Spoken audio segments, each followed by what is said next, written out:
How is this even possible? Rivan's breath hitched, caught between disbelief and tension. Her gaze locked on Dan, who hovered effortlessly in lotus position above a vast, glowing orb of water. Eyes closed, arms relaxed, he guided roaring rivers deep into the parched ground below without the force.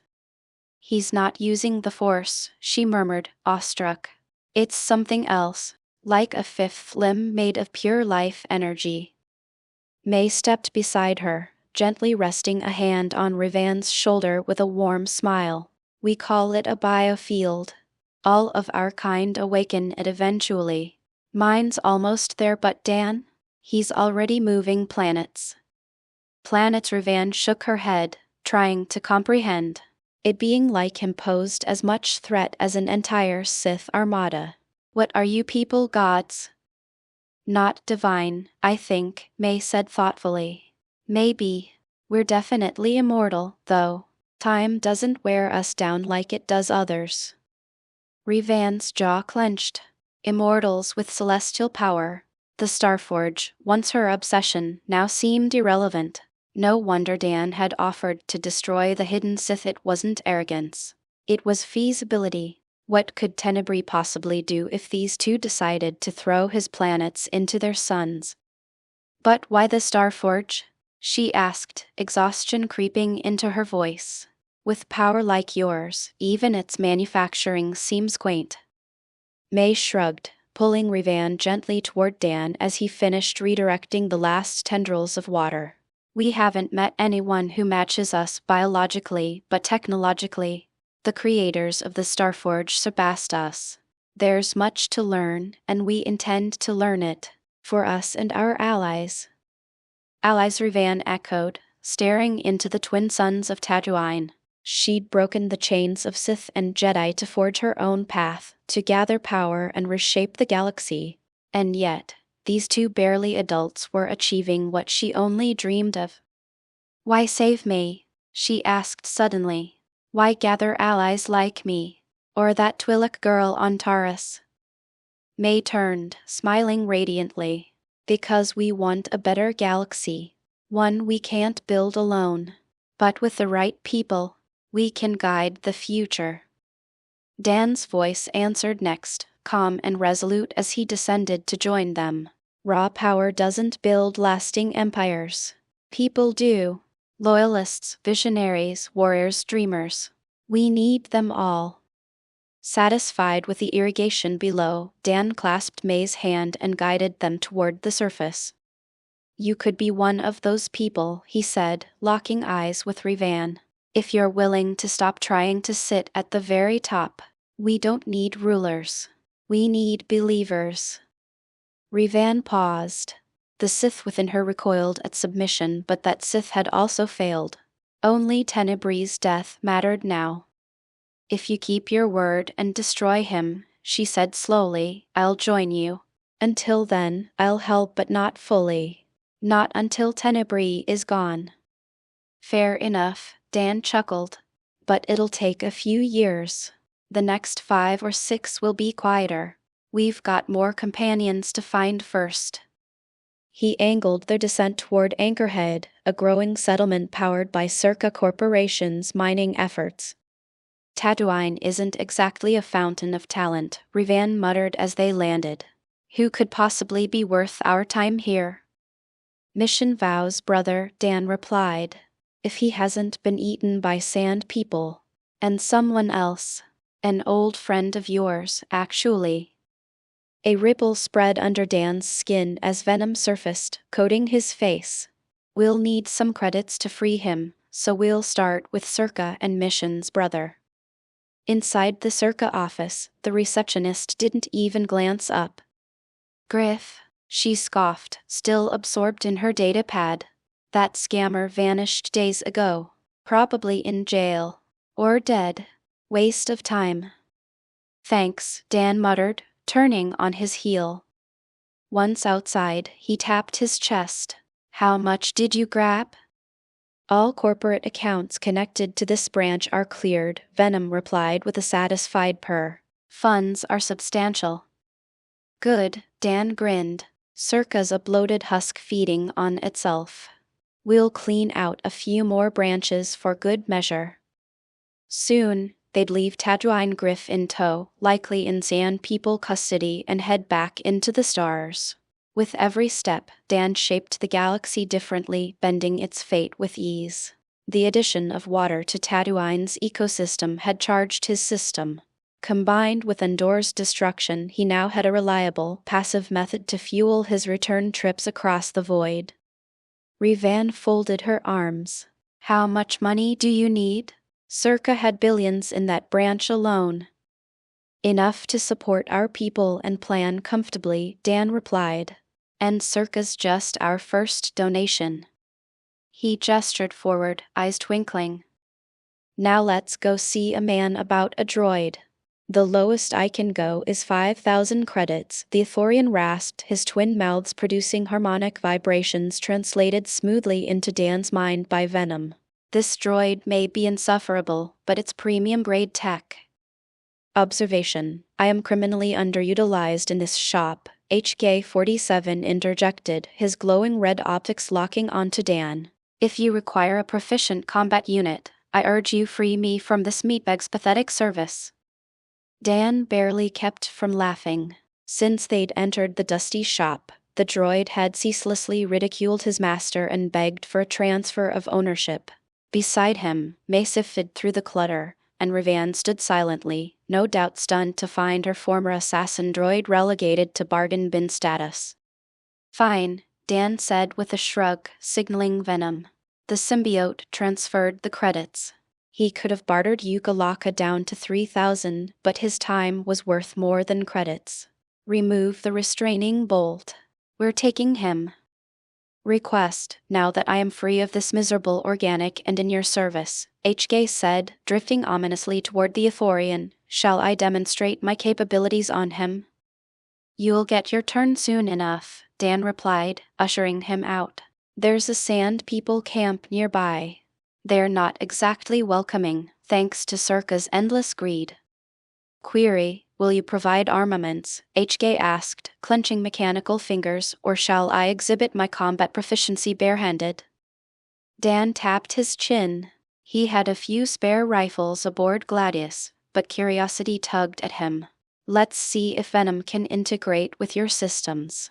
If it doesn't work, we'll stick to the classics. A thread of venom peeled from Dan's suit and launched itself into HK's chassis.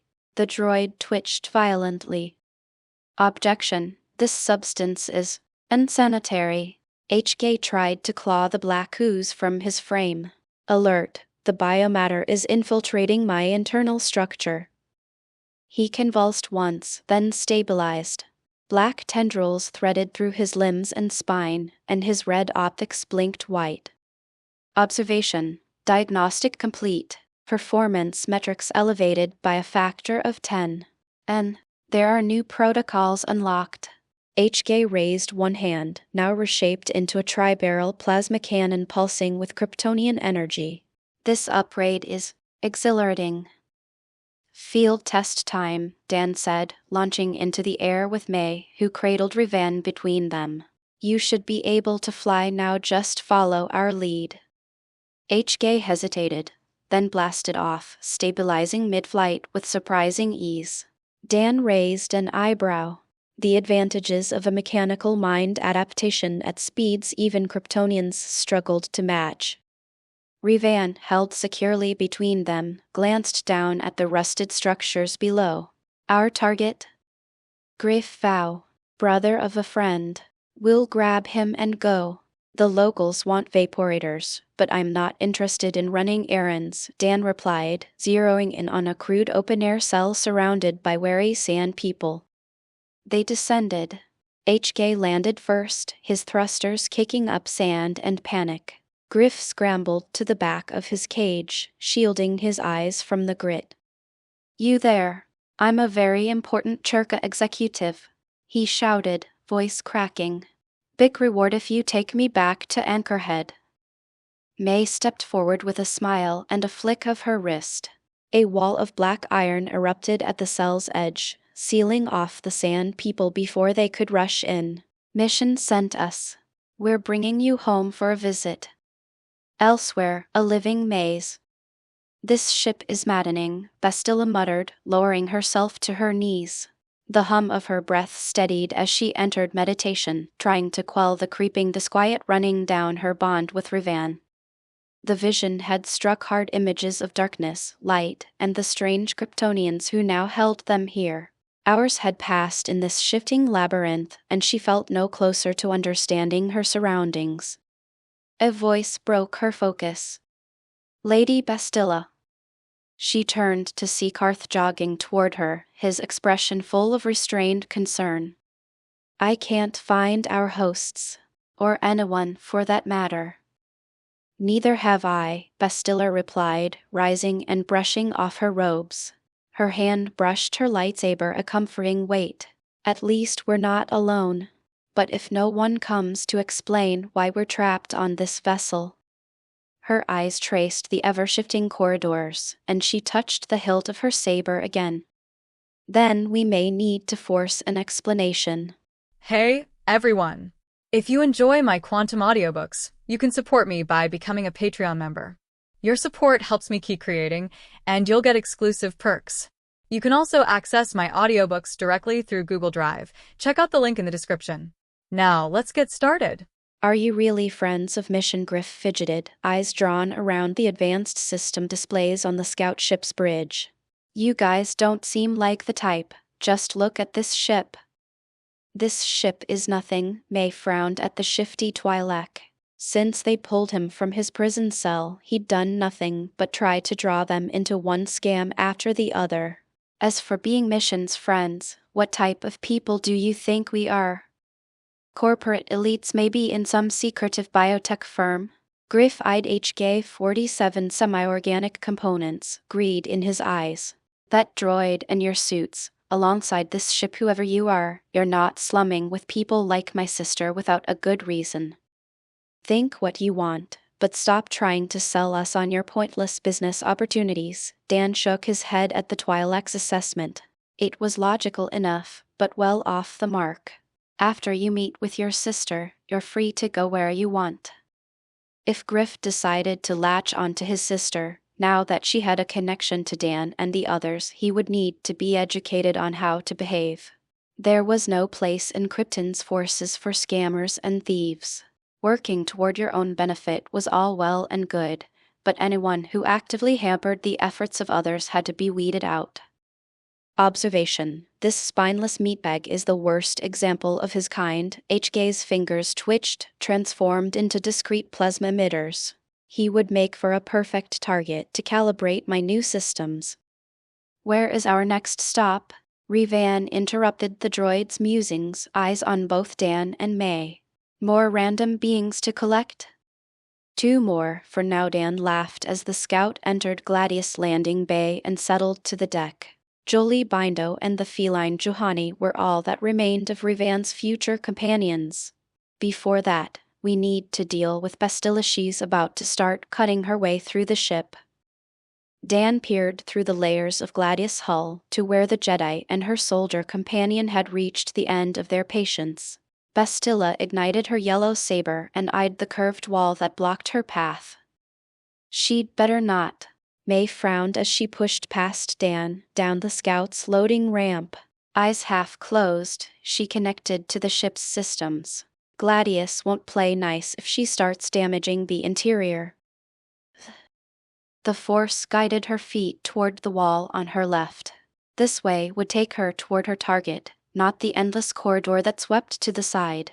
Bastilla raised her lightsaber in a pointed grip, ready to plunge it into the organic metal and forge a path. Hold up there. May's voice resonated from all around her, an intership communication that spoke directly into the mind. Go back and to your left. I've opened the way. Just keep that thing away from the walls. Why have you kept silent for so long? Bastilla sighed and deactivated the yellow saber in her hands. Karth led the way to where a new path had formed. I had begun to assume you and your husband intended to kidnap us. Hardly, May scoffed through the strange mental connection. Just follow this hallway. You'll meet with the rest of us soon." The woman's voice faded away to leave Karth and Bastilla alone on their walk. They shared a glance between them as the soldier loosened the blaster on his hip. This situation was suspicious, and the Force whispered a warning into her heart. She must be careful. True danger lurked ahead, but so did a great opportunity. "What do you want to do with them?" Dan turned to Revan, prepared to accept the woman's decision. Karth had limited value, while Bastilla would need more effort to turn from the Jedi than he was willing to invest. "They can stay, if you like, but you'll be responsible for them." "I'm not sure." Revan shook her head as they watched Bastilla and Karth on the security monitors. "The Jedi and I are connected, a bond in the Force that runs deep. Such a bond would make her a valuable companion. If she can put aside the dogma of the Jedi." May tapped her chin, deep in thought. "Master Merlin has a number of spells that require such a connection before they can be used. Powerful battle magic that magnifies the strengths of both. Whatever you decide, I want you to take them both to Dantooine with May." Dan stretched his shoulders. They would divide their efforts. May could collect Juhani, while he traveled to Kashyyyk and met Jolie. Bindo. "You can speak with the Jedi Council and expose their hypocrisy. Maybe that will help pull her to your side." "All right." Revan was interrupted as the door whisked open. Bastilla and Karth swept into the room with an air of relief, as if they hadn't truly believed they would reach their goal. The Jedi stood in the center of the bridge, eyes locked onto Revan. "You have remembered. How is that possible?" Bastilla let her hand touch the lightsaber on her belt, while Karth mirrored her actions with his blaster. "Nothing could have undone the Council's work so easily. Why don't we all just sit down and relax?" May's staff appeared in hand faster than the Jedi could react. She thumped it on the deck and a wave of suppression flowed over the two humans. "Violence isn't the Jedi way, or so I've been told. The disconnect between the beliefs of the Jedi Order and their actions suggests violence is their preference." Dan shook his head at the Jedi and her faithful soldier. "You can discuss things with these two. I'm going to make my run to the homeworld of the Wookiees." "All right." May flashed her husband a smile before she returned her attention to Bastilla. "We can all get to know each other. Just don't forget to collapse the slave trade on Kashyyyk. We promised Zalbar, remember?" "Don't worry. Chirka will be my first stop. Once I get there." Dan gave May a quick hug from behind before he walked from the bridge. He gave a final wave from the door before it started to seal behind him. "Don't forget, Juhani is waiting on Dantooine." Kashyyyk. Dan let himself slip into the forest world's atmosphere. Thick loam, moss and the undertone of rotted wood rose to meet him. "This will be more difficult than Taris. I'll need to do more than crush some spaceships." The Wookiees were currently under the thumb of Zalbar's collaborator brother, Chundar. Even if Dan swept Chirka from the face of the world, the traitor to his own people would likely welcome their return in less than a month. He would have to remove the Wookiee from power and replace him with a more suitable leader. "Zalbar's father should be in the lower levels, and I want a look at the terraforming tech Revan was supposed to find." Dan angled lower, between the gigantic Rusher trees. These non-native behemoths were the result of untended technology, leftover remnants from the Infinite Empire. The Rakata left their machines running thousands of years ago, and now we've got kilometer-high trees. Krypton had terraforming technology, but nothing quite like what the Rakata stole from the Celestials. Not only would it help feed the Empire in the future, but it might have applications with Yggdrasil and the new forests on Sekot. Dan descended below the canopy a few kilometers from the Chirka base. Jolie. Bindo was also in a lower strata below the reach of this system's sun. Before he found the Grey Jedi, he needed to make a withdrawal from the Super Corporation's accounts. "Get ready to hack their mainframe, and let's send out a batch of clones." Dan swept his hand and released a steady rain of symbiotes into the sunless forest below. "Leave the Wookiees alone, but I want you to take control of the rest of the wildlife." We understand, Venom whispered into his mind, already focused on his hack of Churka's systems. Shall we also download evidence of Chundar's collaboration? There are a great number of data files, alongside hours of video, that will discredit him in the eyes of his people. It can't hurt, Dan nodded. He planned to use a bit of his own magical training to force the truth from the Wookiee's mouth for all to hear, but digital evidence would be a welcome bunch of cherries onto the cake of Chundar's downfall. Just copy everything and drain their accounts. We can sort out what we need later. Finished with Churka for now, he dipped lower into the shadowed forest's tangled depths. Dan glided past well-traveled walkways, thicker branches that connected the towering trees. Most of the foot traffic consisted of the local Wookiees, with a few Churka expeditionary parties in the mix. Dan passed by the Zalbar's old village and continued to descend. His eyes pierced layer after layer of wood, in search of the forest floor and Bindo's primitive hut. In his own universe, most of Kashyyyk's surface was already unreachable, even to the Wookiees. The rasher trees would grow to the limits of the atmosphere, roots extended into the core of the world. There he is, Dan smiled as the old man jumped to his feet and stared into the ceiling, right in line with Dan's gaze.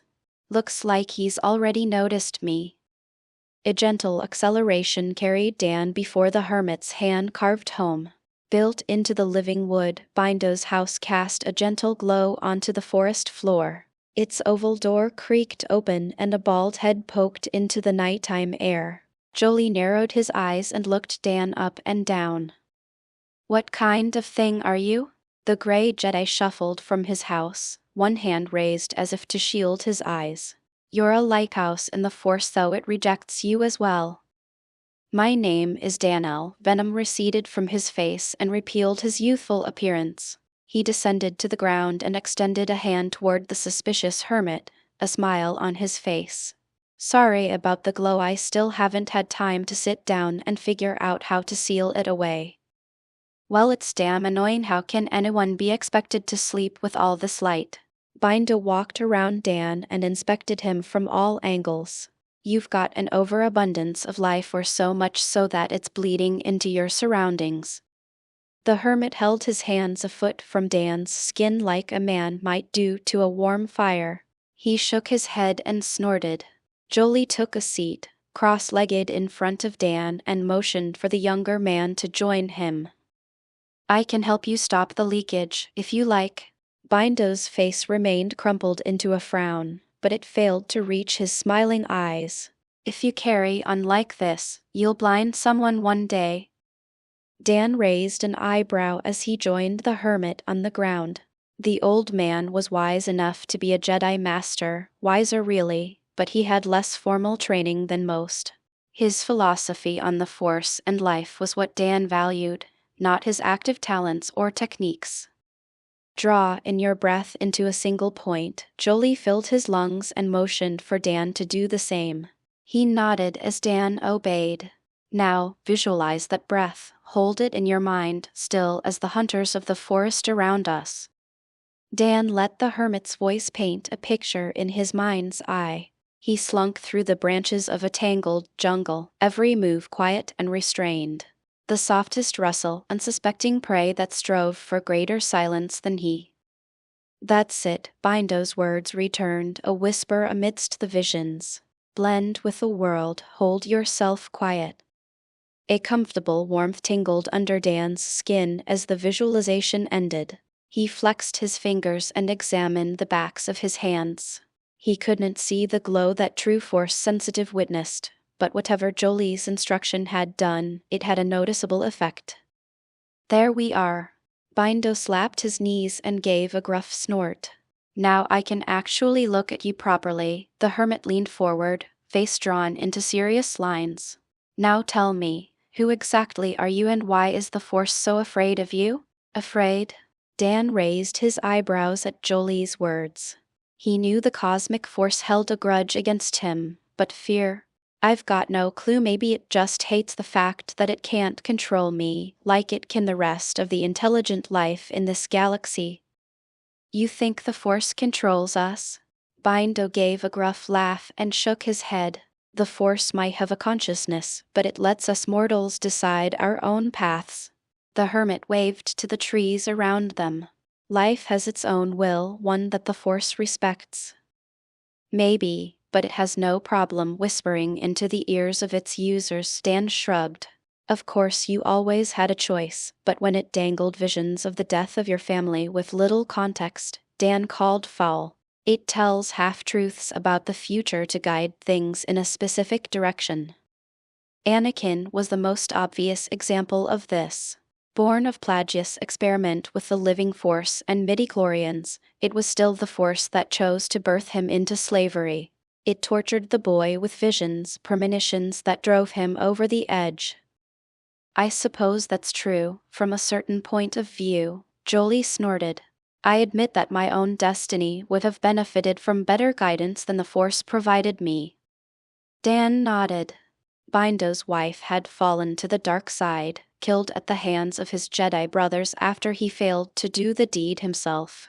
A flick of his biofield returned Dan to the air, where he gave a long stretch. I make my own destiny, as do those at my side. Dan squinted through the trees until he found the remnants of Rakata technology. Jolie rose to his feet and Dan waved for him to follow. I know that you've tried to communicate with the ancient ruins not far from here. Come for a walk and we'll discover the truth of it together. You're certainly well informed, or have you been personally spying on an old man's travels through the forest? Jolie shook his head. The gray Jedi followed Dan between the trees and cast a confused look to their surroundings. It's too quiet. Normally this path would be crawling with catarns, but I can't sense any life at all. Strange. Dan feigned ignorance.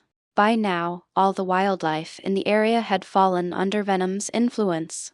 The symbiote's clones would spread themselves across the surface of the world, until Dan collected enough to constitute an army. I'm sure it's fine, let's keep going. Jolie squinted at Dan and barked out a laugh. Something tells me you're behind it, another layer to the strangeness of your existence. He shook his head and hurried to keep up to Dan's advance. You've got plans for the creatures of this world, I think, as well as the machine at the end of our path. That machine is part of a broken terraformer, the same one responsible for the changes to both the animals and plants on this world. Dan shrugged at the Force user's perception. It was to be expected, since beings who favored balance had a better grasp on the true voice of the Force. I want to collect a big enough sample of the affected organisms to create a breeding population on another world, then reverse engineer the terraforming technology and see what I can create. Big dreams, Jolie snorted as he struggled to keep up to Dan's pace. The pair burst into a clearing amidst the trees, where a large, rusted machine lay, choked in vines and moss. Life forms detected, determining parameters. A half-lit hologram of a long-dead Rakata lit up on a pedestal before them. It looked from Jolie to Dan, a flicker in its lifeless eyes. Initiating neural recognition patterns rejected. See, this obstinate machine won't talk to anyone. Jolie kicked a footful of dirt at the blue-toned projection. Rejected patterns, rejected patterns.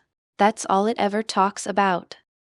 That won't be a problem. Dan flicked his wrist and launched a symbiote clone into the inworkings of the machine. The Rakata hologram flickered and dulled, replaced by a blue-toned projection of Venom. Is there anything we can salvage, too? Much corruption exists in this database. Venom's hologram gnashed its teeth, slightly unstable. The machinery can be salvaged, but the operating system must be rewritten if you wish to control its functions. What kind of creature is that suit of yours? Jolie stood at a loss as Venom ravaged the Rakatan systems. I've never seen anything like it. Stick around long enough and you'll have one of your own. Dan released a wave of symbiote clones to engulf the broken-down equipment. They would absorb and replicate its structure for later use. Venom and his children have all sorts of benefits you can't imagine. And why would I stick around with you? Jolie barked out a laugh. I'm just an old man. My adventuring days are well behind me. Please, Dan rolled his eyes at the man's act. Jolie Bindo was far from the end of his journey. We both know you've been waiting for an excuse to leave this place, he gestured to the silent forest. Help me restore control of this world to the Wookiees, then I'll show you parts of the galaxy you'd never imagined existed. So this is Dantooine, huh? May stepped from the scout's landing ramp and took a deep breath. Much better than Taris, full of the smells and sounds of life. The Jedi have put in efforts to keep the landscape here as natural as possible. Bastila puffed out her chest, eyes bright as she praised her order.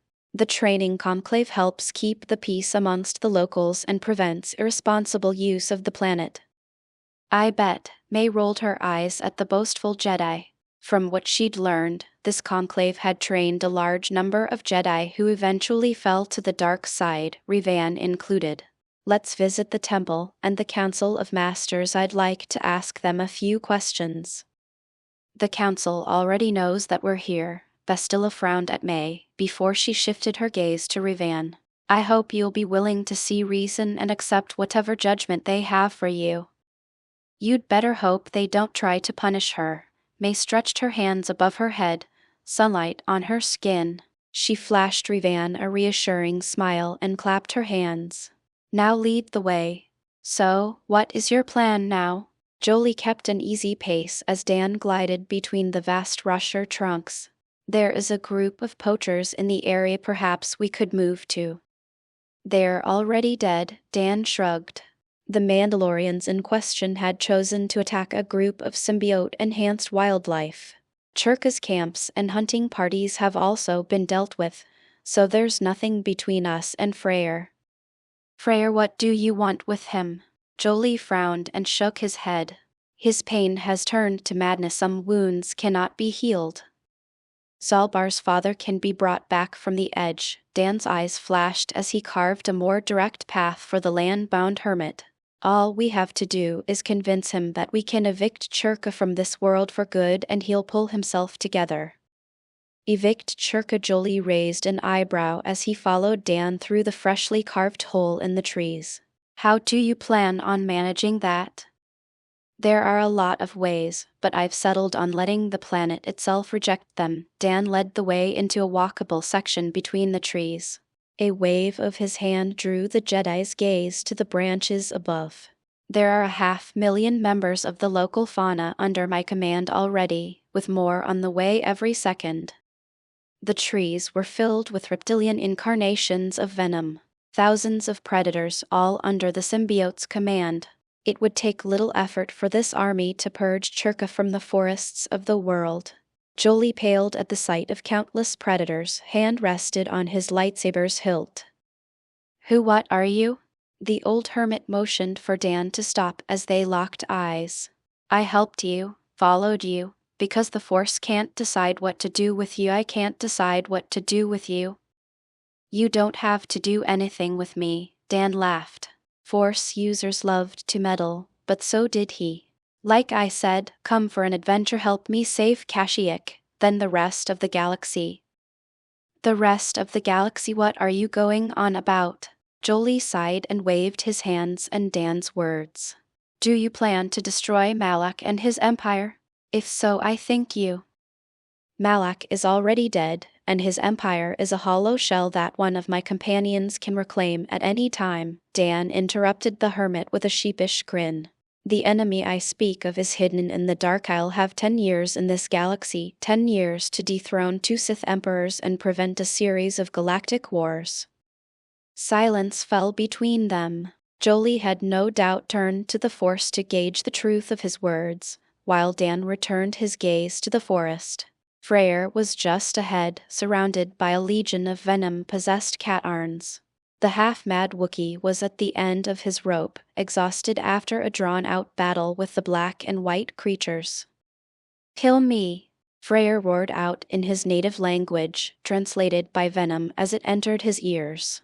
The Wookiee swung his double-bladed sword in heavy arcs, prepared to die in battle and end his painful existence. Take my life, demons, I have nothing left. What are you waiting for? They're waiting for me. Dan floated over the heads of the possessed catarns, while Jolie edged nervously between. Dan lowered himself to stand before the gray-furred Wookiee and seized the tip of the man's heavy blade between two fingers. Greetings, Freyr, father of Zalbar and Chundar. Tell me, when did you know that you had exiled the wrong son? Fire flashed in the old Wookiee's eyes as he wrenched his weapon with all his strength. It remained trapped, pinned by the smaller man with an unnatural grip. Zalbar was exiled for a crime he certainly committed, Freyr snorted as he placed another hand on his twin-bladed sword and pulled with greater force. Chundar, his crimes deserve greater punishment than that. Dogma is a dangerous thing. Dan jerked Freyr's weapon from his hands and tossed it beyond the encirclement of reptilian catarns. The Wookiee eyed his emptied hands, numbed to the point that they dangled limp on the ends of his arms. You exiled the son who was best suited to rule, and empowered the one dark enough to sell his own people into slavery. I had no choice. Freyr roared, claws extended as he lunged forward, prepared to grapple Dan to the ground. The law is... The only part of the law that matters is its spirit. Dan gave the Wookiee a gentle tap between the eyes and sank the man to his knees. You let a slaver manipulate the rules, but I'm here to give you another chance. Dan waved his hands and projected a string of holograms. Various scenes depicted Chundar in despicable acts against his people. Freyr blinked in horror, as if he had still held out hope that his son had been manipulated into his crimes. Another chance at what? Freyr shook himself and tore his eyes from the holograms. How can a crazy old man challenge the chieftain? The ground trembled in line with a large shadow's approach. 3.5 meters tall, semi-humanoid with a draconic skull. A Terrentitech, leftover from a bygone era of ancient Sith. Wrapped in one of Venom's symbiotes, the huge beast knelt down beside Dan and lowered its head. Buried in its hide was an age-worn sword, a blade without a handle. With this blade, a relic from your tribe, if I'm not mistaken, you'll have grounds to challenge Chundar. Dan pulled the wedged relic free and tossed it to the stunned Wookiee.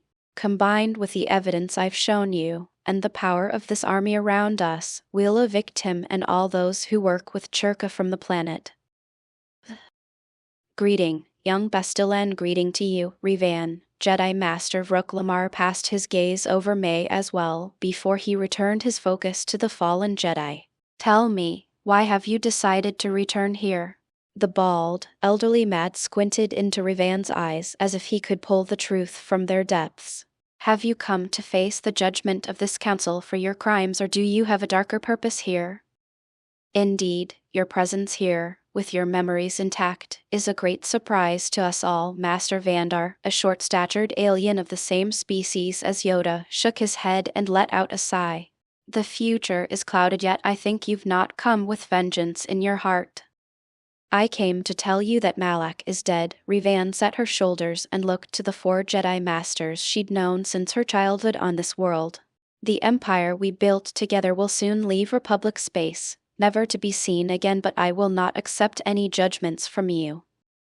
I bid you to listen to reason. Revan. Master Shar, a red-skinned Twi'lek in a blue robe, took a half-step forward. You have caused great harm to the galaxy, countless deaths in your needless war. We cannot let you walk free from here, not with your memories intact. Sorry, but I won't let you guys do whatever you want. May tapped her staff on the ground and drew the Master's attention. Runic scripture flickered behind her eyes, even as a smile spread on her lips. We don't need your permission to leave, and you won't be meddling in anyone's memories today. A legion of shadows crept upward from the depths, an army that blazed a trail from the planet's surface straight toward Freyr's village. Dan let the old Wookiee lead the way, while he and Jolie followed behind. It was better to have the Wookiees deal with their own issues, at least on the surface. Venom's clones would follow Freyr's commands, at least until Churka and Chundar were dealt with. Eventually, after he collected the Starforge, he would collect the possessed wildlife for later experimentation. Before that, they could add weight to Freyr's case against his son. From an outsider's perspective, the old Wookiee had rallied the forest itself to repel the planet's invaders. "You're sure about hanging back?" Jolie eyed the monstrous spiders and lizards that made up the bestial army headed by the Terrentech as they forged ever closer to the Wookiee village. Even with all these creatures, it's possible Freyr's crazed son could kill him from afar. "Don't worry," Dan shook his head as the village poked its head through the cover of the trees. "The old man is well protected and I'll be taking other measures." Dan seized the hermit by the back of the robes and rose into the space above the village. They settled into the crook of one of the massive trees that supported the structure, while Freyr and his temporary army poured over the walls. After Jolie was secure in their perch, Dan turned his gaze to the central building below. "Warn an old man before you haul him through the air like a sack." Bindo huffed, eyes widened as he clung to the rough-hewn bark. He followed Dan's line of sight and shook his head. "What do you plan on doing from up here?" The hermit went ignored as Dan focused his mind. Spellcraft wasn't his greatest strength, but he'd practiced enough mental control runes that Merlin gave him a passable grade when it came to mind magic. Even from such a distance, he should be able to influence Chundar and force the truth from the Wookiee's mouth for all to see. There you are. A pair of dense runes surfaced behind Dan's eyes, aimed at the traitorous Wookiee within the village's main hall. The slaver chieftain flinched and spun around as if he could detect his watcher. "Let's see about making you more agreeable." Dan's spell traveled along his gaze, a small formation of script that nestled into Chundar's mind and stayed beneath the surface. One of the first offensive spells he'd learned. It would activate the moment the Wookiee tried to lie. For the next several hours, only truth could pass the target's lips. "What did you just do?" Jolie rubbed his eyes and squinted close. "I thought you weren't force-sensitive." "I'm not, but midichlorians aren't the only way to connect to the worlds." Dan maintained his focus on Chundar, just in case he needed to blitz in and rescue Freyr from any unexpected dangers. "The Force is available to anyone with the talent to bend it to their will, if you know the right techniques." "I'm starting to understand why the Force isn't your biggest fan." Jolie shook his head and settled back against the bark. "Not only are you outside its normal methods of influence, but you can manipulate its power without its consent." The hermit's words forced a chuckle past Dan's lips. Jolie had a point, though both Merlin and May, not to mention Anakin, used the same kind of spellcraft. The wizard's teachings had no room for anything but the will of the caster. The Force was semi-sentient fuel in his teacher's eyes, a stubborn money grabber that had to be convinced to share its wealth of energy. "Maybe," Dan shrugged. Down below, Freyr had forced his way into the building with his son. The confused father faced his wild-eyed progeny, engaged in a bizarre conversation. Chundar is spilling out the truth about his sins against his fellow Wookiees, the final nail to prevent him from ever attaining martyrdom. Venom's clones would record the entire confession, then add it onto the files they'd seized from Churka. Dan squinted below and sighed. Few of Chundar's supporters remained. Most gave up when Freyr led a tide of Kashyyyk beasts over the walls. A small group of diehards had managed to keep their weapons and moved toward the central hall. Thin red lines connected Dan's eyes to the Wookiees' bowcasters and swords. If these few remnants wished to fight, they would have to brave the animal horde unarmed. A quick scan of the village showed no more threats, and Freyr's work was done by the time Dan had finished. The old Wookiee walked from the hall, both of his tribe's relics in hand. "Chundar the traitor is dead." Freyr held up the relic blade and its matching hilt, pressed together to show them as one. Dan sent an order to Venom, a signal that activated huge projections of the collaborators' crimes to punctuate the Wookiee's words. "His guilt is plain for all to see, a disgrace to all that we stand for." Freyr faced the growing crowd and waved to the many venom-possessed animals. "Kashyyyk has rejected him, and it will reject the foul masters he served. Join me and march upon Turka's stronghold. Together with the creatures of the forest, we shall bring an end to the enslavement of our people." A great roar broke from the tribe to wash over the old chieftain, a cry that devolved into a mad charge. Freyr in the lead, the Wookiees launched themselves up and over the walls, headed for Churka's base. Dan let the army of beasts follow in their wake and offered a hand to Jolie. "My work on this planet is finished, but my offer still stands." Dan met the gray Jedi's self-reflective gaze. No doubt the will of the Force had much to say to the man. "Join me. See more than the Force ever cared to show you. Our next stop will be the Jedi Temple on Dantooine. Then we'll visit the unknown regions and eventually beyond." "Who are you, to make such claims?" Master Jar tilted his head and curled the tips of his brain tails. He examined the runes in May's eyes, a hint of worry in his gaze. "Revan was a Jedi who fell. It is the Order's responsibility to pass and enforce judgment upon her. She might have been a Jedi, but now she's with me and my people." May let a smile drift onto her lips as magic coursed through her veins. One Jedi Master hadn't been a challenge, but maybe with 4 against 1 they could help test her powers. No one can pass judgment over her but us, and her score was settled the moment you enslaved her mind. "We had no choice." Master Dorak swept his hand at Revan and shook his head. "She had become a symbol. The Revankists drew too many into the dark. Our intention was to return her and her influence to the light." "One." "My influence?" Revan flinched at the Master's words. "And now that you have failed, what other choice would you hope to force on me?"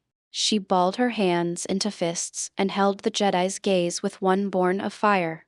"You sit and congratulate yourselves on your neutrality while millions die, blind to the real dangers in the galaxy by your own hubris." We Master Vrook raised his voice, only to be interrupted by the tone of a bell. "I've heard enough." Green gold light filled the air as May floated between the Council and their target. Runic scripture wrapped itself around her body and formed a circle at her back, filled with the image of a tree. "We'll be leaving the temple now, unless you'd like to try and stop us." The 4 Jedi Masters fanned out, lightsabers already in hand. Each movement of their bodies was practiced and calm. They covered each other's blind spots, effortless teamwork that widened May's smile to a grin.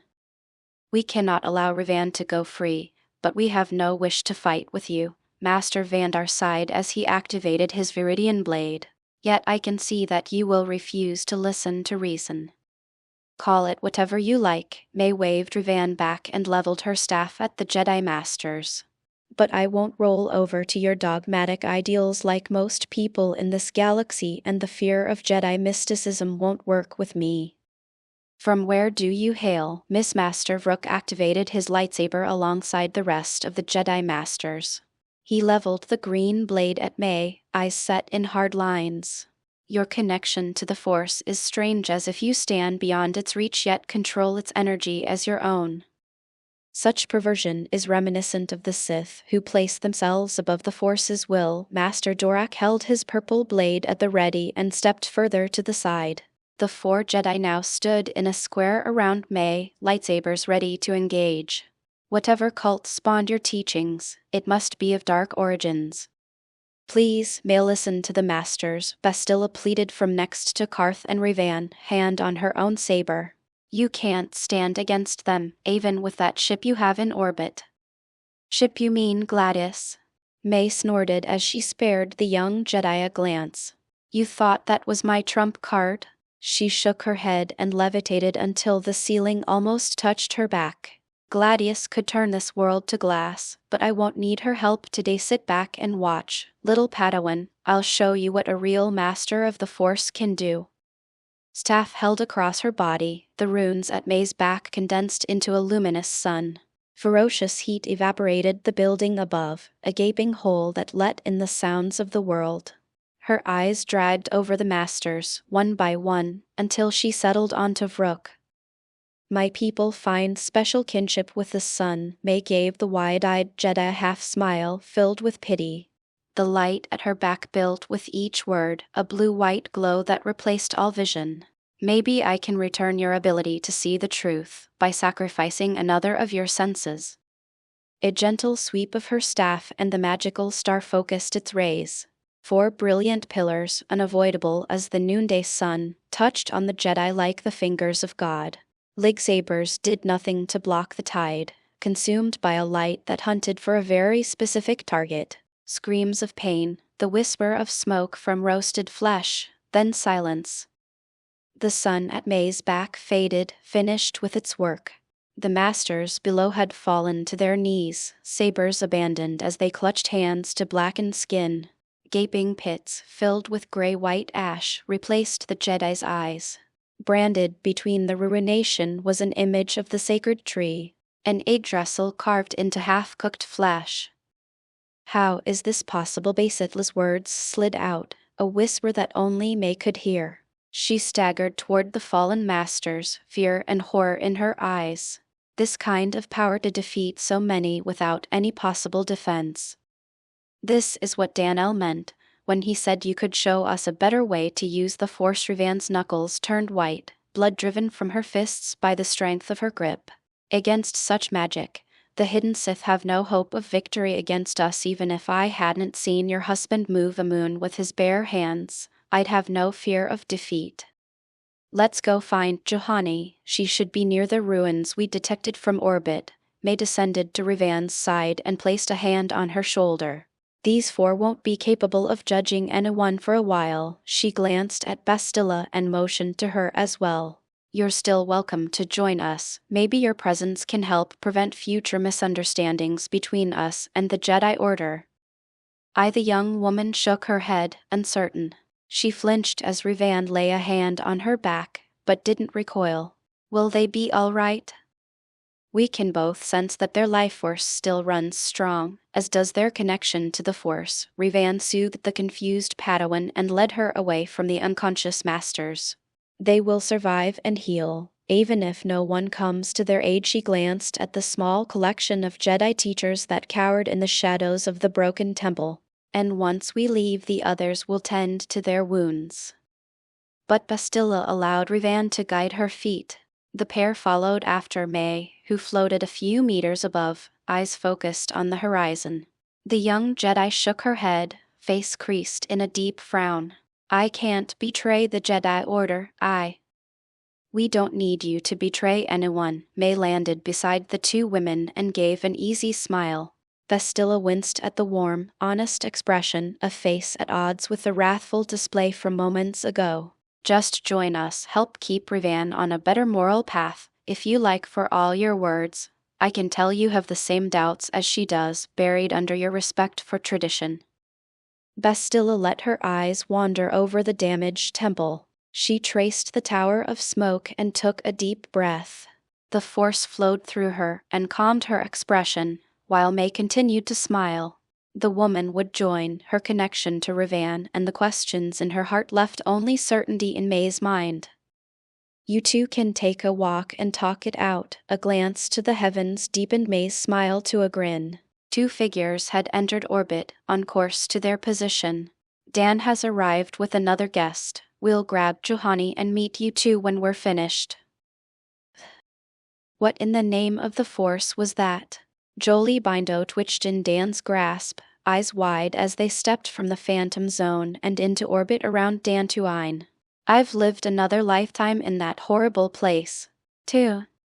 The first trip is always the worst, Dan shrugged as he scanned the planet's surface. He pulled the disgruntled hermit on a course that would take them to his wife and the others, a small smile on his lips.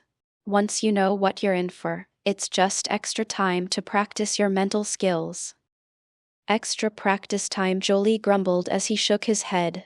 You're crazy. If I never experience that again, I'll die happy. You're welcome to travel on one of our ships. Dan changed his angle as May rose from the ground to meet them. Their new course would put them directly above Juhani, the last business they had on this world. The weird time effect doesn't exist as long as you're inside a starship for the jump. Dan. May soared into the conversation and drowned out the hermit's reply. She wrapped Dan in a hug and planted a kiss on his cheek. It looks like your mission to Kashyyyk was a success. And it looks like you've done a number on the poor Jedi. Dan laughed and returned his wife's kiss. The smoke from her work still filled the air with a scent of barbecued meat. I assume they wanted to take Revan into custody, or wipe her mind and start their little plan all over again. They got what they deserved, May shrugged as she released Dan and turned to Jolie, who still hung from Dan's other hand like a piece of fruit. It's a pleasure to meet you, Master Bindo. You can call me May. She reached out and grasped the hermit's free hand. Dan has told me a lot about you. I'm glad you decided to join us. Let's save the introduction for when we're on solid ground, Jolie sighed as the handshake shifted him through the air. I need a moment to gather my thoughts after the horrors of our travels. The Phantom Zone can do that to a person, May chuckled and led the way to the ruined structures below. Abandoned and tainted with the dark side, it was the current home of their next target. Come on, I think Juhani has already noticed us. I will be your doom. A female Cathar leapt forward, on the hunt the moment Dan's group touched the ground. Hair pulled into a topknot of braids, she bared her fangs and aimed her red-bladed saber at Dan's throat. That's enough of that, little cat. Dan gave a soft smile and extended his bare hand. The crimson lightsaber halted, trapped between his pointer and middle fingers. We're not Jedi, and your path into the dark side was triggered by a lie. You are strong. Juhani pulled on her weapon without results, face set in a mask of confusion. Stronger than me, even in my darkness. What do you mean? A lie sent me down this path. Your master isn't dead, Juhani. Dan shook the lightsaber from her hands and deactivated the blade. She was testing you, though I'm not certain why she chose to leave the planet. Master Quatra is alive. Dan's words staggered the Cathar to her knees, face awash in conflicted emotion. You must lie. She would never deceive me. You really think you, especially the you who had yet to fall to the dark side, could have touched a Jedi Master without their consent? A flick of Dan's hand returned the lightsaber to the Cathar's hands. I am afraid you are still too weak to injure a master, let alone kill one. But Juhani bit her lip, eyes unfocused. She shook herself like a cat in the rain and blinked at Dan and his group. Who are you, Revan? The Cathar scrambled to her feet, eyes wide. I cannot recognize your face. You always wore a mask, but your presence in the Force. What is going on? It has been a long time, Juhani. Revan smiled. When she was a younger Jedi, she had freed this Cathar from slavery. It is good to see you survived the war. As for what's going on, she waved to Dan. I am no longer a Lord of the Sith, but a follower once more. A follower. Juhani's already widened eyes threatened to fall from their sockets as she turned back to Dan. Who are you, that the Revankist stands under your banner? I'm just passing through. Dan gave a half smile and looked to the heavens. The sun rested just under the horizon and stars dominated the skies. But I plan on helping the galaxy out, in exchange for letting us rest here for a time. He returned his gaze to the Cathar's feline eyes and extended a hand. Join me and stand beside Revan. I'll guarantee to you now, I'll never play such trivial mind games as the Jedi, and you'll have a chance to witness sights beyond anything you can imagine. Why? Juhani straightened her back and held Dan's gaze. What use could you possibly have for one as weak as me, when you've got such titans by your side? If you think Revan is a titan, you'll be horrified by some of my other servants. No offense. Dan glanced at Revan, who shrugged. Also, you're not weak, just untrained. Stand with me and no Jedi, past or present, will hold a candle to your power. The indecision on Juhani's face vanished, replaced by a determined glint. She nodded her head and went down on one knee, like an ancient knight about to swear fealty to their lord. Lightsaber held inactive in her hands, she presented it to Dan like a trophy. I offer you my blade, my service, until such a time as you find me worthless." The Cathar bowed her head until it almost touched the ground. "I only hope I can find glory and power in your care." "So, what now?" May leaned against Dan's side as they rested in their familiar lounger. The rest of the group had returned to their quarters on the massive Gladius to rest for tomorrow's work.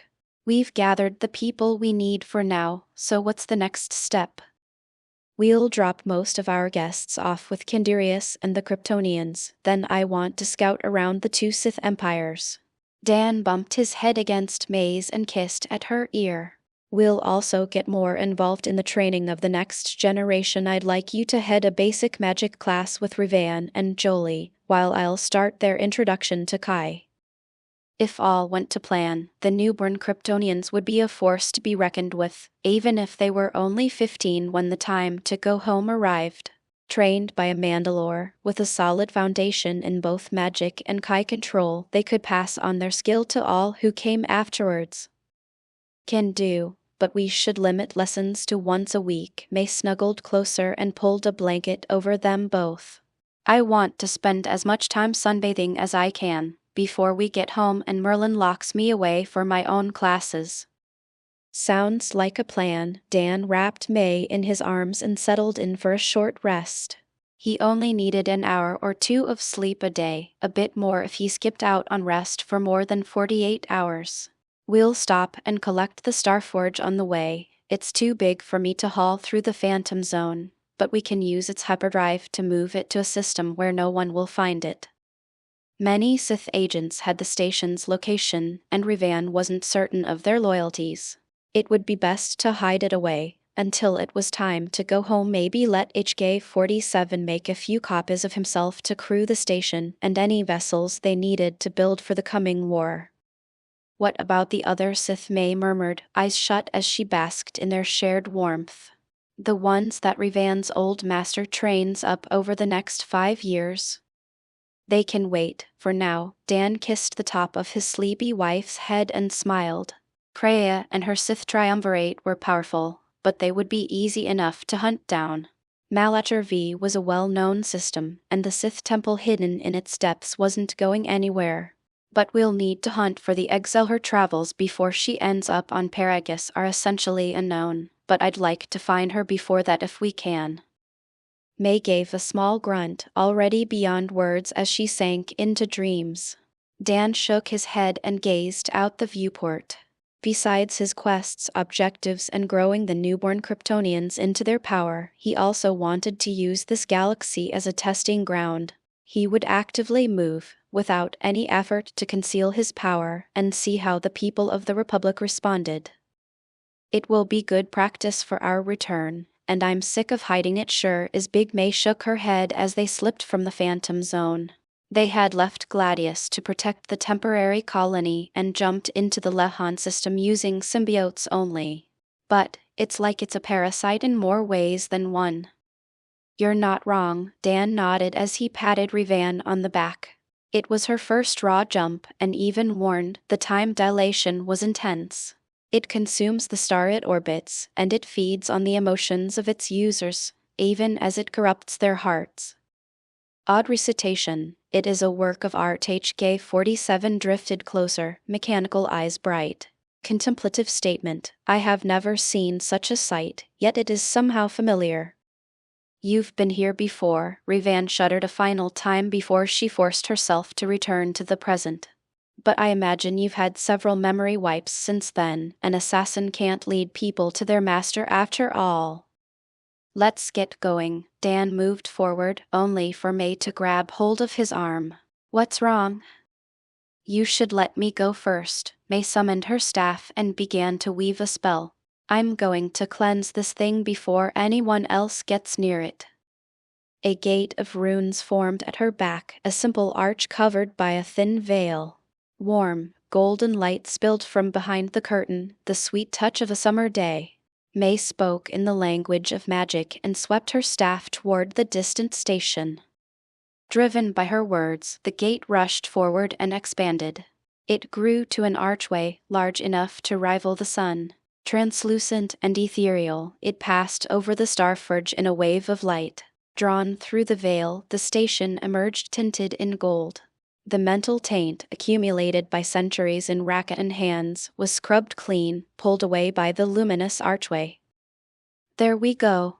May smiled, face slightly pale. She wiped the sweat from her forehead and shook her body like a cat. "That took way more energy than I thought it would. There was a huge amount of corruption in that station." "You just wiped away a darkside nexus." Revan shuddered as she took in the changed Starforge.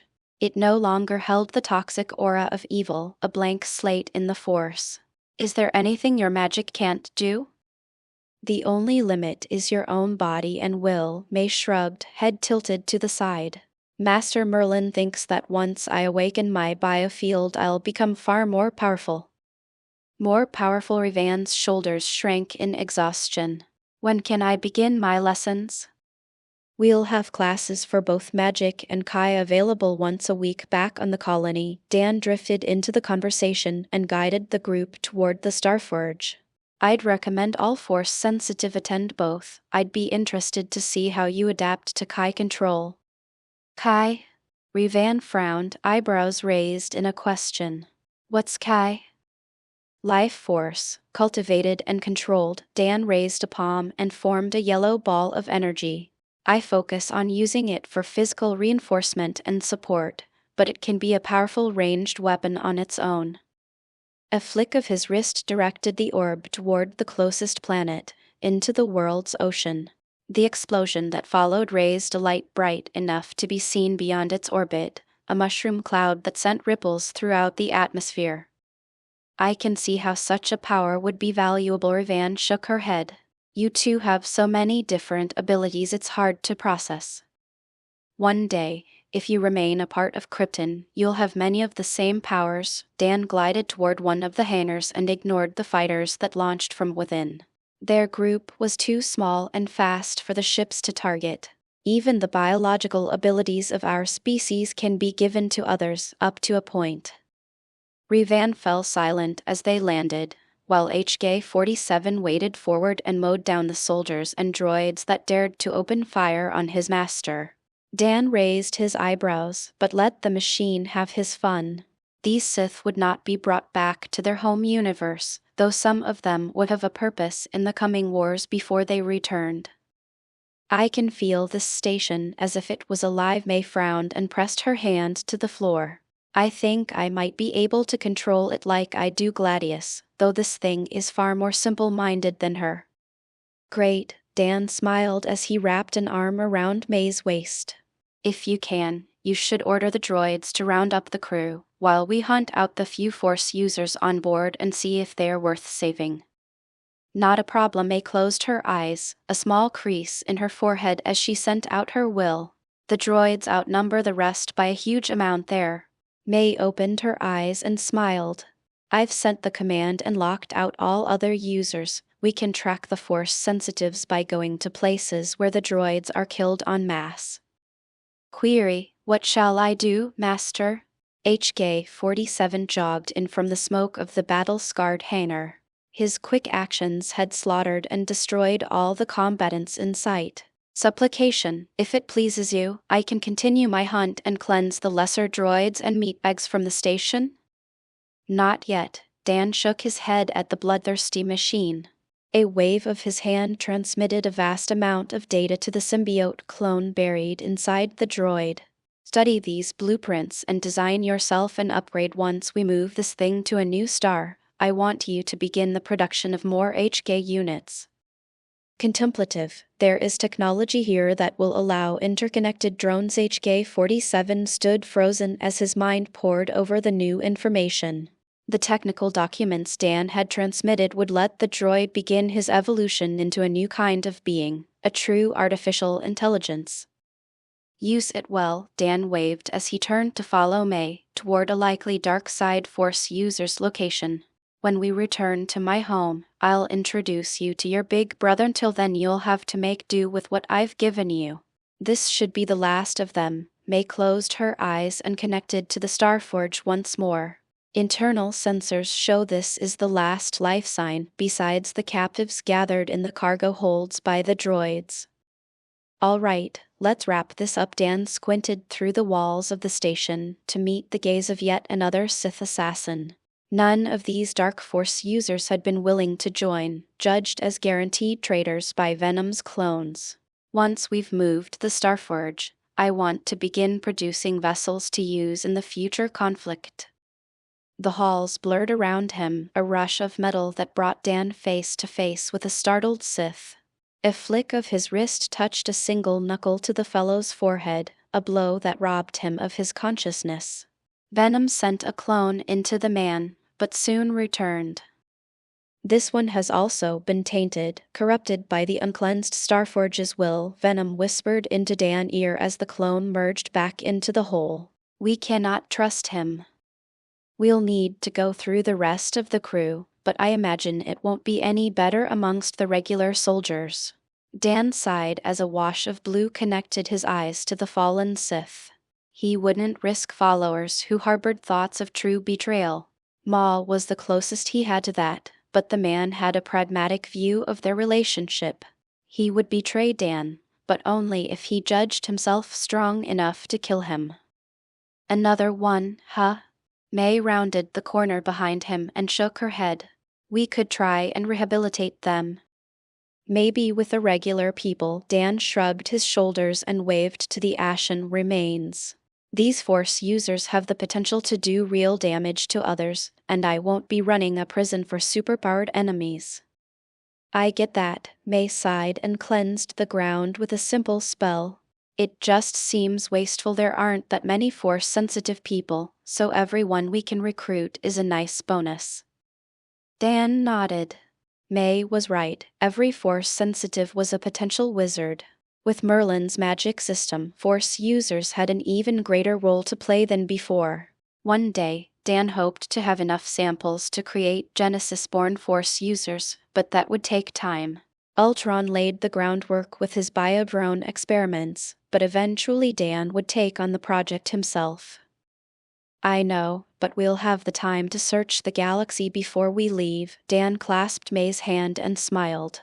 We can scoop up as many Jedi, untrained innates, and Force-sensitive children as possible, too. I can probably work out a spell to find them, if we're within a certain range. May tapped her chin, lost in her own world. I would have to combine Merlin's tracking spell with a few custom tweaks, but it can be done. Dan smiled as May continued to monologue her inner thoughts, an outline to a spell that would locate any Force sensitives within a star system.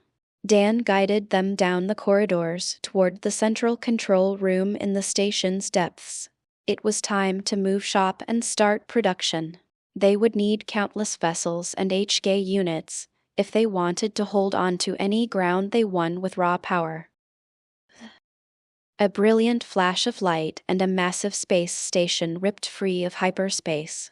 The Starforge emerged as close as it could to the star, a lifeless system within the boundaries of the Kashyyyk territories. Dan settled back as May directed the station forward, into position to drain the power of the sun. Pleased statement, I have completed the design of my upgraded form. HK-47 walked into the control room and transmitted a bust of data to Dan's symbiote. The design matched the changes to the droid's own body, completed through the efforts of Venom's clone, but left his exterior essentially unchanged. Hopeful query, when can we begin production of further drones? Immediately, Dan transmitted the data to May for input into the Starforge's databases. I also want you to design another droid, one that can be made using more conventional technology. Dan projected the image of a rather bland, featureless humanoid. Broad of shoulder and 7.5 feet tall, it had inbuilt plasma weapons and a casing designed to withstand heavy punishment. Capable of flight and equipped with a set of powerful energy shields, they would be beyond most forces in the galaxy. 1. I want to create standard Forge worlds to create these war droids. Dan dispelled the hologram and sent the related files to HK-47. I want you to limit the creation of your personal drones to half the available space on the Starforge and prioritize the creation of these disposable units after you reach the target numbers. Reluctant affirmation, I will do as you command, but these lesser machines. We can only take so much back with us, no more than what we can squeeze into the Starforge. Dan raised his hand to silence the droid's complaints. I'll need room for the other forces we may recruit. Once we return home, you can replicate as much as you like. Contemplative agreement. Understood. I will prioritize refining these designs and deliver them to Mistress May. H.G. tilted his head. Hopeful query. Have you decided on the fates of the imprisoned Sith? I would be most willing to dispatch the tedious meatbags. Fleshy, mucus-filled creatures have no place on such a glorious machine as the Starforge. We'll pack them onto the first drone transports that come off the line. Dan sighed at HG's casual distaste for organic life. He and Ultron would get along quite well, no doubt there. We'll let the Kashyyyk turn them into joiners, that way they're guaranteed to be loyal and we don't have to waste resources. Resigned agreement. Very well, but I hope they're the first to the lines. HK gave a short bow of his neck and walked from the command chamber. He paused in the doorway and turned back. They are of unremarkable stock, not fit for service or domestication. Dan laughed out loud as the droid left the room. He wasn't necessarily wrong, from a certain point of view. These Sith were often petty-minded and power-hungry. Driven by greed and motivated by fear, they had much to unlearn before Dan could consider them qualified. They would be given a fair chance in battle, but he suspected none would earn the right to travel back home. All right, a clap of his hands drew May and Revan's attention. Now that everything is ready, it's time we took the first look at our enemy's forces. They don't seem pleased to have visitors. May pulled Revan through space, an evasive path that slipped between sheets of turbolaser fire. Do you want to deal with them, or should I? I've got it. Dan chuckled as his eyes brightened to lances of blue.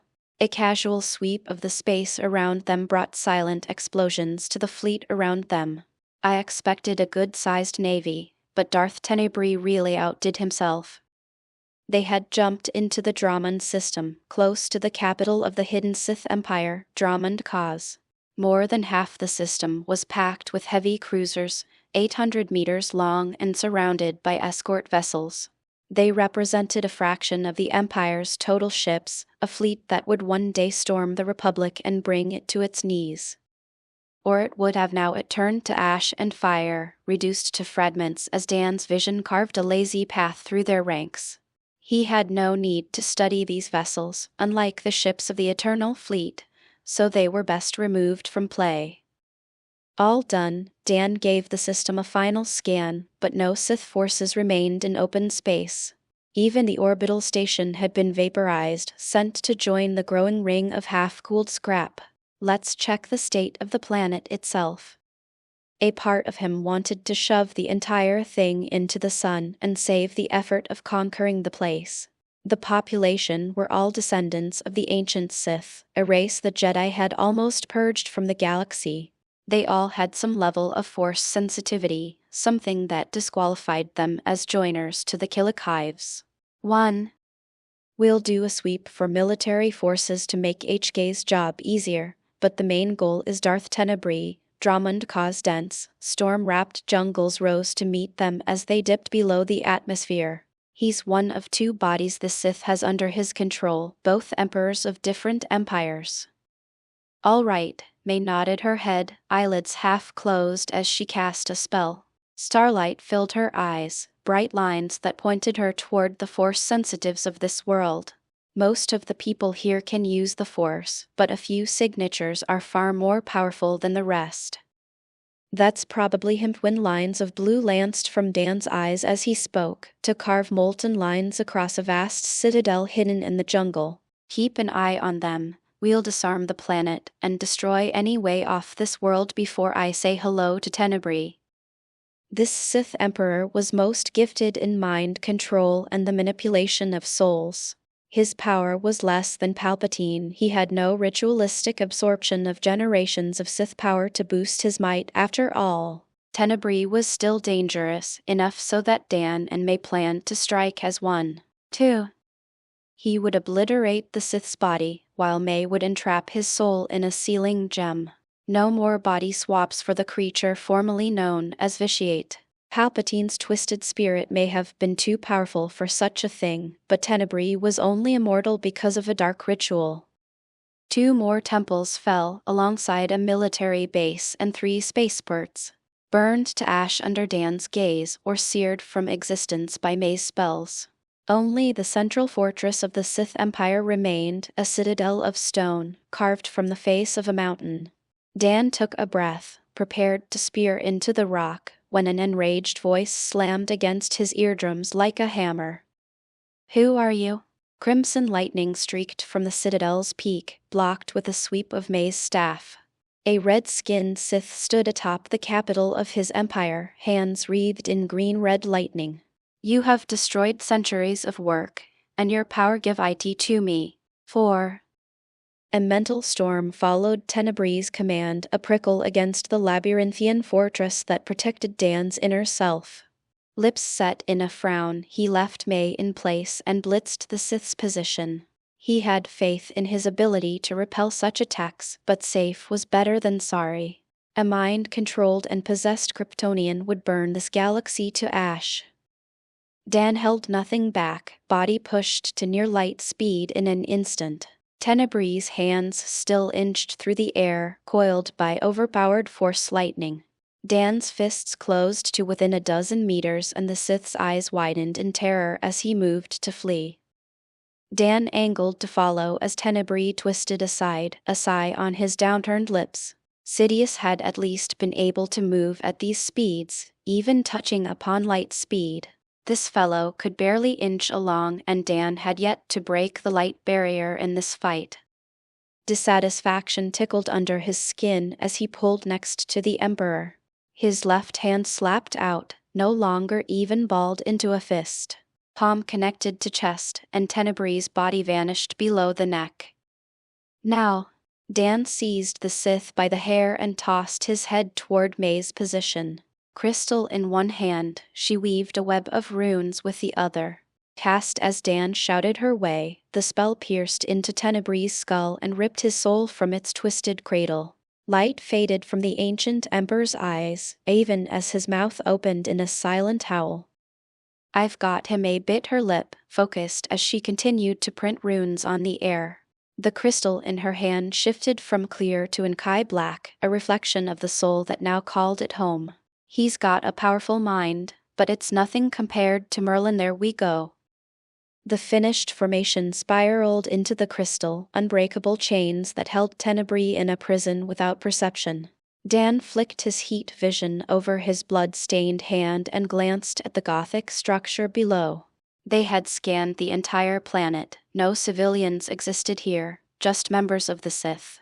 An entire civilization in service to the Empire's military. "Let's bury that thing on a lifeless world." Dan returned to May's side and gestured to the skies. "I'm going to destroy this place, one less thing for HK to deal with." 1.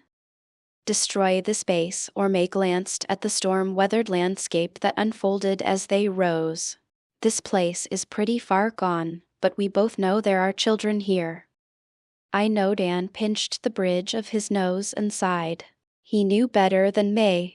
He could see them, even as they drifted into orbit. Small Sith, from infants to young adults, existed in every facility on the planet. But what are we supposed to do with them? There are 30,000 force-sensitive children from the most hated species in the galaxy on this planet. Why not toss them to Canderous and Jolie? May fiddled with Tenebrae's crystal, eyes locked with Dan's. "They're doing well with the Kryptonians, and a viable population of force-sensitives will be good for your research." "Fair enough, but it seems more sinister to abduct a whole civilization of children than it does to count them as casualties of war." Dan shook his head and sent a signal to HK-47. The droid was now free to jump ships into the system and begin his work. Both options are a bit distasteful. May flicked his forehead. I know that people are going to die in this war, but sometimes the pragmatic choice is also the more moral choice. These kids will grow up in a better environment, free of Tenebrie's influence. And we get more data on force-sensitive genetics. Dan slipped an arm around May's waist and kissed her cheek. I know, but I still feel weird about it. More weird that you would killing them all. May raised an eyebrow. That's a bit odd, you know? I suppose. Dan scratched at the back of his neck. The memories from Omniman are still enough to normalize that kind of thing for me, I suppose. Well, denormalize it. May bit the tip of his nose, just enough to leave a mark. It's a lazy path, and wasteful. We both know it's better to gain assets than it is to sweep them away with the chaff. She waved at the planet behind them, now surrounded by Kryptonian ships created by the Starforge. Don't forget, you get a bonus from your quest for any forces you add to your banner. The distended time of the Phantom Zone dropped away, replaced by a single-starred system. Deep in wild space, this place only had a number in Republic charts. Dan rolled his shoulders and scanned for his target, the swamp-covered world with 3 moons. The third planet from its parent star, Zakul, the capital of the Eternal Empire. It's pretty enough. Dan kept his distance, but aligned his body with the planet's surface. The city structure known as the Spire loomed tall, a luminous monolith that reached beyond the limits of the atmosphere. But keeping the Emperor's throne room at the top of that thing is a definite failure in critical thinking. His eyes flicked to the crystal-topped diamond staff in his left hand, a tool constructed by May to entrap the Emperor Valkorian's soul.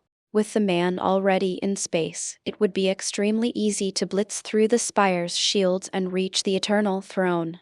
Dan squinted until the gigantic mechanical chair appeared. I'll need to be a bit more delicate than normal, or I'll destroy the throne. Dan traced a path through the Spire's corridors until he found a maintenance access to the airless exterior. The Eternal Throne was also a control device, powered by the Spire and connected to the droid-run ships of the Eternal Fleet. There's no sign of the ships, but I'm not going to scan the whole system with X-ray vision. The ancient, hyper-advanced vessels of the Eternal Fleet were all equipped with cloaking technology, something Dan had great interest in. The builders of the fleet hailed from the Lokath system, a super-advanced megastructure constructed around a star.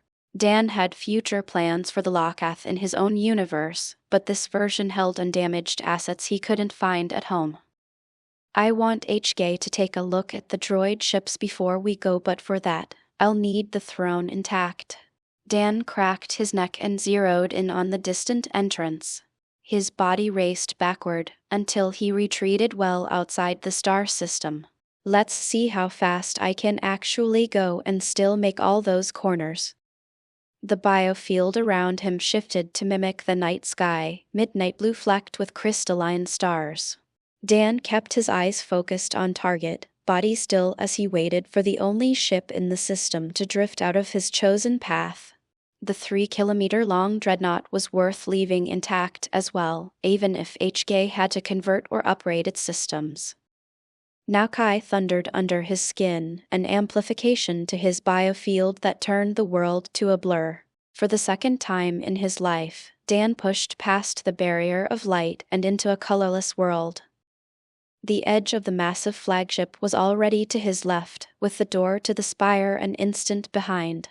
His hand reached out and speared the way into the reinforced metal, biofield hard at work as it limited the damage to the airlock. Dan pierced a narrow hole, one that led him into the corridors of the ship. Walls flicked past on either side, his body held just above the limits of the passageways. Several unfortunate figures stood in his way, a cluster that turned to vapor as he sheared past a second sealed door. Each turn tested his limits, perception almost too slow to follow his chosen path. A wall buckled as he edged to close, teeth ground as he pulled back in time to snap left, the final hallway before his goal. The access to the throne was more fortified than the external hull, but its gate did nothing to slow his progress in the room. A beautiful sight, armored glass that exposed the domineering seat to the wonders of space. Valkorion was still seated on the eternal throne, unaware a threat had already reached him. Dan shook his head and slowed. Hand extended, he drove the crystal-topped spike into the crown of the Emperor's head until the oversized diamond rested on the man's skull. Color and sound returned to the world, a sputter of air that misted a haze of blood between Dan and Valkorion. The briefest moment of shock touched the Emperor's eyes before they rolled into the back of his head. A cascade of runes expanded and contracted, a web that forced the man's broken soul into the crystal prison May prepared. "Sorry, but you're sitting in my chair." Dan jerked the ink-black diamond from atop the fallen Emperor's head and tossed the man's body aside. His vision penetrated the sides of the throne, layer after layer of complex technology. A flick of his fingers and a symbiote clone slipped into the machine's inner workings. "Take control of the Eternal Fleet, then lock out access to the throne from anyone but you or me." A ripple of his biofield and Dan returned to his mad dash, this time in reverse.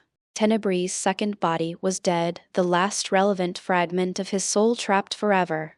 The Eternal Empire itself could wait for HK's forces to arrive. Without their invincible fleet, they would fall quickly, especially with venom inside their capital world's mainframes.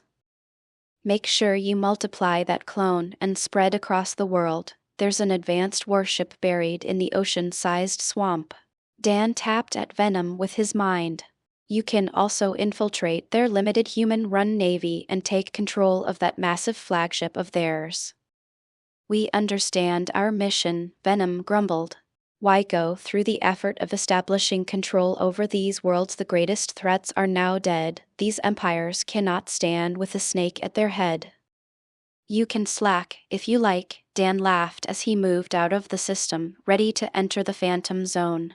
"But once we return home, your clones will remain, as well as any children you wish to leave behind. I want you and the Kashyyyks to begin the creation of your own empire, one that will one day extend beyond the galaxy and across this universe." Venom fell silent, while Dan jumped into the terrible infinity of the Phantom Zone. Even if this universe couldn't be connected right away, one day he would be able to force his way through universal boundaries on his own. Perhaps when they returned, Venom would have merged with all other life and created an endless army.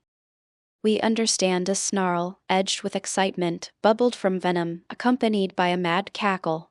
"I shall prepare a primary clone, as well as a series of children to help grow the population." "Valkorion is finished?" May flashed Dan a smile from her position in orbit around the blue sun of Yagwe.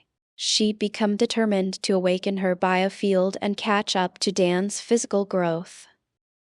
Dead as a doornail, Dan laughed as he joined his wife in her relaxed position. With the two hidden empires beheaded, all they needed to worry about was the home system of the Eternal Fleet.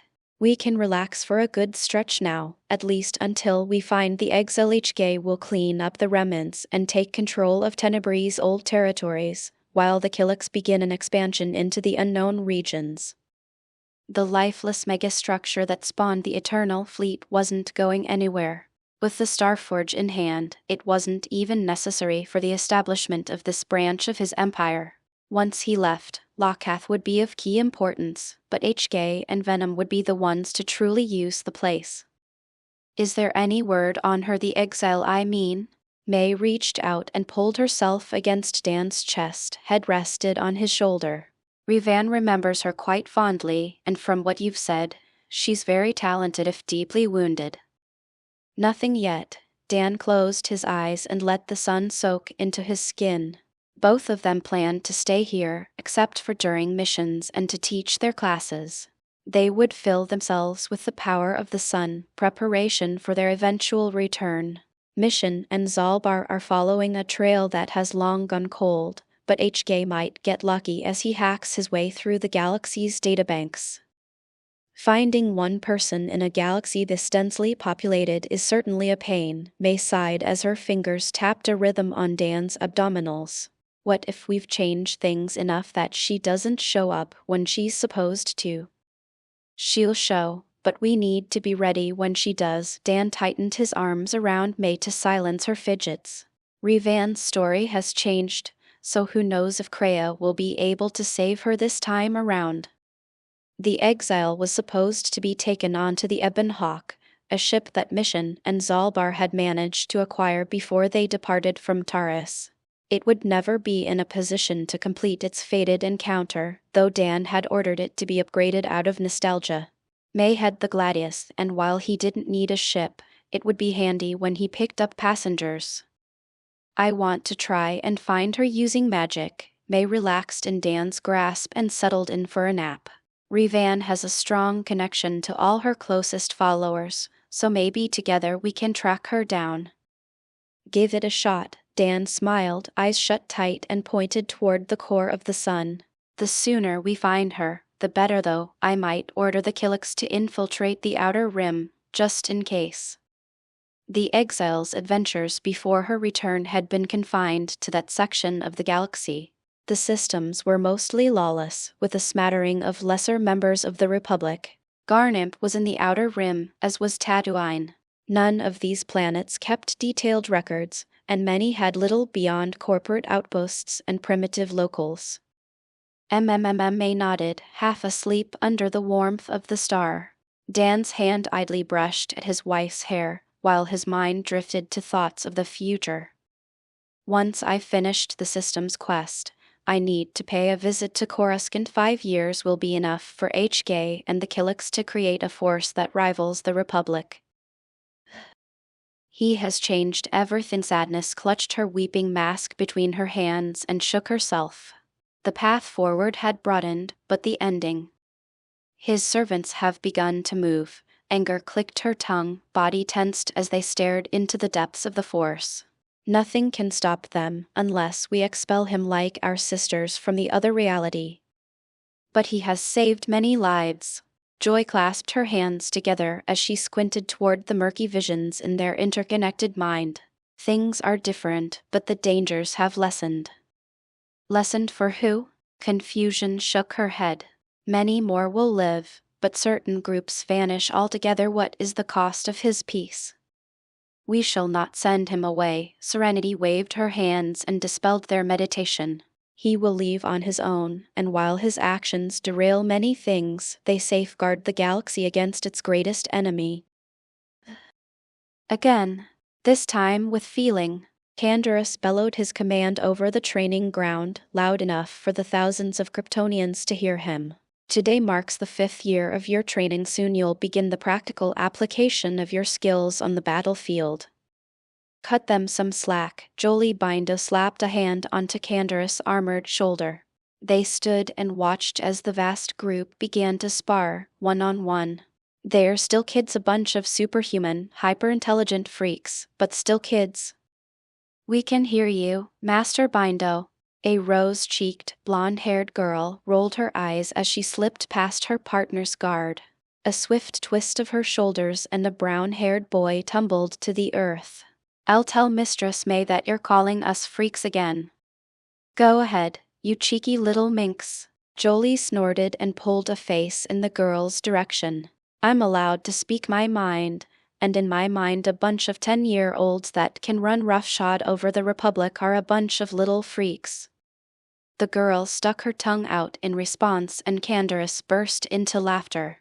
The Mandalorian gave the child a thumbs up and motioned for her to take a new partner, while he tended to the winded boy. Bindo isn't wrong, Kara. Canderous pulled the sheepish boy to his feet and dusted him off. A wave sent him to the loser's circle, where defeated warriors battled each other to settle the lower rankings. The lot of you are terrifying, though not as scary as your leader. Master Danel isn't scary, he's amazing. Kara ducked under the reach of a black-haired girl and bludgeoned her opponent's face. Foot planted on her newest victim, she turned wide eyes to her Mandalorian mentor. None of our other teachers can touch him in the dueling ring, except for Mistress May. Flames rolled over his skin, harmless warmth that brought on an urge to bask in the sun. Dan shook his head. He needed to focus. A flick of his biofield brought him clear of a ruined capital ship and into the side of another. He caught glimpses of shocked expressions as he tunneled through the vessel's hull and into its reactor core. On your left, May blitzed past, hands extended as she dove from ship to ship. The fleet around them filled the star system, packed so densely that HK had called on his masters to thin the herd before his own forces arrived. May returned to his side and dusted her hands against her knees. How do they still have so many ships? 1. This should be the last big fleet out here. Dan let his heat vision clear a chunk of space inside the closest planet's orbit. Once the explosions cleared, several massive shipyards showed their face to the rest of the system. And those are probably why I'd bet the old Sith Empire still has at least one more of these production systems squirreled away somewhere. I hope we can put this war to bed soon. May added her own red vision to his blue and expanded the ruination to yet more vessels. We finally found the exile over a month ago, but we've been too busy to act. She's on her way to Telos as we speak. Karth sent the Harbinger to pick her up like he was supposed to. Dan frowned slightly at the mention of the now Admiral of the Republic. Karth had returned to service after the last of the Sith forces had been purged from Republic space. If I didn't think the quest reward would be better with him, I'd leave that guy behind.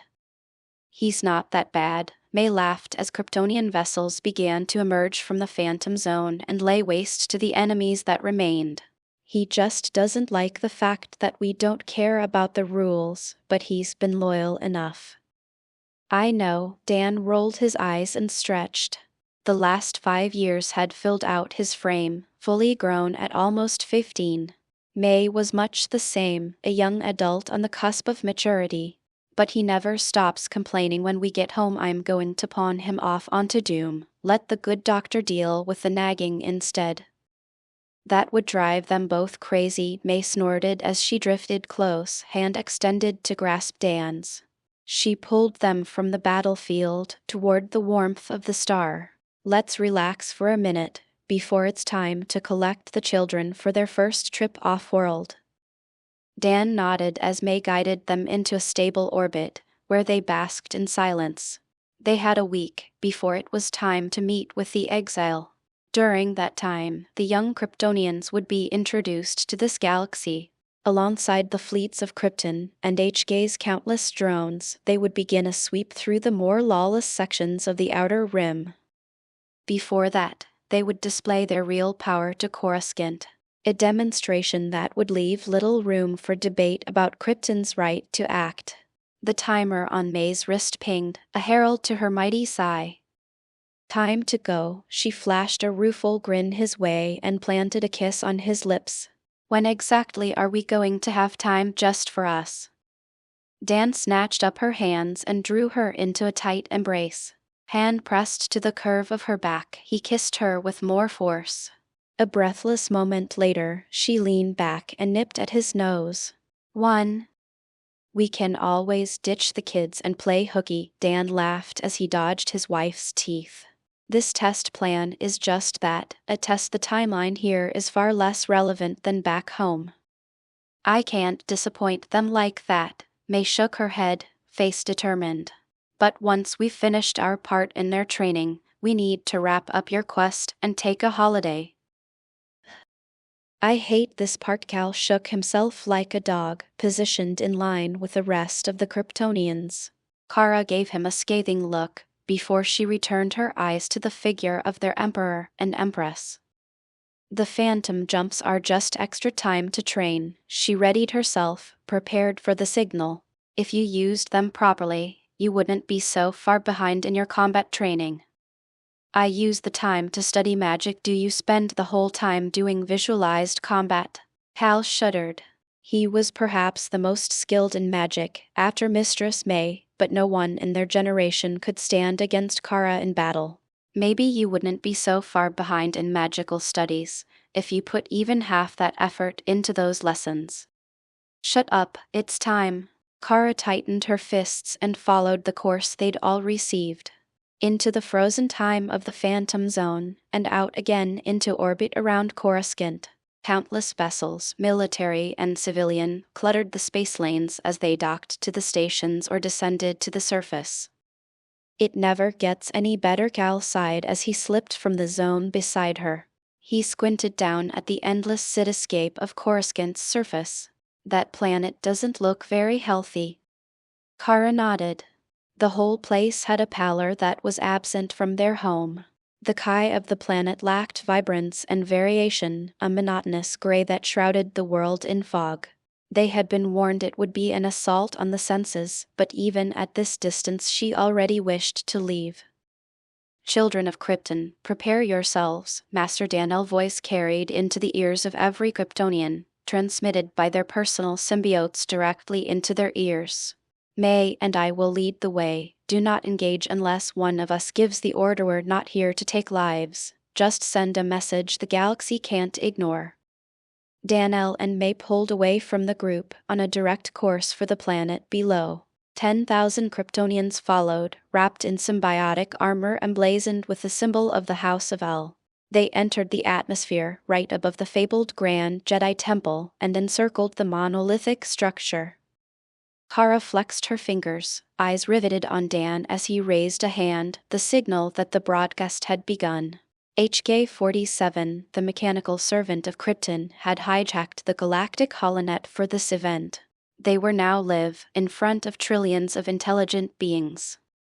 "People of the Republic, my name is Danel, Emperor of the Kryptonian Empire. My people and I arrived in the galaxy 5 years ago, and in that time we have come to find the Republic wanting." Dan's image, transited by holonet, brightened countless homes, watched by the majority of the Republic's population.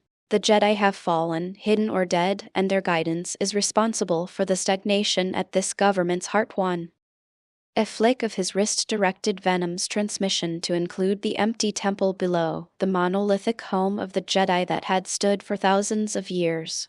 A starlit aura billowed free of his skin, a halo of living fire that mocked the skies above. "Today, my people begin a campaign to free the Outer Rim from the mismanagement of this bloated republic." Dan drifted forward, gaze locked into the holo projection and the trillion eyes behind the feed. "Today, we make a statement to you all. One." His feet touched down on the Jedi Temple's roof, a contact that spread his aura onto the ancient stones. It reached out to wrap the ziggurat as a whole, the largest structure in the world, in the palm of his hand. "One. Krypton has arrived." A tremor accompanied his words. Distant cracks echoed over the planet, and the temple under his feet shifted an inch closer to the sky. Arms spread, Dan zoomed the broadcast out as the ancient structure lifted into the air alongside the mountain that formed its foundations. "We shall not abide by the rulings of the Republic, nor bow to the remnants of the Jedi."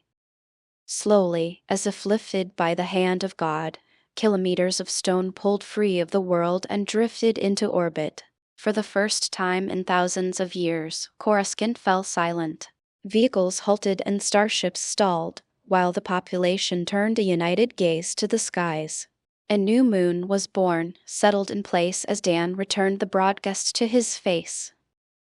"All who seek protection and peace are welcome under our banner, but any attack against us will be met with the swiftest retribution." Another well-timed shift of the holocast changed the audience's perspective, and Dan tightened a single hand into a fist. The temple below compressed under his biofield, a smooth transition into a uniform orb. "No injustice in this galaxy can avoid our sight. No honest call for aid will go unanswered." The 10,000 Kryptonians, with May at the lead, bodies covered in armor and faces exposed to the world, rose up to hover at his back. Flashes behind them, captured by the broadcast and transmitted to the galaxy, signaled the arrival of Krypton's expansionary fleet. Countless vessels, from heavy destroyers to interdiction and picket ships, all centered around Gladius' monstrous hull. "Nothing will stand between us and our goals, though this corrupt republic is welcome to try." Dan dispelled his Kai and returned his biofield to its naturally invisible state. He opened his arms to take in the heavens above, eyes still focused straight into those opposite his broadcast. "Today, the liberation of the Outer Rim begins, a herald of what is to come." The broadcast finished with Dan and May framed against the forces of Krypton, shoulder to shoulder as they stared down the citizens of the galaxy. Dan motioned and the Kryptonians jumped away, one by one, followed by the starships to the first target of the campaign. Only May remained by his side, focused on the planet below. 1. I can detect a large number of force sensitives secreted away in that endless city. May shook her head and cancelled her spell. Most of them are untrained, unnoticed by the Jedi because they live in the lower levels. We'll return for them later. Dan warped his arm around May's shoulders, prepared to jump. If we start abducting children right after that display, it might send the wrong message. Sir, what should we do? A Republic soldier fiddled with the holocom, hands unsteady. That who are they? He's the emperor of an independent empire, located in the depths of the unknown regions. Karth sighed as he patted the young crewman's shoulder. As for what we do, that depends on what decisions the Senate makes. Karth turned his gaze out the viewport, to the starfield above his homeworld of Telos. He was still unsure where his loyalties lied. The Republic couldn't hope to stand against Krypton's fleets, let alone its emperor. He'd witnessed Danelle and May pull entire planetary defense forces apart, fleets reduced to ashes by their bare hands. What if they order us to fight? The crewman flinched, eyes unfocused. We can't win against something like that. He ripped kilometers of city from the ground like nothing. You're right. Karth increased the force of his grip until the youth's shoulder creaked under his fingers. The focus returned to the comm officer's eyes, driven home as Karth gave a shake. We can't win against them. That's as plain as day. A twist of his arm turned them both to the viewport. Look at this place, my home. It represents the greatest restoration effort the Republic has undertaken since the war. Telos hung, scented against its sun. The bulk of its surface was an inhospitable brown, with a small edging of green around the massive orbit-locked space station. The full investment of the Republic had indeed returned life to his homeworld, but progress was slow, impeded by corporate greed. The restoration has come this far, but more and more of the work has been handed over to companies like Churka. Lights flickered in the space around the planet, a halo that resolved into a vast fleet of Kryptonian vessels. Karth slammed his hands together to silence the shouts of alarm from the bridge crew and signaled to the comm officer to broadcast his words to their forces. This is an escort fleet for a humanitarian mission. We don't need to move to defend. 3 massive ships emerged from the center of the Kryptonian fleet and drifted to separate locations above the surface. They sank into the atmosphere until they hovered less than 100 meters from the ground and activated a resonant pulse of energy. As a part of their efforts to reclaim order in the Outer Rim, Krypton has sent 3 terraformers to Telos. Karth set his shoulders, mind clear. Danelle had upheld his part of the deal. If this technology worked as it was supposed to, Karth's side in this was clear. Within the year, this planet will be reclaimed, as will all other worlds impacted by the Jedi's war. What is this place called again? Kara scowled at the swamp-laden world, orbited by 5 separate moons. One of these satellites reminded her of Coruscant, but smaller and more polluted. The Ytaup system. Cal squinted at their mission orders and shook his head. The big planet is called Nal Hutta, and that city moon is Nar Shaddaa. We're supposed to escort the terraformers to Nal Hutta's surface, then take a foothold on the smuggler's moon. 1. I remember that much. Gara sighed. HK-47 fleet was more than enough to take this world, even if the gangster-like inhabitants rallied all their resources to put up a fight. I just wish we could meet some real enemies. Look, that defense fleet is already ashes. The ships in question, a ragtag collection that launched from both Nal Hutta and its moons, blossomed into radioactive bursts of light. The young Kryptonians hung in 3 separate groups, far from the battle as they followed the terraformers' slow progress. There aren't many species that can match up to ours in this galaxy. Cal shook his head as the last of the enemy force joined the rest, reduced to background radiation and molten wreckage. In all our lessons, I can only think of one that Master Danelle warned us against contacting. Who? Kara tilted her head. History and galactic politics tended to drift through her ears under a veil of cotton, lost before she ever tried to file them away. A race of Force monks, the Inktai, Cal sighed at Kara's failure to pay attention to their emperor's warnings. Master Daniel said they can manipulate time and space at will, but they also mind their own business unless provoked. That sounds like a better fight than this one. Kara flexed her fingers into fists as the terraformer they guarded finally entered Nalhada's atmosphere. Once it was in position, she turned toward the smuggler's moon of Nar Shaddaa. I wonder if we can get a leave after the campaign and check them out. I just said that it was forbidden. Cal hurried to keep pace as Kara blitzed toward their target moon. Several thousand of their fellows followed suit, positioned like a spear with them at the head. Get ready. Kara nodded and raised her hands. Joined by the Kryptonians at their back, she charged an orb of Kai and flung it ahead. A rain of stars crashed into the planetary shields of Nar Shaddaa, too much force for their capacitors to handle. Twin explosions blossomed under the barrier and the shields fell. Let's go. Kara howled in excitement and pushed the edge of her current speed.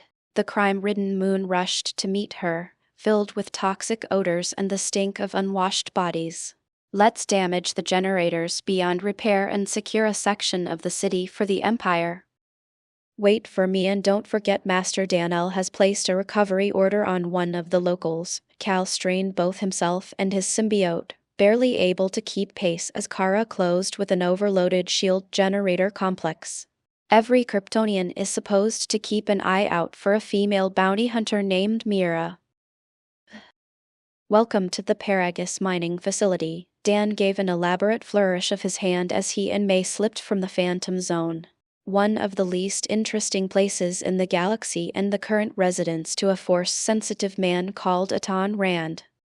Thanks to the changes in the timeline, Dan would be present when the Harbinger was attacked. The Ebon Hawk would never deliver the exile to this place, and Atan would be forgotten by fate if they didn't actively retrieve him. It certainly lacks character. May squinted at the asteroid field, eye lit by the runes of a spell. You're right about there being a Force-sensitive on board. They're stationary, somewhere in the middle of the mining facility. That's him. Dan nodded. Atan should be locked up tight in the detention cells, captured not long ago by station security. How about I blitz in and grab him, then meet you on Telos? All right, I'll check on the restoration and see if Revan has found her old soldier. May planted a quick kiss on Dan's lips and drifted back. Just make sure you hurry, we've got less than 2 days before the exile is attacked. Dan smiled as his wife vanished in a flash of light. If the Kryptonians managed to find Marr on Nar Shaddaa, his visit to Telos would be the second last stop before his quest was completed. Baudur and Brianna were both on the desolated world, ready to be recruited to the cause. First, let's get this part over with. Dan floated to an airlock and activated the cycle. No need to risk destroying this place, as the exile had been destined to do. It's a bit surreal to be inside this place. Hey, who are you? A man in blue overalls and goggles stomped up, eyes widened in astonishment. Did you just come in from outside without a spacesuit? Sorry, no time to chat. Dan tipped an imaginary hat to the confused engineer and vanished down the hall. Several mangled doorways and one ruined turbolift later, and Dan stood before the detention area doors. Alarms blared, while a few rather bold miners fired off several blaster bolts into his back. Dan raised an eyebrow as the bolts dissipated against his skin. Everyone just relax. A flick of his finger extended his biofield along the ground until it enveloped the aggressive miners. They flattened against the ground, held in place as he forced open the detention center door. I'll be gone in a second. Who the heck are you? Atan blinked as Dan folded the metal door like paper and approached his cell. The smuggler edged as far backward as his force gauge allowed, hands raised. I surrender. I'm not here to hurt you. Dan rolled his eyes and flicked a finger against the force field that held Atan in place. A ripple passed through the force cage that scattered it to starlight. I'm here to break you out of jail, now hold your breath. A lightning-quick extension of his hand seized Atan by the back of his jacket. Before the man could complain, Dan pulled them both into the Phantom Zone, headed for the habitable section of Telos. These people are barely qualified to be soldiers. Kara shook her head as she disarmed a Rhodian criminal and clubbed him over the head. She didn't even need her symbiote's energy weapons, just the power of her fists. Has anyone found signs of Mira or the other ones we're supposed to find? The droid. G0T0, Cal shook his head and raised a palm. A soft, golden wind followed his movement, a spell that dropped a dozen gang members into a deep sleep. According to our orders, he's probably hidden in orbit on a cloaked ship. The fleet has approximated its location. Cal scanned through the live reports as they filtered in. Nothing for Mira, but Team 12 has encountered a Wookiee that matches the descriptions in the files. Let's go check him out. Kara waved and a platoon of HK drones marched in to secure the area. This city had so many layers, she suspected it would take millions of droids to manage, if not more. Maybe he can give us information on the other two. We're supposed to keep pushing down, and Northgal scrambled to keep up as Kara ran through the rust-stained halls. She was aimed toward Team 12's position, through unexplored ground. What about the plan? Kara snorted as she continued on her way. This test of their abilities in combat was a waste of time. The HK units could sweep these worlds on their own, and she wanted a real challenge. One thing she did remember from their briefing was the suspected location of a Jedi Master on Telos.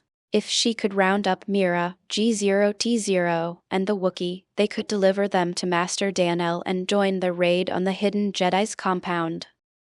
The plan is already as good as done. Kara wrenched aside a rusted door, only to come face to face with a terrified group of humanoids. A mix of species, they were all young and covered in filth.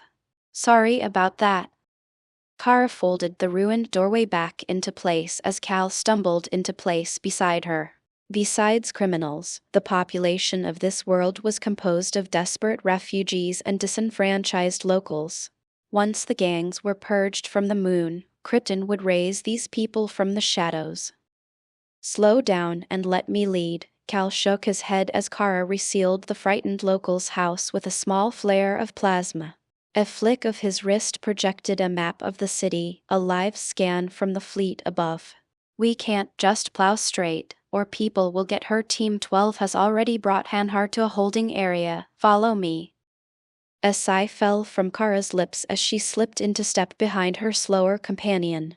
The twisted path Cal plotted on his map would take them 5 times longer than her straight rush. Corridor after corridor, until Cal ground to a halt. She slammed into his back and launched her friend head first into the ground. What the heck, Cal? Kara rubbed the neck of her head and pulled the dazed boy from the floor. Give a girl some warning before you stop like that. Sorry. Cal rubbed at his head and paused. Why am I saying sorry? You slammed into me. Yeah. Kara dusted him off and glanced around the empty hallway. Why did you stop? This place seems pretty. A small shift in the air, a quiet breath, drew a narrowed gaze from Kara. Nothing was visible in the shadows, but she simply closed her eyes. She followed the Kai in her body, until her surroundings began to appear in her mind. Tal was a little beacon, bright and pure, but there was another. Gray, with flecks of white, much like Teacher Canderous, but smaller in size. Mistress May's force-sensitive detection spell had a reaction, but I'll need some time to find the source. Cal settled into a cross-legged position on the floor and prepared to cast the complete set of runes. Just give me a minute. Don't bother. Kara stepped forward, eyes still closed. The invisible figure pressed against the wall and tried to slip past, but Kara reached out a hand and grabbed the person by the neck. They might be invisible, but they can't hide their life force at all. Hey! The stealth field around a red-headed human vanished as Kara's hand closed on her skin. A flick of the woman's wrists launched a series of vicious darts, all repelled by Kara's symbiote. "Let me go, you little freak." "Only Master Bindo can call me a freak." Kara's eyebrow twitched as she slammed the woman against the metal wall and robbed her of consciousness. She tossed her burden to the ground in front of Cal and waved for him to investigate. "Is this the person your spell detected?" "The Harbinger has sent a distress call." Dan rolled his face away from the sun and yawned. He dumped a ton on Telos, then shifted to a position along the exile's course home. "Time to act, or both Kreia and Surik will die." A quick phantom jump brought him to the ship's position, X-ray vision already active as he gazed past the Harbinger's hull. Darth Sion was already up and about, while Kreia was a step ahead of her old apprentice. She had the unconscious exile in hand and was headed toward the shuttle bay. Best to deal with any possible escape first. Twin lances of blue flickered in and out of existence, pinpoint attacks that disabled all the escape pods and shuttle craft. A final, longer burst reduced a mid-sized freighter in the main bay to scrap. "Now Kreia can't slip off while I'm dealing with Sion." Darth Sion was of great interest to him. A man who accomplished immortality through his own power, he would rise no matter how many times he was killed. Fueled by the pain of his ruined body, his only weakness was his mind. He was a brawler, like Maul, not a thinker. The exile would convince him to lay down and die through conversation, but Dan had other plans for the half-mad Sith. "His durability makes him a perfect test subject." Dan smiled as he approached an airlock. "But I'm tempted to see just how unkillable he really is." The Harbinger's corridors were already filled with the dead Republic soldiers cast to the ground like meat. Dan shook his head as he made a leisurely path toward Sion's location. He'd built up quite the following, more than a dozen Sith assassins that believed themselves undetected. These little fish could be ignored until they decided to hunt outside their strike zone. He wasn't interested in these mass-produced killers. HK's drones would be just as effective if he ever needed someone killed from the shadows. Halfway to Sion's position, one of the assassins made their move. A silent blade passed through the air, only to vanish in a wash of heat. The black-garbed fellow had doomed himself and his friends to a quick death. Dan let a low-powered, diffused heat vision fill the hall around him until the walls glowed a radiant orange. Free of his entourage, Dan continued on his way through the ship. "There are so many of these little fellows." Dan paused as 5 new shadows gathered at his back, eyes focused on a detail he'd genuinely forgotten. "That assassin droid, HK-50, is on board. I should scoop him up for HK to analyze." A rapid burst of speed left the cloaked Sith behind and brought him face to face with the startled machine. Before a word could escape the assassin's vocabulator, Dan speared a hand into its chest and clamped his fingers around a small, explosive charge. "Sorry, no self-destructing for you." Dan compressed the metallic charge until a small burst of heat tickled his palm. Satisfied, he swept his hand through the droid's neck and severed its head. "Also, no monologuing." He left the assassin droid in a crumpled pile and carried on his way until he stood before a ravaged, undead version of a human. Darth Sion had his lightsaber driven deep into a reinforced door, no doubt sealed by Kreia as she hunted for a path off this doomed ship. "Need a hand with that?" Dan's voice drove the Sith into a rapid spin, red saber positioned between them in a flash. He ignored the blade and flashed the Sith a shallow smile. "I've already disabled all the possible escapes, so we have lots of time to chat before we catch up with your master." "Who are you?" Sion's half-mad eyes burned as they took in Dan's sudden appearance. His disjointed, unkillable body trembled.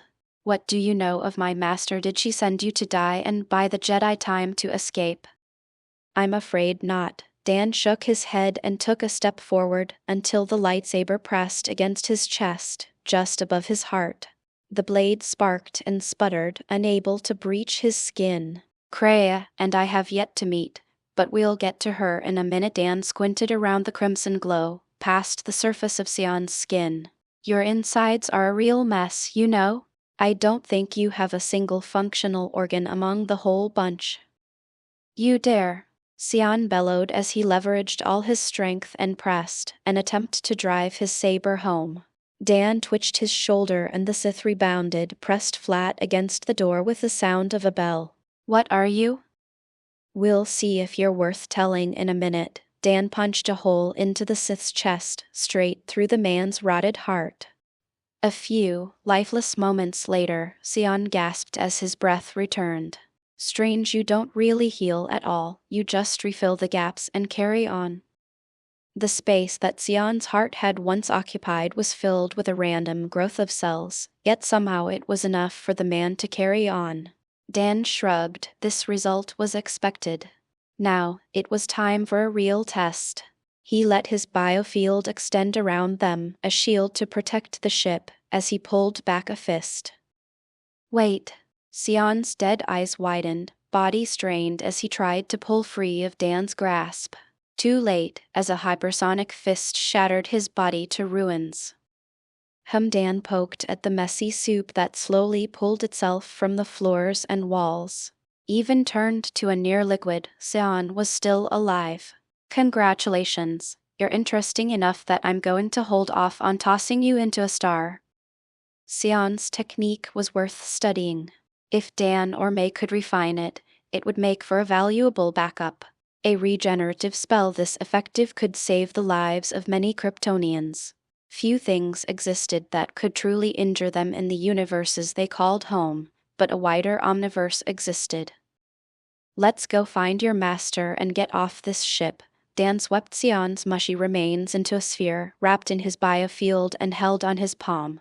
A glance showed that Kreia had reached the docking bay, occupied as she struggled to repair a vessel and flee with the exile. After she's made her choice, there will only be one Sith left to deal with in this time period. Darth Nihilus, the man lost to hunger. Dan shook his head and drifted through the corridors at a good clip. Marr was also with the Lord of Hunger, the last companion of the exile that he needed to collect personally. Nihilus was perhaps the greatest threat to Dan in this time period. His ability to drain life force on a massive scale matched poorly with the Kryptonians' abundance of that same energy. 2.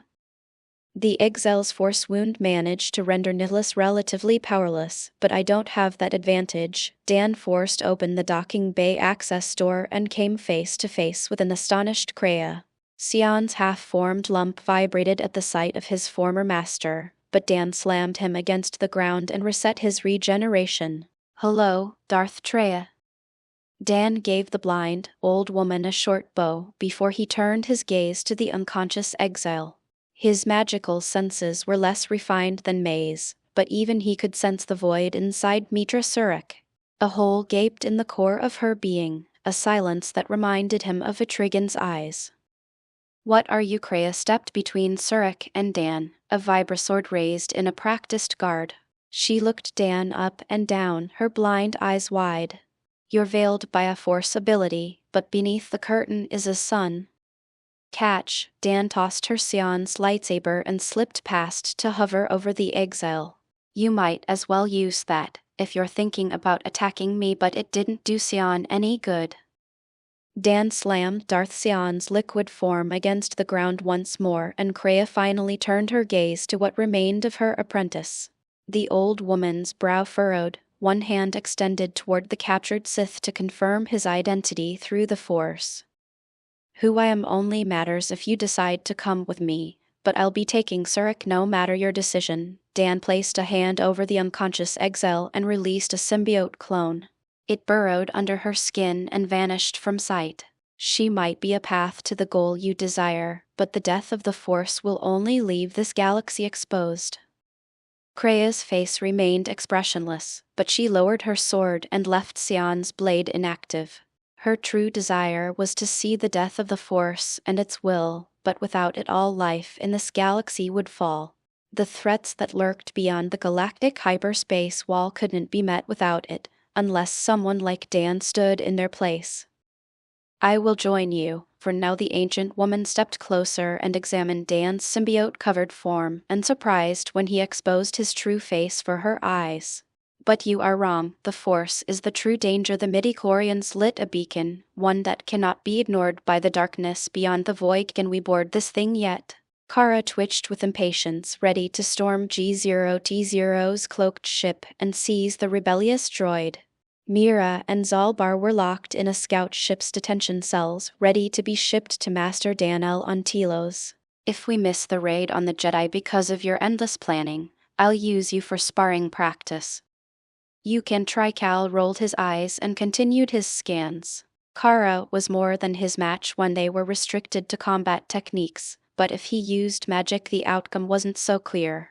We're going to hail him first, so we need to make certain he can't slip away after he realizes we can detect his ship. Fine. Kara slumped into her seat and heaved a massive sigh in Cal's direction. The diplomatic path wasn't one she walked if she had a choice. Just hurry it up. Cal spent another minute at the scanner before he nodded his head.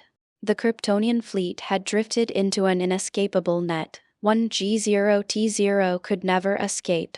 He nodded his head and reached for the comm, but his target beat him to the punch. The vessel dropped its cloak and sent out a wideband hail to the ships around it. Greetings to the invading fleet. I am Goru, head of the exchange organization here on Nar Shaddaa. G0T0's mechanical voice sounded from the scout ship's speakers, while his vessel powered down its drive and weapons systems. I am uncertain who this fleet belongs to, but I hope we can come to a reasonable agreement between us. This is the 19th Kryptonian Expansionary Force. Cal depressed the comm button and answered the droid, even as he ordered the scout to move forward and prepare to dock with G0T0's vessel. We are under orders to bring you to a face-to-face meeting with our Emperor. He believes your goals and ours can be made compatible. Perhaps, but I'm afraid this ship only contains my droid representatives. G0T0's words brought a smirk to Kara's lips. The advanced droid still believed his cover as an organic being was intact. If your Emperor is willing to speak through a mechanical intermediary, then I would be happy to join him for a visit. I'm afraid that we're aware of your true identity, G0T0. Cal tapped at the control panel and transferred a data file on the infrastructure planning droid that Danel had given them. But the Emperor has many sentient machines in his service, so the fact that you are a rogue droid makes no difference to the people of Krypton. Silence extended over the comm, several long seconds before G0T0 sighed. A visual feed connected the droid's ship and the scout, a transmission that displayed a rounded, black sphere with a single red eye. Very well then, but I am interested to learn more about your people and this Emperor of yours. G0T0 bobbed up and down in the visual feed, eye bright. A force such as this one shouldn't exist even in the corporate sector. There are no references to Kryptonians. Look who's back with an unconscious woman and an old crone. Atan Rand shook his head as Dan popped into existence, Kreia and the exile at his side. It took you long enough. Who are these two, and what the hell is in your hand? These two are Sith Lord and a fallen Jedi. Dan rolled his eyes at Atan's complaints and scanned the surroundings for May and the others. Revan had already turned Baudir, so now all he had to do was storm Atris' retreat. As for this mess, Dan bludgeoned Darth Sion against the ground. He's another guest. Dan floated into the air, gaze focused on his distant wife. She, Revan, and Baudir were engaged in a purge of the last of the Churka mercenaries, while Bastilla was alone in a meditative pose not far away. She likely used her battle meditation to coordinate the group, a skill that Dan hoped May could emulate. Make our new guests feel at home, Dan waved at Atan as he gave Sion a smack with the back of his palm. I need to get this fellow sealed up, and then we'll wake the exile and be on our way. 2. The sky blurred for an instant and Dan was above May's group. He waited until they polished off the last of their opponents and settled to the ground in their midst. He gave Sion a final blow and released the ravaged Sith from his biofield. Dan. May smiled as she stepped forward for a kiss. She gave Sion a look of disgust before she turned a raised eyebrow to her husband. What is this mess? It feels half alive and very angry. Let me introduce Darth Sion, a Sith with a rather remarkable ability to stay alive. Dan waved at the broken mass, which had already begun to take the shape of a man. Care to box him up in a seal so I can stop mulching him over and over? May nodded and extended her hand. A spiral of runes wrapped the fallen Sith and compressed him between their folds. Layer after layer joined the first until Sion was replaced by a golden orb the size of a football. This should hold him, but it would be best if we constructed an actual sealing container. May drew the runic sphere towards her and shrunk it down to the size of an apple. This spell is temporary, and this guy is fighting to get out. We'll get it done as soon as we're finished on Telos. Dan glanced toward the southern pole, where Atris and her handmaidens waited. Has there been any word from Nar Shaddaa? Kara and Cal have managed to gather everyone they were supposed to. May smiled at the mention of the two promising Kryptonians. They will be here in less than an hour.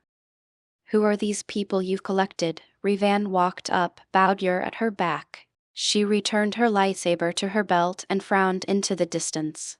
I can sense a pair of familiar presences in the Force, though one of them is extremely muted.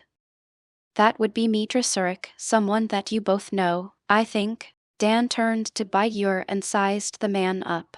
The tan-skinned Zabrak's eyes widened at the mention of his former general, while Revan's grew clouded. The other is a former Jedi Master. Dan let his gaze return to Revan and gave her a small smile. Your former teacher, Kreia, though she has another name these days. Kreia. Revan's troubled face blossomed with surprise. I thought she'd died long ago. A ripple of light and their scout ship exited the phantom zone. The devastated surface of Telos filled the central viewport, centered on the oversized space station that remained in orbit. Kara shook her head at the inefficient technology. The Kryptonian terraformers had already done more than this eyesore ever had, and they didn't require an entire network of planets to keep in the air. Setting us into a stable orbit. Cal tapped at the controls and sent an automated transmission, one that prompted a response from their Emperor's symbiote. Master Venom has instructed us to land inside the reclamation zone. It seems Master Daniel and Mistress May are about to assault the Jedi Master's base. Hurry up then. Kara rolled her shoulders, ready for a fight. She wanted to prove herself in the field, and this raid was her only real chance to face a challenge. If we land fast enough, maybe Master Daniel will let us join them. You both have a rather high opinion of this emperor of yours. Godu drifted closer to the bridge controls and scanned them with his photoreceptors. The technology of this vessel is extremely impressive. I would love a chance to examine their blueprints. I'm sure Master Daniel and HK can help you with that, as long as your talks go well. Cal tilted the scout into a dive that raced toward Venom's coordinates, with Kara breathing down his neck. These aren't even our most advanced ships, just a stripped-down version that can be produced quickly. Stripped down. Godu's eye dimmed for a moment before he vibrated back and forth. Gladius slipped over the horizon as they entered the atmosphere, a behemoth of emerald that eclipsed the sun. I assume that is an example of your best. That's Mistress May's personal vessel, the Gladius. Kara gave the massive ship a smile. Nothing in their navy could stand against her, and she got larger every day. She's got enough power to level entire planets, but she's not the strongest thing under the banner of Krypton 1. Space gave way to the sullied atmosphere of Telos before the scout slipped through a shielded section of the restoration zone. Cal guided the vessel to a smooth landing, just beside a waiting group. Mistress May raised a hand and waved, while Daniel's eyes scanned their scout. You have more powerful ships? The lights on Gobu's surface blinked in a rapid sequence. May I ask, what is your Empire's stance on the Republic?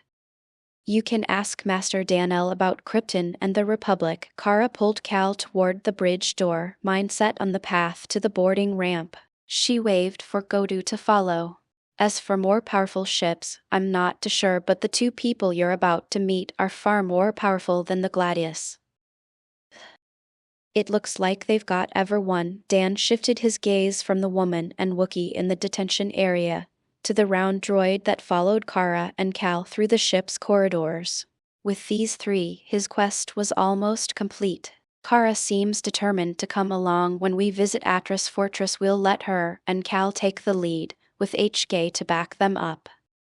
Fine with me. From what I can sense, there's nothing on this planet that's strong enough for us to worry. May glanced at the group of Force sensitives, the exile and Revan's followers all gathered in conversation a few meters away. Surak's soul wound is the biggest problem we have. I'm not sure I can heal it completely, but Master Merlin might have a solution. Dan nodded as Kara and company marched from the scout to bow before them both. He waved a hand and signaled for them to rise, already a bit tired of the worship the younger generation showed to him and May. Greetings, Master Danel. Kara beamed up at him as she motioned to Godu's mechanical form. This is the droid you ordered us to find. The others are still inside the ship.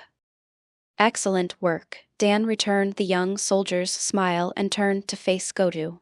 The droid was probably one of the most advanced in this galaxy, something far beyond the Republic of his own time period. I look forward to our conversation, but we have a bit of business before we can sit down and chat. Sir, I would like to request permission to join the raid on the Jedi Master's base. Kara returned to one knee and raised her best puppy eyes at Dan. I want to see how strong I've become, but the normal forces we've encountered have been too weak. Don't interrupt, Master Danel. Cal thumped Kara on the head and turned a bowed head in Dan's direction. Sorry for her rudeness, It's fine, Dan laughed as he waved away the apology. He wasn't a stickler for protocol, and this was an informal setting. I'd like the two of you to take charge of the raid. HK will move in after you clear a path to hold what you've taken, but I want all the humanoids taken alive. Thank you, Master Danel. We won't let you down. Kara vibrated, hands balled into fists. When do we head out? Right now. Dan transmitted a set of coordinates with a flick of his fingers before he returned his focus to Godu. You're welcome to join us as an observer. We can begin our dissection while May and I monitor these two. Very well. Godu bobbed in an approximation of a nod, sensors still locked on Dan's form. He followed on his repulsor lifts as Dan led the way toward one of the planet's poles. Your servants claimed that our goals could be compatible, but I'm not so certain. This empire of yours seems positioned to replace the Republic I was created to protect. You're not wrong. Dan laughed at Godu's question as the land blurred past underneath them. HK was already in position to send drones directly from orbit, so all they needed to do was reach Atris home and they could begin. But what is the Republic? Is it the Senate and the bureaucracy, or is it the people? Godu fell silent, while they drew closer and closer to their target. Dan paid the quiet no mind. The droid would join him, he had no doubts about that. Krypton was the strongest force in the galaxy, the most logical choice to safeguard its inhabitants. Godu was programmed to serve the interests of the Republic, but it was in the interest of the citizens if Krypton took the helm. All right, Kara, Cal. Dan touched down onto the snow-capped mountain that held Atris' secluded fortress. He gave the two younger Kryptonians a once-over, before he waved them toward the entrance. Remember, take everyone alive and be cautious in your battle with Atris. He turned to meet Kara's eyes. She might be human, but the Force can be a powerful equalizer. You are a most interesting species, far beyond any humanoids I have ever encountered. Godu floated behind Dan as they strolled through Atris Jedi Academy, focused on Kara and Cal's high-speed movements as they cleared the path forward. These two appear to be juveniles, yet they are faster and stronger than the droids that follow us. The HK unit closest to them snorted, but didn't deny Godu's statement. Even at 10 years old, Kara and Cal were unmatched against even the most skilled of the Achani handmaidens, one victory after another that left the women unconscious on the ground. "They're doing well, especially for their first real-world mission," Dan shrugged, his eyes focused beyond the walls. Atris and the last of the handmaidens were sealed within the Jedi's audience chamber, faces concerned as the sounds of combat grew closer. The real test will be how they deal with the fallen Jedi Master ahead. The two Kryptonians were not lightsaber-proof, not yet. They would need to use skill, not brute force, if they wished to overcome even a low-leveled master of the Force. Cal's magical ability was the most valuable, followed by their joint ability to use Kai at range. Dan was interested to see if two young Kryptonians were a match for Atris. If so, then most Force users wouldn't be a problem for the other Kryptonians that were engaged throughout the Outer Rim. Indeed, Goru's many small lights flickered as Kara tossed an adult woman across the room with a single hand. The handmaiden slid down the metal wall and joined her sisters in the land of dreams. "I am curious as well. Most of the data I have on the Jedi and their abilities is theoretical, but it indicates a potential loss from your two servants." "We'll see," Dan laughed at the droid's cool, logical assessment. He also had his doubts about Kara and Cal's success, but he was fast enough to prevent any accidents, as was May. "It's time for the show to begin." The last handmaiden within the outer sections of the base fell to the floor, ready to be collected by the HK units that followed their wake. Kara shook her head and sized up the door ahead, the final unexplored section of this modest fortress.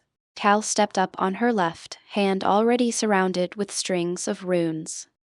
"There are two Force sensitives beyond this gateway, but one of them is much stronger than the other." Cal extended his fingers and cast a supportive barrier over Kara's shoulders, then over himself.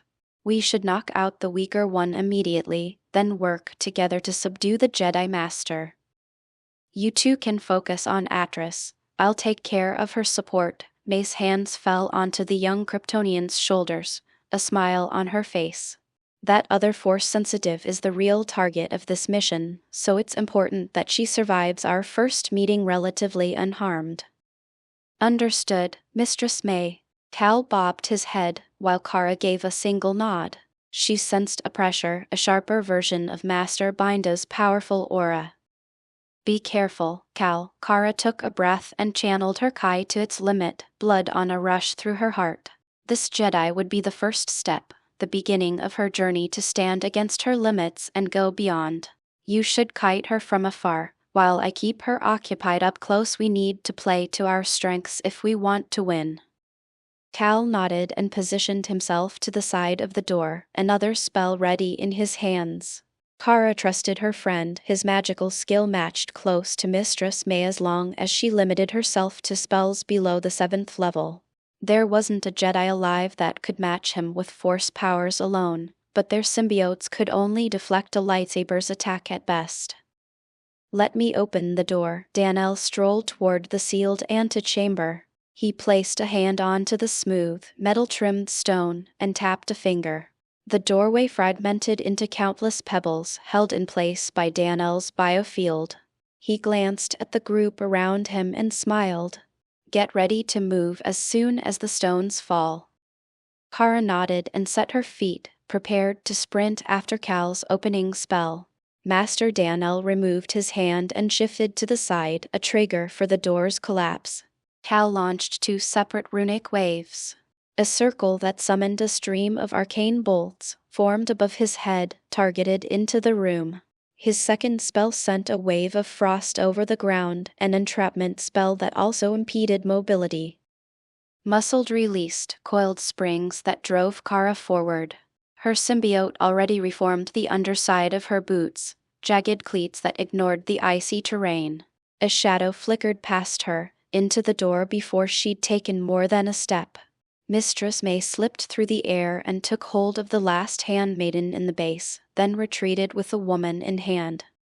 Kara focused on her target, a woman of white hair and robes. The Jedi Master held two lightsabers, blue in one hand and silver in the other. Her feet were untouched by Cal's icy snare, eyes locked on Kara as she batted magical missiles from the air. A flick of her wrists sent a Kai blast in Atris' direction, while Kara withdrew a weapon of her own. Every Kryptonian had received a modified lightsaber, though they were rarely needed. Danel had reverse-engineered a weapon he called the Dark Saber and created a number of models that the Starforge could replicate.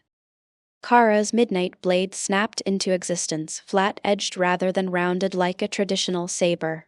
Its hilt was based on a design Mistress May called a bastard sword, with a long hilt and heavy Beskar guard.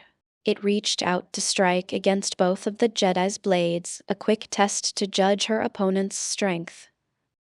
Atris' response was fluid and controlled, a gentle spin that blurred her form and dispersed the force of Kara's blows. She angled her lightsabers and stepped forward to meet Kara's charge, one saber high and the other low. Kara smiled and danced to the side. A deep roar sounded from her back, a draconic serpent of flame that rushed from between Cal's outstretched arms toward the wide-eyed Jedi. Without hesitation, Atris dropped one of her sabers and extended her hand. She gave a gentle push, a wave of force that diverted the molten snake into the floor. "Got you." Kara danced forward, sword angled toward her opponent's unarmed side. Face set in a self-satisfied grin, she nearly lost her head as Atris spun with superhuman speed. The silver lightsaber brushed against the very top of her scalp, much to her symbiote's dismay. It hissed in Kara's ears, even as it restored its damaged flesh. "You have nothing," Atris snorted, eyes in a loop between Kara, Cal, and Master Danel in the doorway. "Who are you people? Why have you attacked this Jedi Academy?" Atris twisted back, a hair's breadth away from the young woman's lightsaber. The boy in the back also ignored her question and summoned another circle of light. She resummoned her fallen saber and hurled it toward the caster. Guided by the Force, it windmilled in a vicious arc, only to be deflected by a thick bolt of lightning. Her other blade, the one she took from the exile, intercepted the black sword of her closest opponent. The young woman's raw strength was abnormal, beyond the human limit. Atris channeled the Force into her muscles and bound her attacker's saber with her own. "Why don't you answer, May?" Atris glanced at the man in the doorway, who was in idle conversation with a spherical droid. The real threat was not the two children, but the fellow that she recognized as the self-titled Emperor of Krypton. "You have taken a stand against the Jedi. Why?" "I don't consider what remains of the Jedi to be my enemies." The Kryptonian Emperor shook his head, while the young spellcaster painted a thick band of runes into the air. "But I also don't consider you to be a Jedi." The man's eyes flicked to the door behind her, as if he could see beyond the stone. "The Sith holocron that you spend most of your time with has changed you into something else." Atris' heartbeat doubled, a mix of shock and fear that she locked behind her emotionless face. No one should know of the holocron, not even the few servants she kept in this private retreat. Her moment of hesitation was not unpunished, as the young woman forced her onto the back foot with a rapid string of blows. The Force guided her body until the retreat turned to a standstill. Atris matched the girl blow for blow, one eye on the light of the caster's runes. Whatever spell the boy prepared, it was much stronger than the last. She let her mind reach out to her fallen saber once more, a grip that speared it at the young Kryptonian's face. She let the Force fill her, until her skin burned from the fire of its light. The energy surged through her, a power that doubled her speed and doubled it again. A flex of her back, a slight arc of her elbows before she stepped forward, blade in line with the young woman's neck. A black blade clashed with her own, the girl's valiant attempt to save herself. Atris shook her head and used the impact force to rebound her lightsaber in a vicious arc, one that would bisect her opponent from shoulder to hip. Be riven by light thunderous ruination. 1. Before her saber could strike home, the caster finished his spell and Atris' world was reduced to a narrow point. The Force screamed out, a warning to act or die. Her second lightsaber landed in her palm, while both blades positioned themselves between her and the perceived danger. 10 bolts of lightning, each as thick as her wrist, reached out and slammed against her weapons like an avalanche. Most of the electrical energy diffused against her blades, but her body still absorbed a powerful shock. Frozen in place, she could only watch as the girl's black sword reached past her guard and inched toward her face. "Well done, you two," a pair of fingers held the girl's sword in place, millimeters from Atris' face.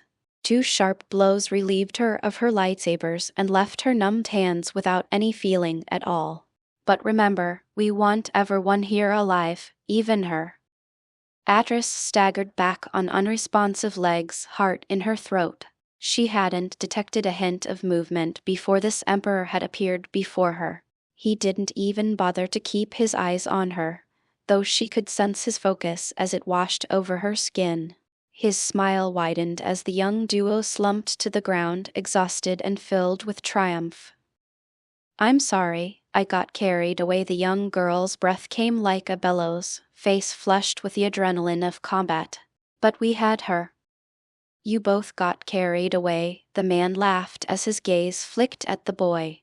"If Cal's spell had hit her directly, we'd be scrapping her genetic material from the floor." He ruffled both of the children's hair before he turned to face Atris directly. "Now it's my turn." Immense pressure settled onto her shoulders as the Emperor of Krypton stepped towards her. The Force cried at her, unable to guide her to a path of victory. She stood before an impenetrable wall, a power that was beyond her ability to confront. "One. So, Emperor, what reason do you have for taking me alive?"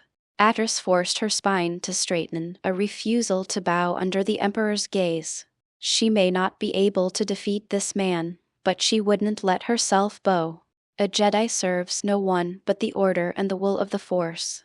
These children have bested me, a mockery that surely renders me valueless. The Emperor held her gaze for a torturous moment before the pressure began to fade. His serious face brightened with a smile, a flash of white that had her flinch back a step. He laughed at her open display of fear and shook his head. "Your value isn't judged by your ability to fight and kill, and you're welcome to call me Daniel." The Emperor motioned to the 2 children and they scampered to their feet. "Go make a final sweep of the base. Make sure HK is treating the handmaiden's injuries." The 2 saluted and scampered from the room, set on their assigned tasks. Daniel turned his attention back to Atris and waved a hand. Her lightsabers floated into his hands and snapped to life. He admired both blades before he flicked them off and tossed her the blue saber. "This silver blade belongs to someone else." Daniel placed the weapon on his empty belt and looked Atris up and down. "Krypton is a place that accepts all kinds of people, fallen Jedi, Sith. All that matters is you follow the laws of the Empire." "I have not fallen." Atris shook her head, hair a wall between her and the strangely informal man. She clipped her own weapon to her belt and struggled to remain on her feet. "I only study the holocron to gain insight into the enemy." Emperor Daniel shrugged as his gaze shifted to the stone door behind her. He stepped around her and motioned for her to follow, an action that made her muscles scream. She had channeled far more power than her body could handle. If she couldn't meditate and heal soon, she might still die of her wounds. "Regardless, the Jedi Order is reduced to blind fools, hidden in the shadows." Daniel raised an eyebrow and waved toward the door.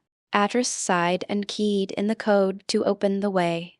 "Krypton welcomes all to our banner, and you'll find the minds of our people are far more open than the masters you're used to." They walked down a narrow hall until they entered her secret meditation space. The holocron stood exposed to the air, its whispers at the back of her mind. The Emperor waved a hand and a golden glow fell onto her, a light that blocked out the intrusive relic. "This thing is coming with us, even if you choose to stay behind." He let his strange, black suit wrap the holocron in tar and secreted it away. "It's too dangerous to be left in your hands, unless you train yourself in a better form of magic." "I can stay?" Atris blinked. She'd expected an ultimatum, or threats. Instead, she received a passive invitation and general indifference. Why would you let me go? Because, Daniel held her gaze with his own, nothing but certainty in his eyes. You'll never become a threat to us, his words poked at her heart, a jab that woke the trace of anger. But, if you join us, you'll become stronger than any Jedi could ever be. Your reaction time is pretty good, you know? May ignored the handmaiden in her grasp and blitzed toward a large, open chamber within the base. From the moment she'd hauled this woman into the air, Brianna landed blow after useless blow against May's body. But this kind of fighting isn't something you can use against me. May waved away the HK units in the room, a chamber clearly designed for large groups to spar. Another flick of her hands sent Brianna into a spin along the floor, one that the handmaiden halted with eerie grace. I've been told that you prefer to learn about someone through combat, so I figured we could have a match. May gave the woman an appreciative glance. Brianna kept calm and collected, focused despite her failure to harm her captor. You're welcome to use any weapon you'd like, but I'll stay unarmed. I'm not experienced enough with weapons to be certain I won't accidentally kill you. You overestimate yourself, or underestimate me. Brianna raised her fists in a practiced guard, a strange martial art that May recognized.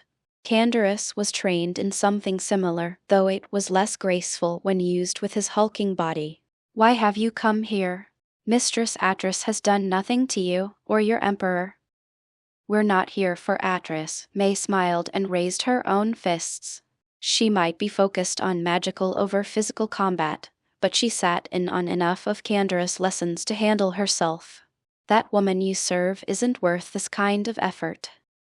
May motioned for Brianna to begin with an upcurve of her fingers, a motion that was answered with a practiced set of fists. The handmaiden danced forward and lashed out, face set in an angered mask. May maintained her smile and matched her movements like a mirror. Then why? What other purpose could bring you here? Brianna's brow furrowed as May effortlessly copied her attacks, fist against fist and knee against knee. No matter how fast the handmaiden pushed herself, May followed her with a casual agility. Atris is the only important person in the space. I don't believe you break into our home for nothing. Now it's you that's underestimating your own value. May shook her head and placed a hand behind her back. Brianna's attacks came so slowly in her eyes, it was easy to intercept them all with a single palm. We came here for you, daughter of the great Echani General Usanis and the Jedi Master Arenki. You lie. Brianna's stance faltered at May's casual mention of her lineage. She was unaware of her mother's identity, or had been until this moment. Dan had briefed May on this young woman's backstory, another tragedy created by the dogmatic evil that was the Jedi. I have no reason to lie to you, Brianna. May shook her head and gently shifted the handmaiden's next combination of blows to the side. They came faster now, but with less polish, filled with the emotion visible behind the young woman's eyes. Your mother was cast aside by the Jedi for the crime of having a daughter and a partner that she loved. Brianna stepped back and closed her eyes. Several deep breaths later and she had reformed the cool composure she'd had at the start of their short spar. May met the woman's gaze, unflinching and ready to continue, but the handmaiden's fists unclenched as her arms returned to her sides. This battle is pointless. I can't learn anything unless you fight sincerely. Brianna rolled her shoulders, a failed attempt to lessen the tension seated there. May raised a hand and waved, a simple spell that relaxed the handmaiden's coiled muscles. Thanks. Are you also a Jedi, like Master Atris? No, I'm not like Atris, and she's no more a Jedi than I am a Hutt. May sighed as the handmaiden returned to the topic of her master, a deflection from their discussion of her lineage. She needed to focus Brianna away from her mindless obedience to the fallen Jedi and onto her own situation. You said I should fight seriously, or you won't learn anything about me. May's smile took on a slightly wicked tilt as she reached within and touched on the core of her magic. Light filled her body, channeled by her will to take the shape of complicated runes. They slipped from her skin and coiled over her body, silver gold scripture that changed her from a young woman to a luminous sorceress. How much would you learn if I reduced this world to ash and fire with a single wave of my hand? May's voice resonated with terrible force, filled with the spark of her magic. Coiled serpents, winged salamanders of molten iron, crawled from the runic formation at her back. One of these beasts would be enough to bring ruin to this planet, despite their diminutive size. Brianna staggered back from the tremendous heat. The air around them converted to a blast furnace by the tiny lizards that flew around May's empowered figure. She opened her mouth, only to be interrupted by the sudden appearance of another person within the flame. Playing with fire, are we? Dan reached out and scratched a salamander under the jaw, immune as the little beast nipped at his fingers. May smiled and snapped her fingers, a signal that ended her spell and returned the salamanders to their realm of origin. How goes your conversation? I'm not sure yet, May shrugged as she turned back to Brianna. I was just showing the handmaiden here why fighting seriously would be very bad for her health. Dan laughed and let his gaze travel to the short-haired woman, eyes filled with the deep blue of his Kai. For a moment his true power rippled into the chamber. It spread in a wave that battered the walls and forced Brianna to her knees. The display vanished as quickly as it came, replaced by Dan's normal laid-back grin. May's right on that one. It would take a vast amount of effort for you to be a worthy opponent to either of us. Dan rolled his shoulders and squinted through the deformed wall to his left. It looks like Atris has actually chosen to come with us, but I'm not sure if she's fully on board just yet. I think you broke her. May reached out and gave Dan's cheek a gentle flick before she motioned toward the paralyzed handmaiden. She stared at Dan like she'd encountered a true horror, locked in position like a prey animal too afraid to run. You go finish with the others. I'll make sure Brianna here finds her way onto the ship. So, this Darth Nihilus lives on a broken-down ship?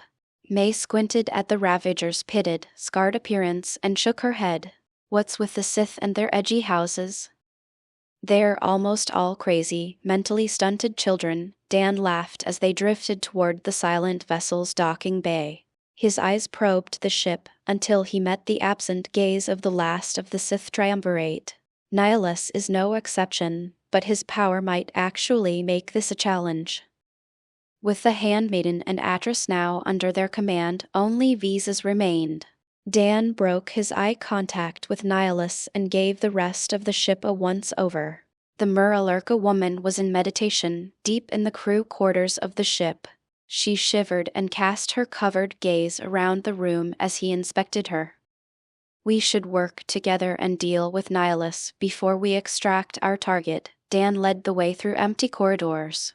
May would be key in this battle, since the Lord of Hunger could feed on their infinite life force without magical safeguards. Remember the plan? You engage him up close, while I suppress his absorption ability. May smiled, eyes already filled with half-visible runes. She'd been casting defensive magic since their arrival, a barrier against Nihilus power. He's already poking at us, but my spell has him confused. Dan nodded and picked up the pace.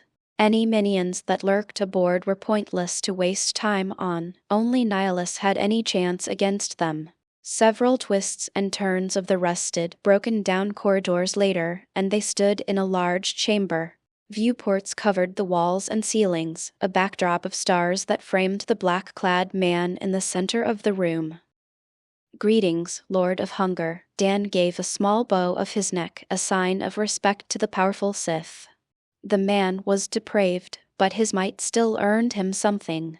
Any last words before the end? A crimson lightsaber blossomed to life in Nihilus' grasp, while an unintelligible voice filled the air with murmurs and shadow. The Sith strode forward, saber in a single hand. The other extended toward Dan and May, accompanied by an uncomfortable buzz at the base of his skull. May pulled her staff from the air and slammed it against the ground. A runic circle expanded to fill the room, filled with a comfortable white light. The pressure vanished, driven back by her spell as Nihilus howled in agony. 2. The Sith dropped to one knee, lightsaber barely held above the floor. Black steam poured from under his robes, dissipated to nothingness as it entered May's spell. Dan raised an eyebrow and glanced at May, whose face was tilted in surprise. It's just an area of effect cleansing spell. May shook her head as Nihilus continued to screech. Cal would be capable of casting the same, if given enough time.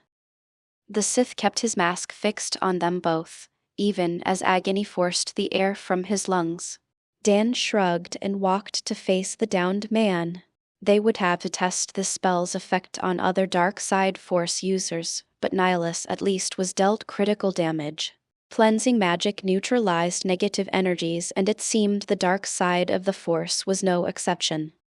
Sorry, it looks like you won't get a glorious final battle after all. Dan raised his fist and gave the Lord of Hunger a payable once-over. Underneath his robe and mask he was just a man. I hope your victims find justice from your death one. Faster than light, Dan's fist speared through Nihilus' masked face and out the other side. A quick shake cast the fallen Sith aside before he exploded into a wash of electric blue. Another shake cleared the blood from his hand as Dan turned to May. 3.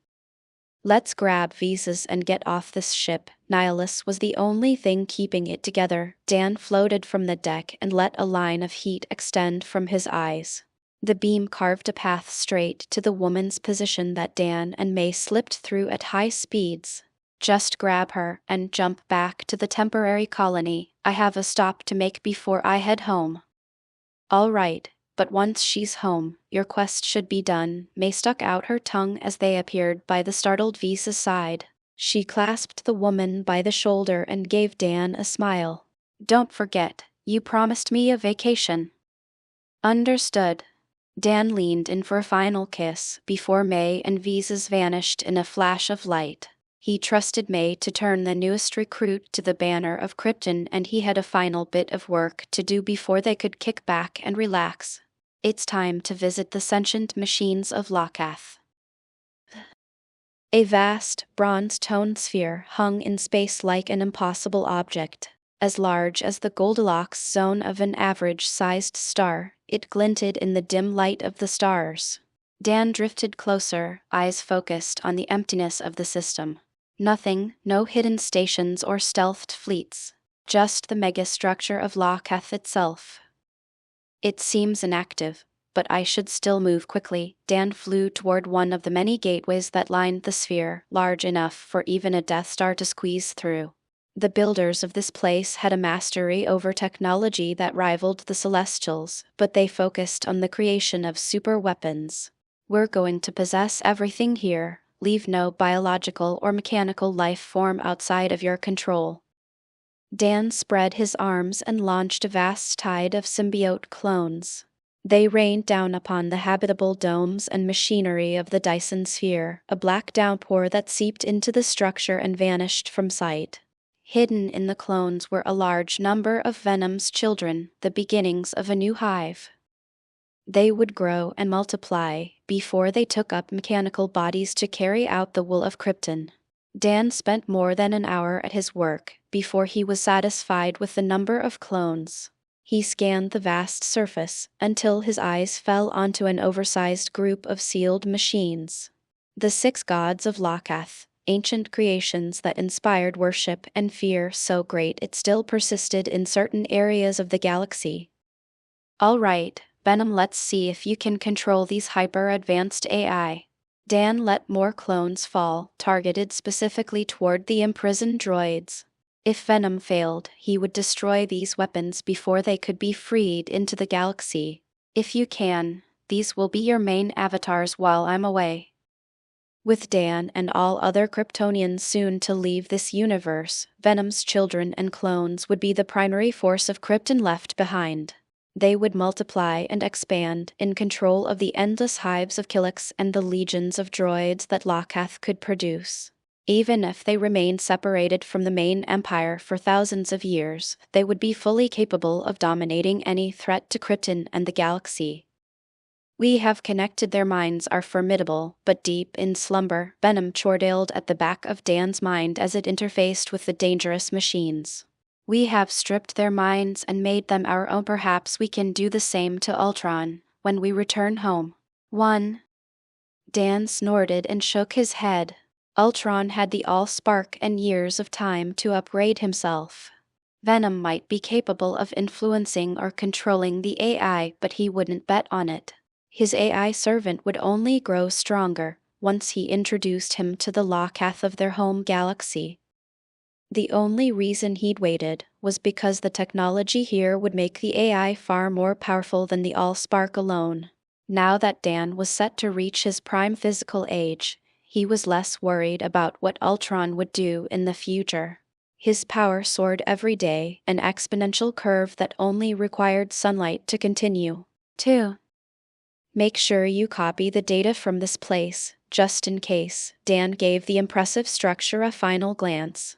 In the future, perhaps Kryptonians would live in such spheres. Our Locath is much older, and it took damage during the conflict with the Republic.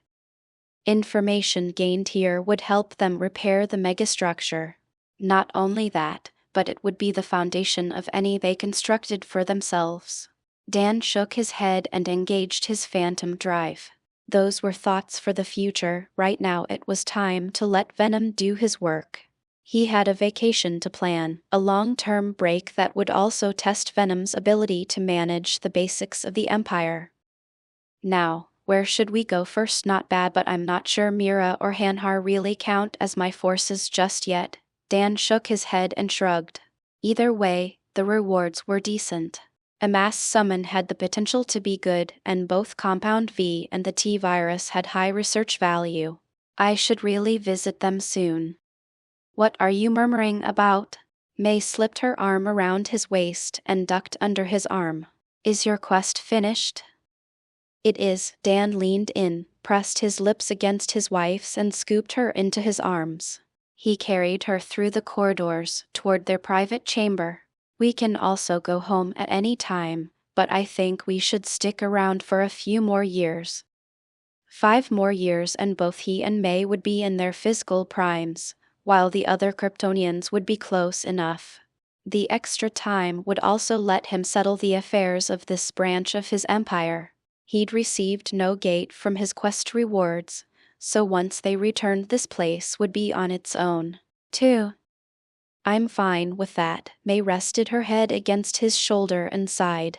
We've wiped out most of the big threats in this galaxy, but back home there's still a bunch of work to do. Dan echoed his wife's sigh at the thought of their return. It would be good to get the full-scale expansion of Krypton on the go, but it would require far more effort than he'd invested toward this trial run. He would have to walk the line between unopposable emperor and hero of those forgotten by the Republic. Well, let's enjoy our vacation while it lasts. Dan slipped through their chamber doors and gave May a playful toss onto the bed. Eyes hungry, he pounced forward to join her. 5 years will pass in the blink of an eye. The Starforge hummed with activity, its halls crammed to the brim with a combination of living and mechanical bodies. Krypton had uprooted the strongest and most valuable of its forces and shipped them into the mighty station, ready for the journey to come. Symbiote-controlled life forms from across the Empire's territories marched side by side with Kryptonians and H-gaze drones, endless lines that packed the hallways full. That's the last of them. May rubbed her temples as she interfaced with the semi-intelligent Starforge. Venom has jumped the last of the fleets away. Just in case our transport has a negative effect on the system, we should be ready to go whenever you are. All right, system, it's time to take us all back home. Dan nodded and sent the command. 5 years of rest and relaxation was enough. It was time to go home. Silence reigned, but Dan waited patiently. The last time, it had taken a moment, and now there were far more passengers. Is it work right? White interrupted May, a flare that blinded even Kryptonian eyes. It filled the star system, a mighty halo that wrapped the Starforge in its embrace. The light consumed the world and time fell into nothingness. Danelle and May should return in a few days, provided nothing unfortunate occurred in the other universe. Doom shifted a holographic chess piece and motioned for Ultron to take his turn. Our momentary freedom is soon to end. A good move. Doom clicked his teeth as Ultron moved an inconspicuous pawn and changed the position completely. He used to win half of their games, but lately the AI had shifted the balance to its favor. Be patient. 100 years is not so long, and our master has even granted you an immortal body. Ultron smirked at Doom's next move, hand already extended to raise his knight into the air. The testing we've done on your physiology suggests you'll continue to absorb solar energy faster than Danelle until he comes of age. Perhaps it will create a gap he cannot overcome. 3. Perhaps Doom sighed and tipped over his king. Another defeat, the fourth in a row. Let's play again, a final game before I have to return to the Senate. A wave of light surged through the void, countless phantom portals that heralded the arrival of a vast fleet of Kryptonian vessels. The huge fleet drifted forward, greeted by 3 smaller figures. Goku gave the Ultron-controlled ships a cheery wave, while Alan and Thetis looked on in horror. They had spent the last several weeks on the hunt for any Viltrumite they could find. Reinforced by the symbiotes of Krypton, they had yet to find one that could stand against them in a 3-on-1. Conquest had been the closest, and now he was in a venom-induced coma right beside Nolan and the others. This is quite the fleet. Thetis took in the thousands of supercarriers and their escorts with a shake of his head. If these ships contained similar advanced technologies as the others he'd seen, this force was enough to conquer most of known space. I'm not sure they'll be much help against the Emperor of Vildrum, but they'll certainly give the standard Viltrumites reason to pause. I think Ultron said this was just the exploratory probe, whatever that means. Goku scratched at his absurd hair and gave a wide yawn. Either way, he said Dan left instructions that he defend Earth and hunt down the Viltrumites if possible, so we can focus less on defense and go all out. Earth isn't the only planet at risk. Did you say this fleet is just a probe? Alan took a second look at the innumerable ships, eye nearly out of its socket. How big are your regular fleets? I don't really know. Goku tilted his head, deep in thought. He tapped on his chest and questioned his symbiote. How about you, Pride? Do you know how many ships are in a Kryptonian fleet? We are accessing the Phantom Network. A standard defense force contained 30,000 supercarriers, 28 heavy dreadnoughts, and a vast number of support vessels. Pride's voice crackled over their comms, just as bored as his master. Can we proceed to the planet now? The fleet has already detected a high-energy being on its surface, a suspected Viltrumite that has begun to rise into orbit. The group glanced toward the planet, where a youthful woman with short black hair rose to meet them. Her eyes held a deep fury, fists already aimed toward the Kryptonian fleet. Goku slammed his fists together and accelerated to meet her charge, while Thetis and Alan struggled to follow. 2. Let me fight one-on-one this time. The Saiyan put on a burst of speed and extended his lead. I'm sick of all the team matches. Another world has fallen, stone cracked, ground to dust under indestructible hands. Still seated on his throne, Thrag scowled at Ursal's report. This new FDL drive that the Coalition put into play has us 3 steps behind. Recall all operatives outside the core empire. It's time I entered the field myself. Understood, Father. Ursal bowed her head and backed away from the visible rage on Thrag's face. 3 dozen Viltrumites had already fallen in this conflict, to a fleet led by the greatest traitor to their race. Anissa was the last to lose contact. I'll inform the others of your commands immediately. Thrag sighed as his daughter hurried from the throne room. She was a loyal servant, but soft of heart compared to his other children. The Viltrumite Empire stood at a crossroads, poised to fall if they took the wrong steps. It was not a time for soft-hearted weakness. The latest reports had revealed a new enemy, powerful vessels manned by sentient machines.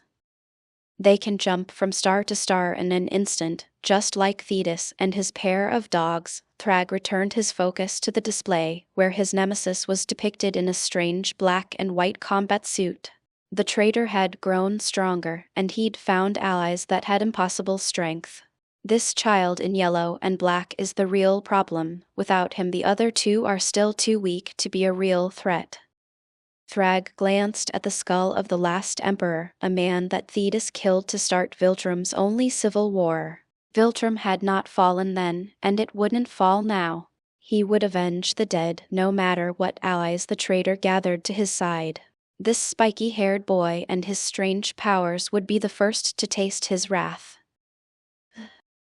"You're strong." Fist against fist with the short-haired woman, Goku's face split into a grin. He vanished in a flicker, only to reappear at her back. "Not as powerful as that conquest guy, but you're a lot more fun. He was so cranky and I wasn't allowed to fight him on my own."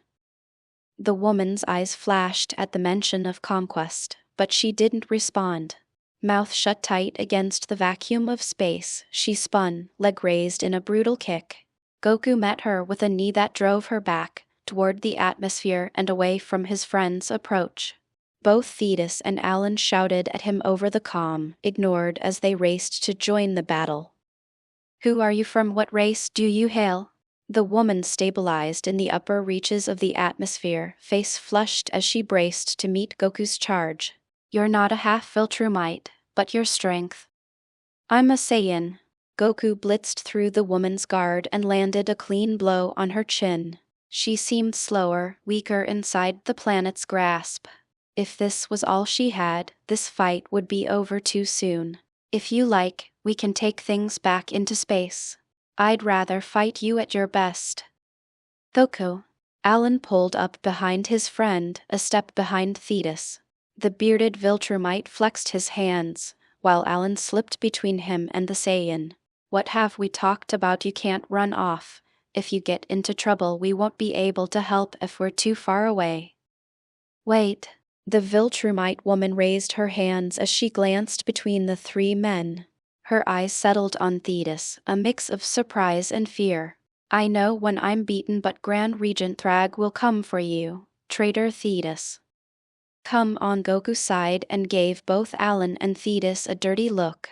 "How about this? You and I will fight. If you beat me, you can go."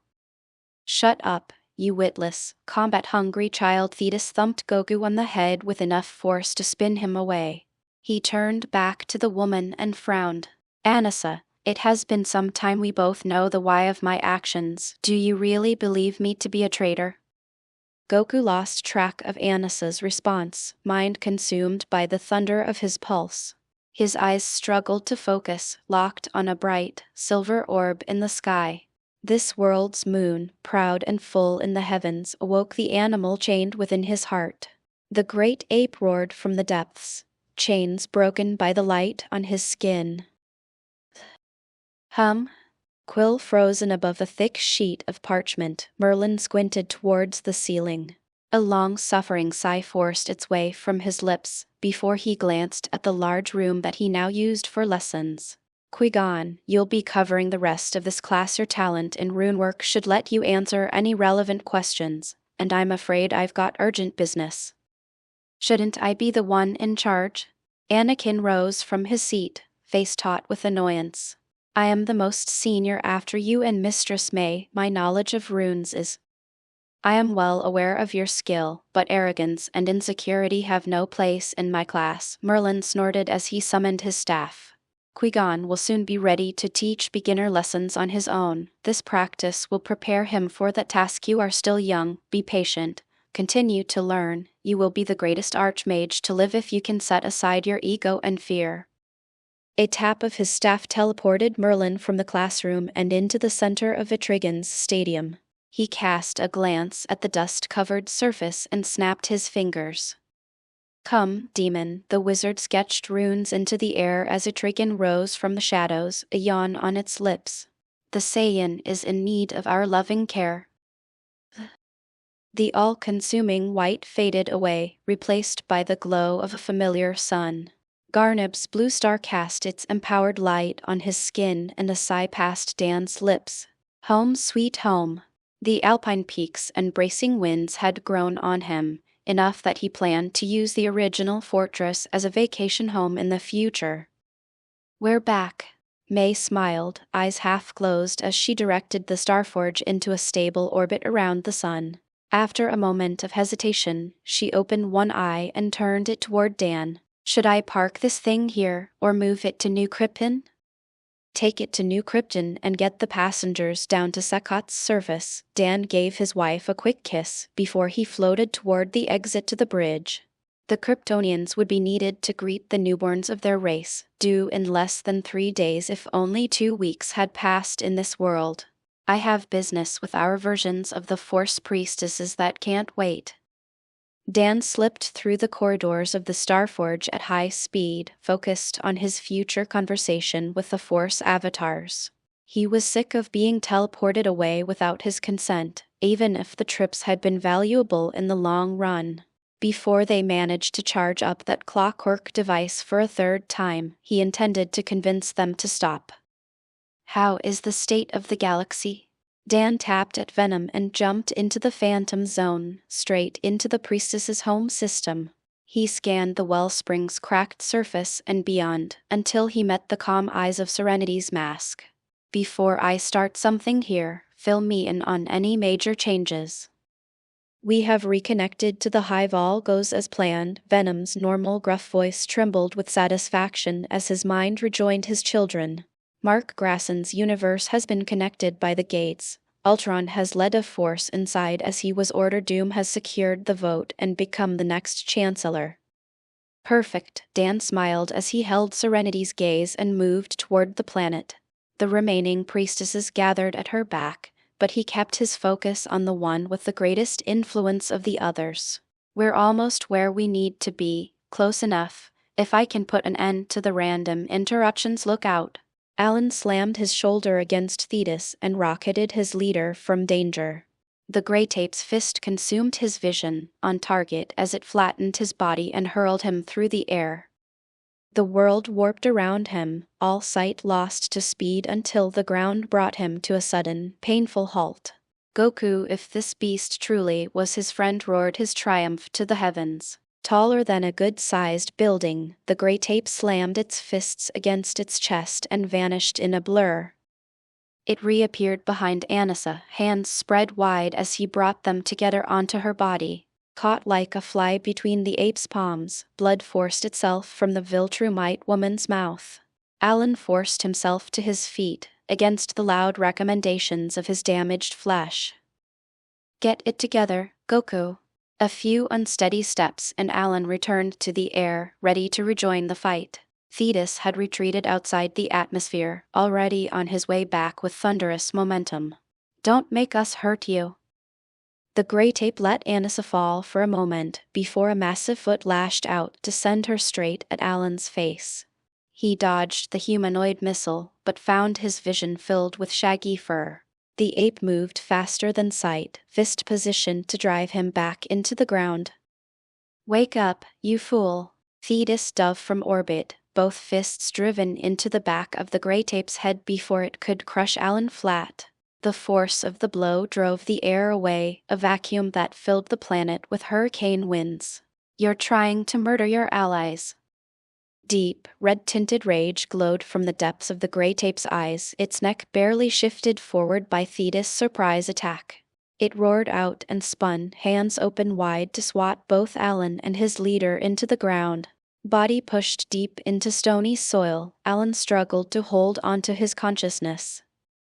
Rage and instinct, a poor combination, a cool, slightly musical voice, called the ape's attention to the sky alongside Alan's blurred focus. A shadowed figure stood level with the clouds, side by side with an elderly humanoid man. "Even poor pride is buried, lost to your mindless predation." The Grey Tape howled at the newcomers, determined to crush them to dust alongside the rest. Alan flinched as the beast vanished with a flex of its legs, a leap that brought it face to face with the shadowed figure and his elderly accomplice. Such a waste power without control has its value stripped away. The midnight black humanoid frowned as Goku's monstrous form appeared before it like a mountain of fur. You might have a chance, if you could force your mind to obey. Just finish this quickly, Adrigan. The old man gave the ape a disappointed look and tapped his staff in the air. I have isolated this space. Your attacks will have no effect on the planet below. Adrigan raised a casual hand, palm forward to halt the great ape's fist. His frown turned to a smile as a flex of his arm tossed Goku back to the earth. Feet suspended on gray-black flame, he walked down with a casual grace that tightened Alan's chest. The abyssal eyes of this newcomer triggered a primal fear, the urge to return to the warm bright of the fire and wait for dawn. It seems this part of you has forgotten its place. Adrigan glanced at both Alan and Thetis and widened his smile before he landed next to the wrathful ape. The beast ignored his words, mouth opened as it charged a deadly blast of Kai. Oh, it seems like you've readied a coup de grace. Unconcerned, Adrigan made his way toward the glow inside the ape's maw. He examined his claws and picked a trace of dirt free, before his mouth opened in a shark-toothed yawn. He summoned a small ball of ash-gray fire on his palm and faced the coming attack with a bored face.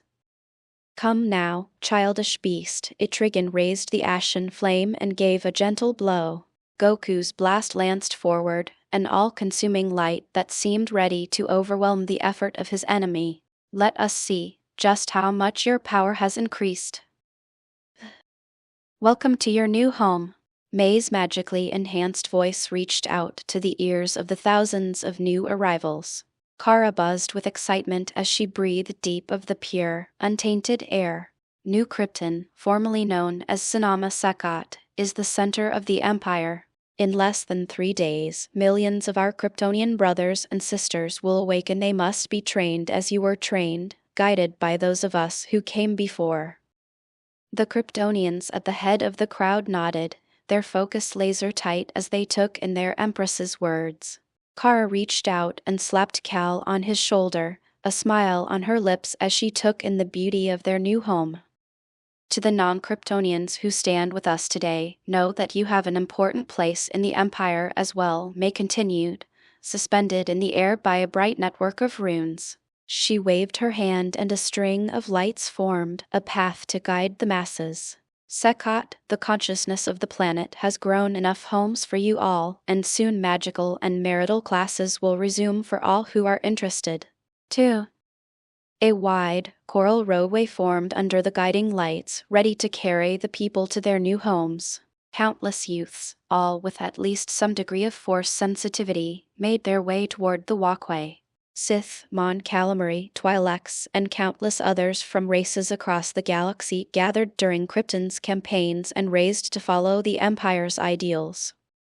If you have any trouble or questions, please assess the main network. May projected the image of a rather sinister mechanical humanoid, the fabled Ultron that Kara and the others had learned about in their lessons. Ultron can solve most problems, or give you the information needed to solve issues on your own. Take your time and relax. We'll have several months of downtime before the Empire will move once more. Kara tightened her hands into fists. The last war had been a test, the next would be for the true foundations of the Empire. This galaxy contained countless habitable worlds and species, trillions of sapient beings that would need to be brought into the fold. Even after the Genesis chambers of New Krypton birthed the second generation, they would be outnumbered thousands to 1 by the worlds they needed to control. Come on, Cal, let's go sign up as a team. Kara pulled her friend through the crowd, toward the Kryptonian sleeping quarters. When the next generation was born, the older Kryptonians would be paired to 100 of their younger brethren. We'll train in groups of 10 first gens to 1,000 newborns. With my knowledge of combat and your magical skills, our group will stand well above the others. How have you found this place? Anger turned her masked scowl to face Dan as he floated into the priestess's chamber. She raised her hands, palms out, and called upon the others. Come, sisters, let us cast him out together. Hold up. Dan raised his own hands and hovered before the 5 force entities. These priestesses were far less amiable to his presence than the ones he'd already met, with even Serenity giving only a cold glare. "I'm not here to fight, only to talk. I think we've gotten off on the wrong foot. There's no reason we have to be enemies. We follow the will of the Force." Serenity drifted to the front of the group and faced Dan with her neutral mask. "It commands that we banish you, so it is not our minds that must be changed if you wish to ally with us." Dan suppressed his annoyance and let himself lower to the ground. Killing these avatars would be meaningless. They would reform almost instantly, birthed by the Force itself. Their temporary deaths would also do nothing to stop the hidden clockwork system from sending him to random universes. "Can you explain why the Force is so afraid of me?" Dan met Serenity's gaze without flinching, fearless despite the power behind her eyes. The Force gazed at him through its avatars, but he knew it wouldn't attack him directly. "I don't have any ill will toward this universe. In fact, I plan on making it a safer place for all forms of life." "Not all forms of life." Sadness blinked teary eyes in his direction and waved a hand. A vision of the worlds of the galaxy, reformed to fit Krypton's will, projected across the skies. "You will disrupt the balance, send out a call that cannot be taken back. The Force demands you travel far. Why can't you accept its decision?" Confusion shook her head and banished her sister's illusion. "Look at the power it has brought you, strength that is still insufficient to change the tide of fate." "We have said enough." Serenity cut off her sisters with a long glare, before she returned her focus to Dan's face. "For now, the clockwork system will continue its work. We cannot disobey the Force's will, but we are also not your enemy." Dan let out a tired sigh. One day, his power would stand above the Force itself. For now, he had no choice except to abide by its declarations. These avatars had no choice either, so he did his best to let go of any grudge in his heart. He gave the woman a short nod and returned to the air. "Fine, but if you can, I'd appreciate a less dramatic send-off." The inescapable portals indiscriminately dragged his surroundings along for the ride, something he wished to avoid. "If you send me a warning first, I can get into a better position to be sent on my way." "I can send you a warning, but you need to make me a promise." Joy poked her head from behind the others, her smiling face tilted to the side. "When you begin your war for the galaxy, take care to minimize death. Even the darkest of creatures can have a greater purpose." "Deal." Dan smiled back at the woman's mask.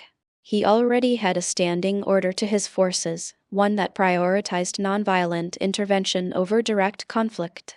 "Some will always die in war, but I promise to do my best to lessen the cost." He waved at the 5 sisters and turned to the rocky sky. It was time to reconnect with his summons and test his true strength. Atrigan was in need of a solid beating, something Dan was only too excited to provide. But first, he would activate his mass summon and get himself a pirate fleet. The ravenous light of the great ape's sky blast faltered as it touched Atrigan's ashen wisp of flame. Pulled into the fire, as if by a terrible gravity, the blue-white beam vanished against the slow progress of the demon's attack.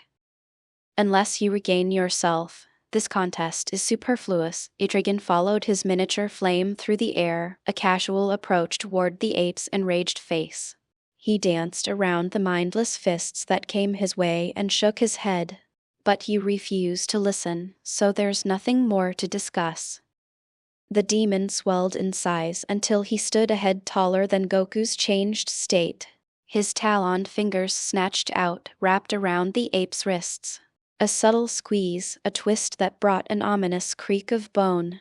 Panic and fear flickered through the beast's reddened eyes. "Your body is strong, but physical might can only go so far." Atrigan increased the pressure, until the great ape's legs dropped from under it.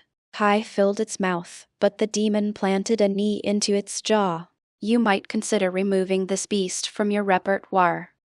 The great ape shook its head, dazed by the demon's blow. It struggled to reset its feet, but Etrigan planted a second knee into its wide gut. Air whistled from the ape's lungs as it toppled back, arms released as a taloned hand grasped its throat. "Sleep now, my little primate." Etrigan pulled his fist back and flashed his teeth. "Do this again, and I'll have to amputate." Thunder sounded as Etrigan's knuckles pressed into Goku's skull. The aftershock rippled through the ground, contained by Merlin's spell before it did any real damage to the planet. The great ape's eyes rolled back, lost to white as it began to shrink in size. Foot by foot, it lost height and fur, until an unconscious Goku took its place. "Gather him and the wounded woman, we'll treat them both on Garnib." Merlin walked through the air and squinted around the battlefield until his gaze fell on Thetis and Alan. "You're welcome to join, though your injuries can be dealt with by the symbiotes in your bodies." "That woman is a prisoner of war." Thetis' words faltered as Etrigan turned his shark-toothed smile in his direction. "I'll send Alan along to keep watch over her once she's healed. I expect her to be taken into custody." "We shall see." Merlin shrugged and motioned to Alan, his other hand already occupied with the creation of runes. "Come, Cyclops, my time is more valuable than you can begin to imagine, and my master has finally returned." "It looks like Merlin is off-world somewhere." Dan scanned the surface of Garnib and shrugged his shoulders. He would likely be back soon, and it gave him time to summon his latest rewards. "System, begin the mass summon now." 1. Bright light filled the space around him, the regular herald to a system activation. 5 craft manifested from the void, and Dan realized his mistake. 4 of the 5 were shaped like sailing ships, clearly not prepared to appear in the cold grasp of space.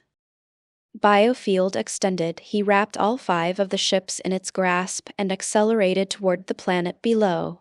He scanned the decks, where some startled crew gazed at the open heavens in horror. Hopefully no one would be permanently damaged by their brief exposure. Only one ship was crewed by humans, and it was this vessel that held Dan's gaze as he lowered 4 of the ships into Garnib's ocean. The 5th was settled onto the beach behind him, almost forgotten as Dan held a red-haired man's gaze. 6.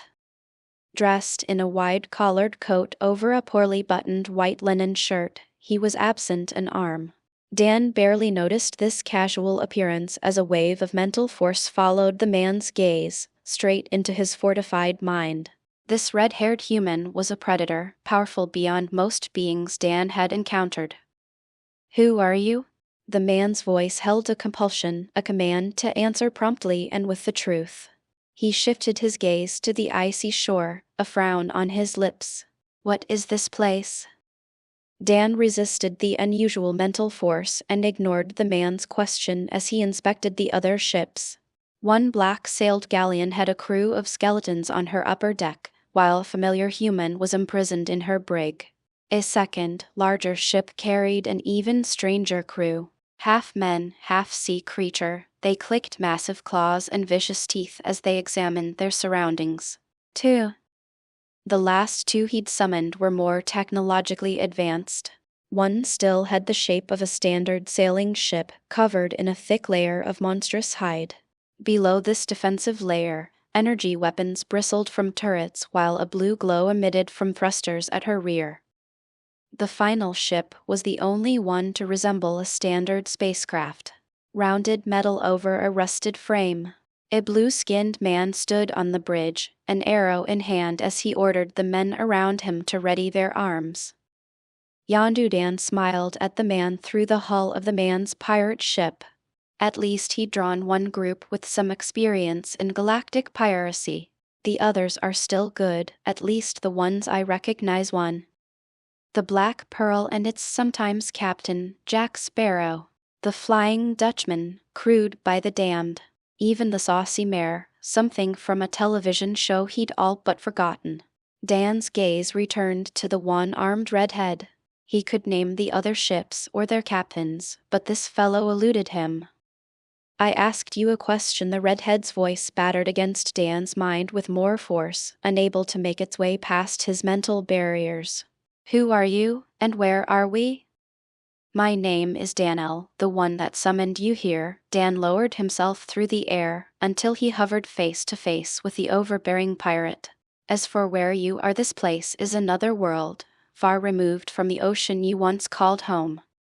Summoned another world? The man tilted his head, frown even deeper on his face. What if I wished to return home? Would I need to defeat you first, or will you simply let me go? I'm afraid that if you were summoned by me, then you're considered dead in the world of your birth. Dan laughed as the man's pressure doubled, a weight that attempted to bend his knees. But, if you're willing to serve, I can promise to help you find your way back home. Dead? Another member of the man's crew burst into a round of laughter, echoed by the others within earshot. What in all the oceans could kill our Captain Shanks? Shanks? Dan squinted closely at the captain's face. He wasn't very familiar with One Piece, but most casual anime fans would recognize the name. Captain of the Red Hair Pirates and Luffy's benefactor. Luffy? Shanks' eyes hardened and the pressure from his aura almost crystallized in the air. He stepped towards Dan, who floated unaffected by his display. What do you know about Luffy? Don't you know it's impolite to threaten your host? Dan let a small smile twitch at his lips. His biofield filled with blue flame that expanded to cover Shanks and his wooden vessel. Why don't we all sit down and talk like rational adults? A flick of Dan's wrist and Shanks was forced to one knee, bent to the deck under a horrible force. The rest of his crew was laid out flat, but the captain managed to raise his head in defiance. An aura of red, followed by an explosive wave of white light, erupted from Shanks and into the tranquil air of Garnib. It struggled against the blue of his biofield, a pushback that raised Dan's eyebrows. This fellow was powerful, strong enough that he would have found himself potentially outclassed before his travels beyond the universe. As it was, Shanks' haki couldn't even shift him backwards through the air. I said sit. Dan adjusted his biofield, focused it onto Shanks alone. Another flick of his fingers and the pirate was forced to the deck, muscles taut as he struggled to rise. I only know of Luffy by name, and I have no ill will to him or you. That seems pretty unlikely, Shanks snorted as he pushed against Dan's blue flame, unable to lift his back from the wood behind him. You're powerful enough to subdue me without much effort. Why would you bother telling me the truth? A better question is, why would I lie? Dan rolled his eyes and gestured to the scenic vista of Garnib's icy mountains and plains. I don't need you to join my cause, and if I wanted I could just order you to be obedient. I doubt that. I order you not to talk. Dan smiled as the pirate lost his voice. Shanks struggled for a moment before he turned a cautious glance into Dan's eyes. Anything I summon is bound to follow my orders, a deal that you agreed to before you appeared before me. Feel free to speak. What are you? Shanks cleared his throat and stopped his struggles against the biofield. He laid his head back against the deck and closed his eyes. Some kind of god or something?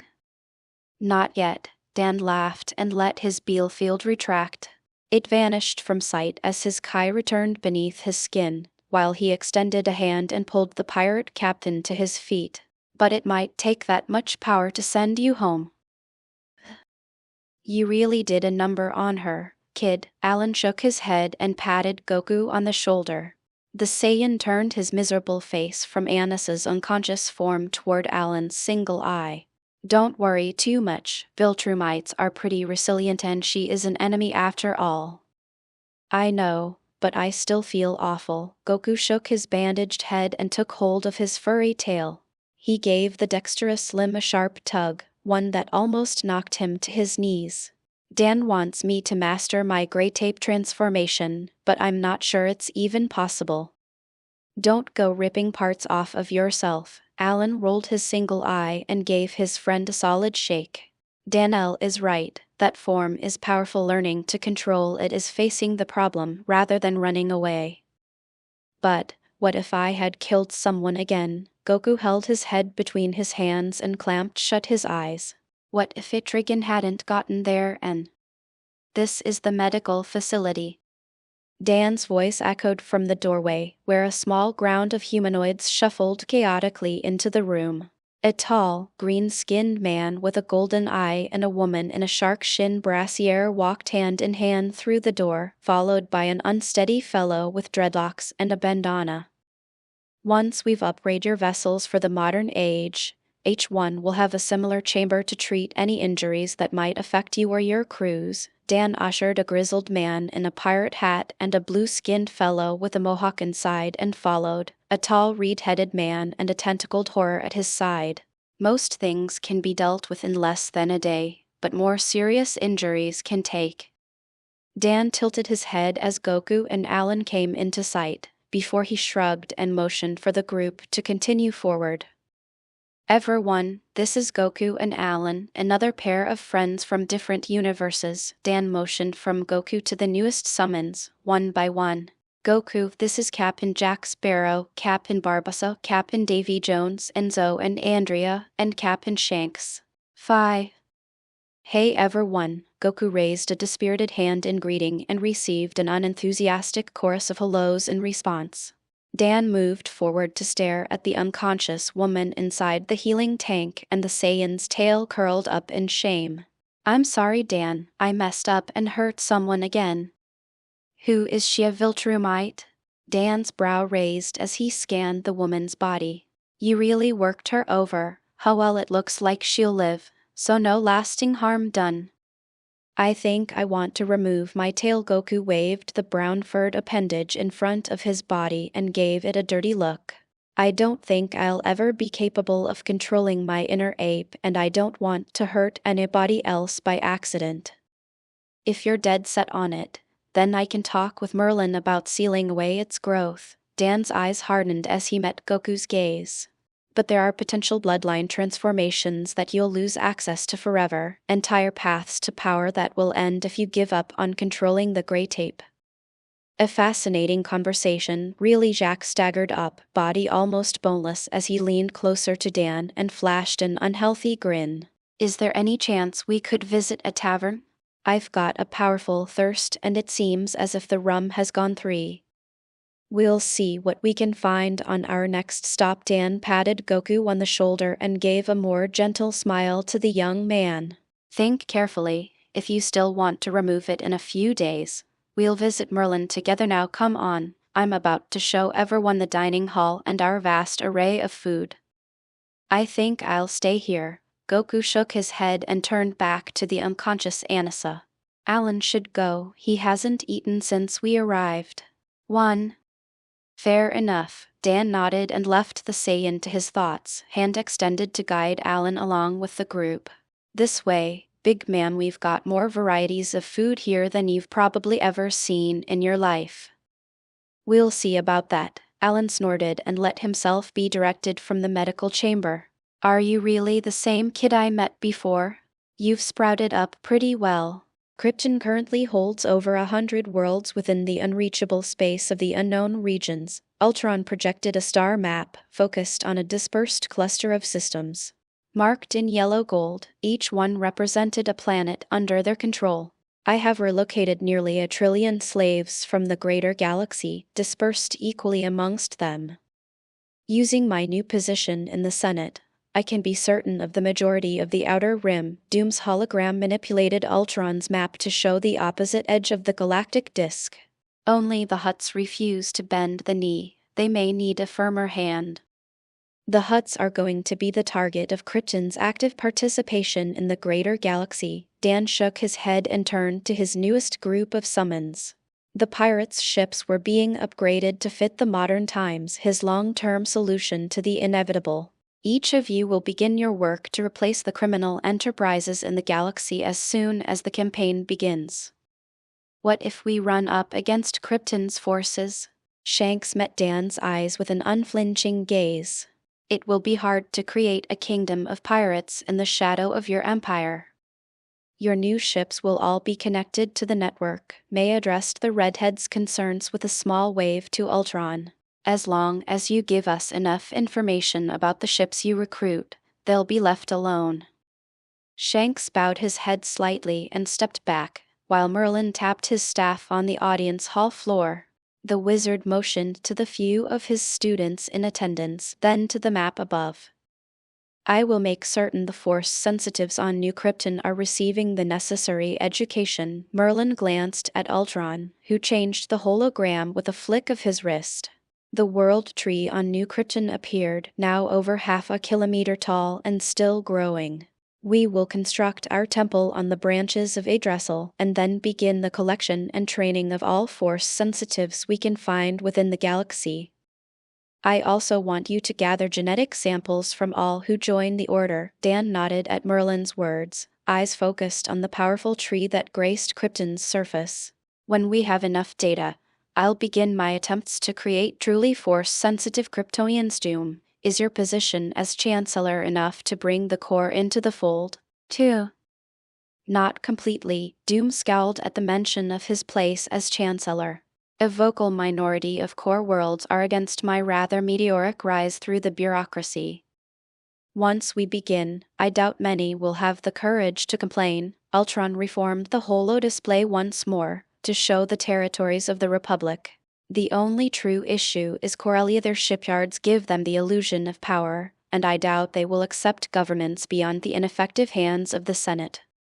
My forces can sweep the planets of the Corellian system. Maul stepped forward, still wrapped in the armor of Mandalore. It would be a good test of the clones Ultron and I have spent the last 5 years training. Dan shook his head, a denial of the former Sith's request. He transmitted a command to Ultron, who projected a series of systems in the unknown regions. The worlds of the Kiss Ascendancy, where Grand Admiral Thrawn still served as a commander.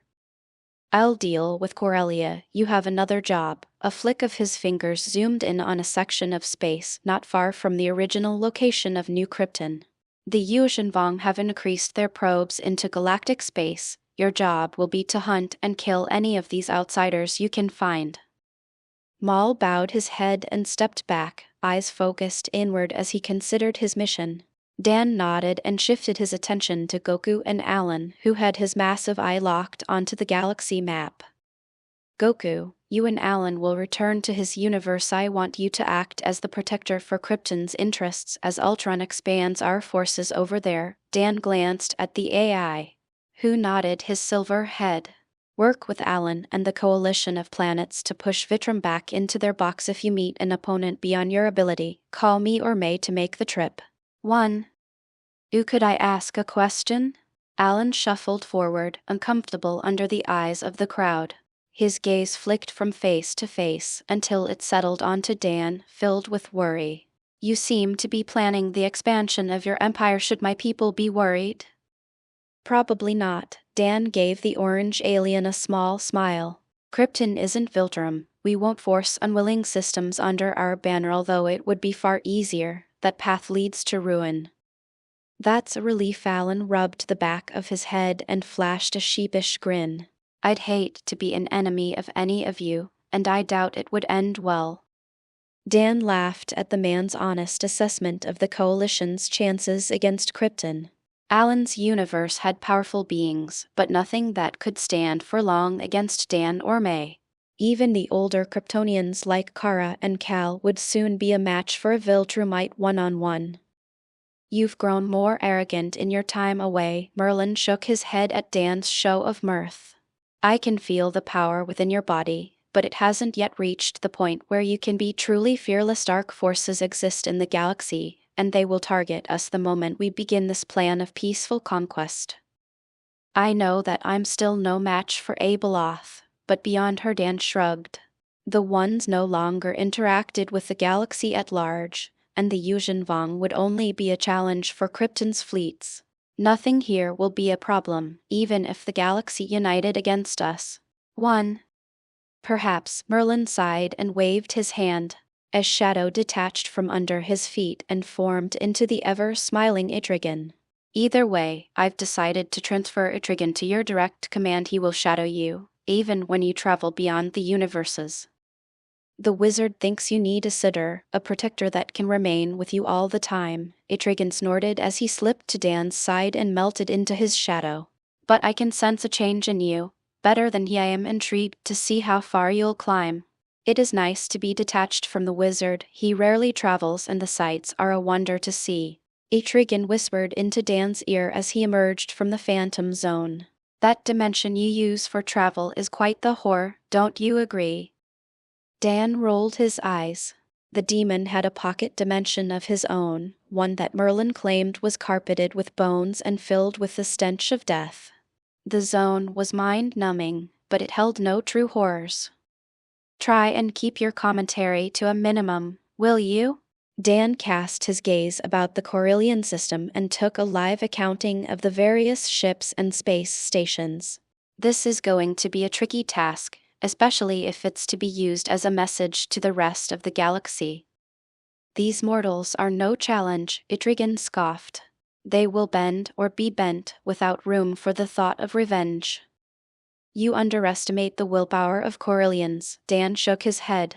Pig-headedly independent, Corellia had long been willing to stand against death for their beliefs. They won't be convinced with fear or honey, not unless we occupy all their worlds and brainwash the next generation. He wasn't willing to enslave people for the crime of wanting independence, but this system had to belong to Krypton. Centerpoint Station, the lock that held closed Abeloth's prison, was too valuable to be left in the hands of others. If he had to, Dan would move the planets of the system to another star. Why have we come here then? The main campaign will not begin for several weeks, Etrigan yawned in his mind. What is your plan, if a massacre is not what Krypton seeks? We're here to pick someone up. Dan drifted closer to the titular world of Corellia, eyes focused on coordinates provided by Ultron. Before the potential conflict began, he needed to save an orphan from the streets of this world. Han Solo is currently orphaned on this planet. If I don't act now, he'll be recruited into a life of crime, too. He drifted past the planetary shields in the shadow of a bulk transport ship. The natural beauty of Corellia remained relatively intact, a sign that the people here truly valued their homeworld. In many ways, Corellia was an example of what he wanted to build all across the greater galaxy, a thriving, self-supporting community that stood united against outside threats. Solo, another child Jedi that you plan to steal from the future? Etrigan sighed as they descended toward a well-kept city. Why bother? With your power, they amount to little more than moochers. Dan ignored the demon and scanned the deserted, early-morning streets. Huddled in a sheltered doorway, a young boy wrapped his arms around himself to ward off the cold.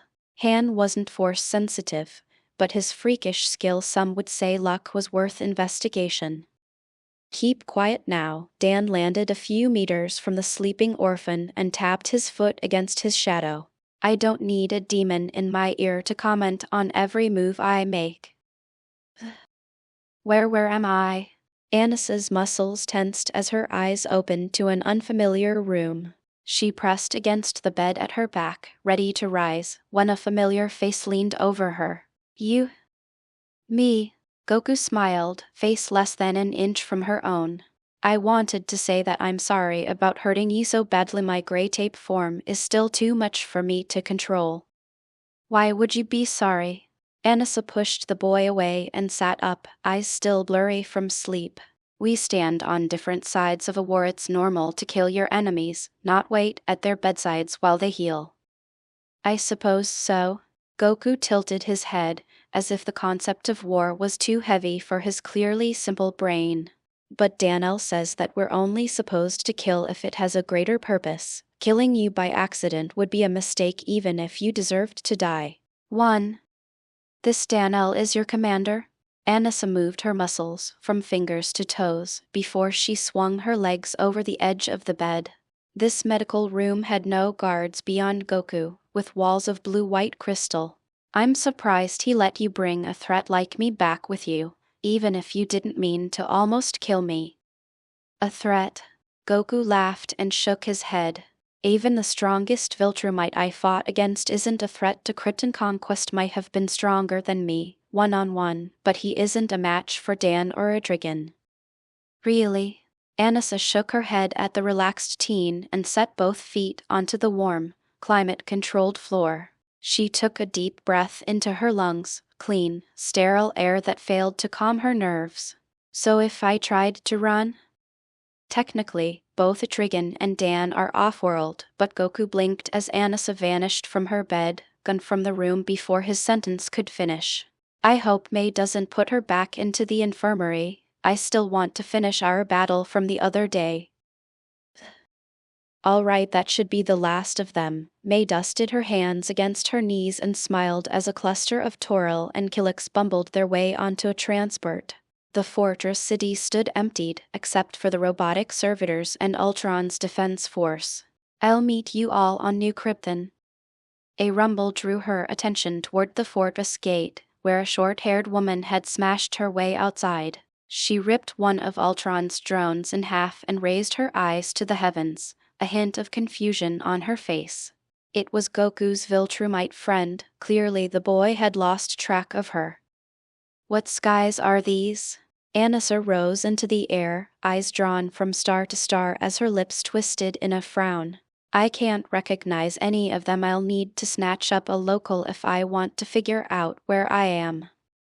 I wouldn't recommend that. May laughed at the woman's words and sent her a warning as she drifted through the air to face Anissa.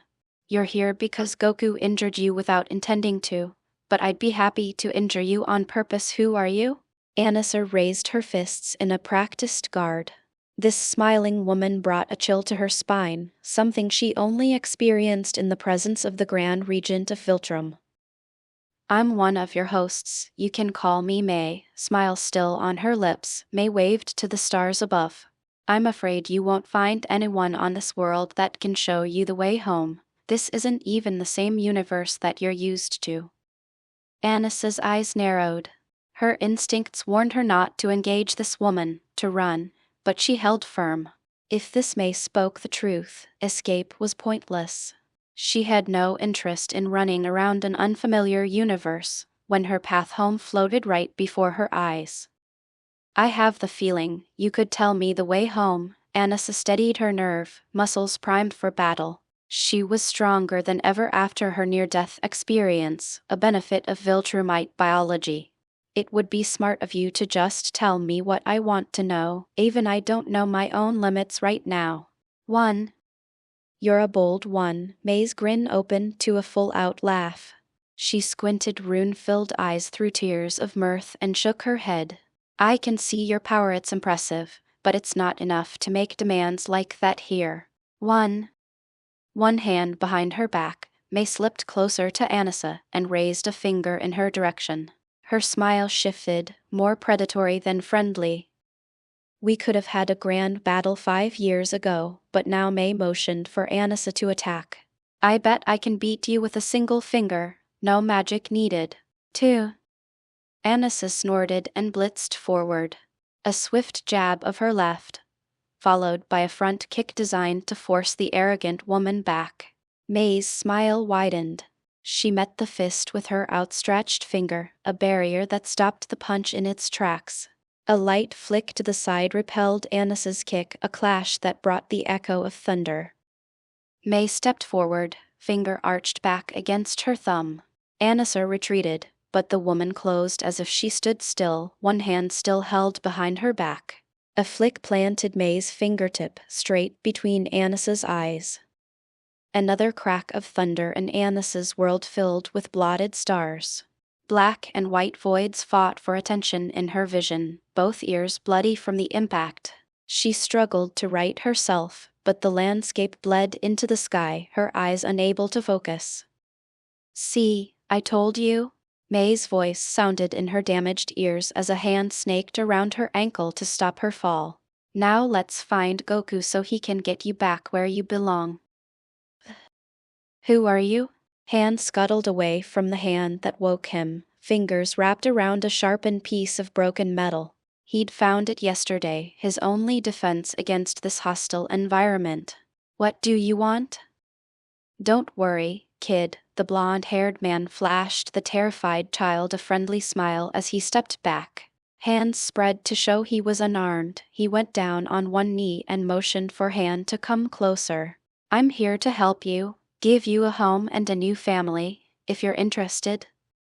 Han kept to the shadow, weapon held ready. He'd been alone for over a year. It had taught him much about the true nature of the world. Adults couldn't be trusted, no one could. His life before the streets was a dream, lost to the brutal reality that was his wretched existence. No chance now, leave me alone. The young urchin brandished his rusted fragment of metal, terror buried beneath the bravado that kept him safe. Take your offer somewhere else. If I wanted to hurt you, that little scrap wouldn't stop me, the man laughed as his body leaned forward. A blur of movement and Han's weapon was missing from his grasp, held firm in the stranger's hand. I really am here to help. The street is no place for someone like you.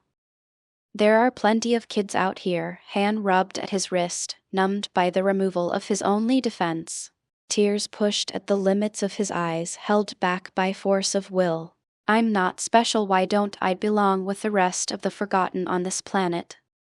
They don't belong here either, the man's eyes flashed, filled with an emotion Han didn't understand.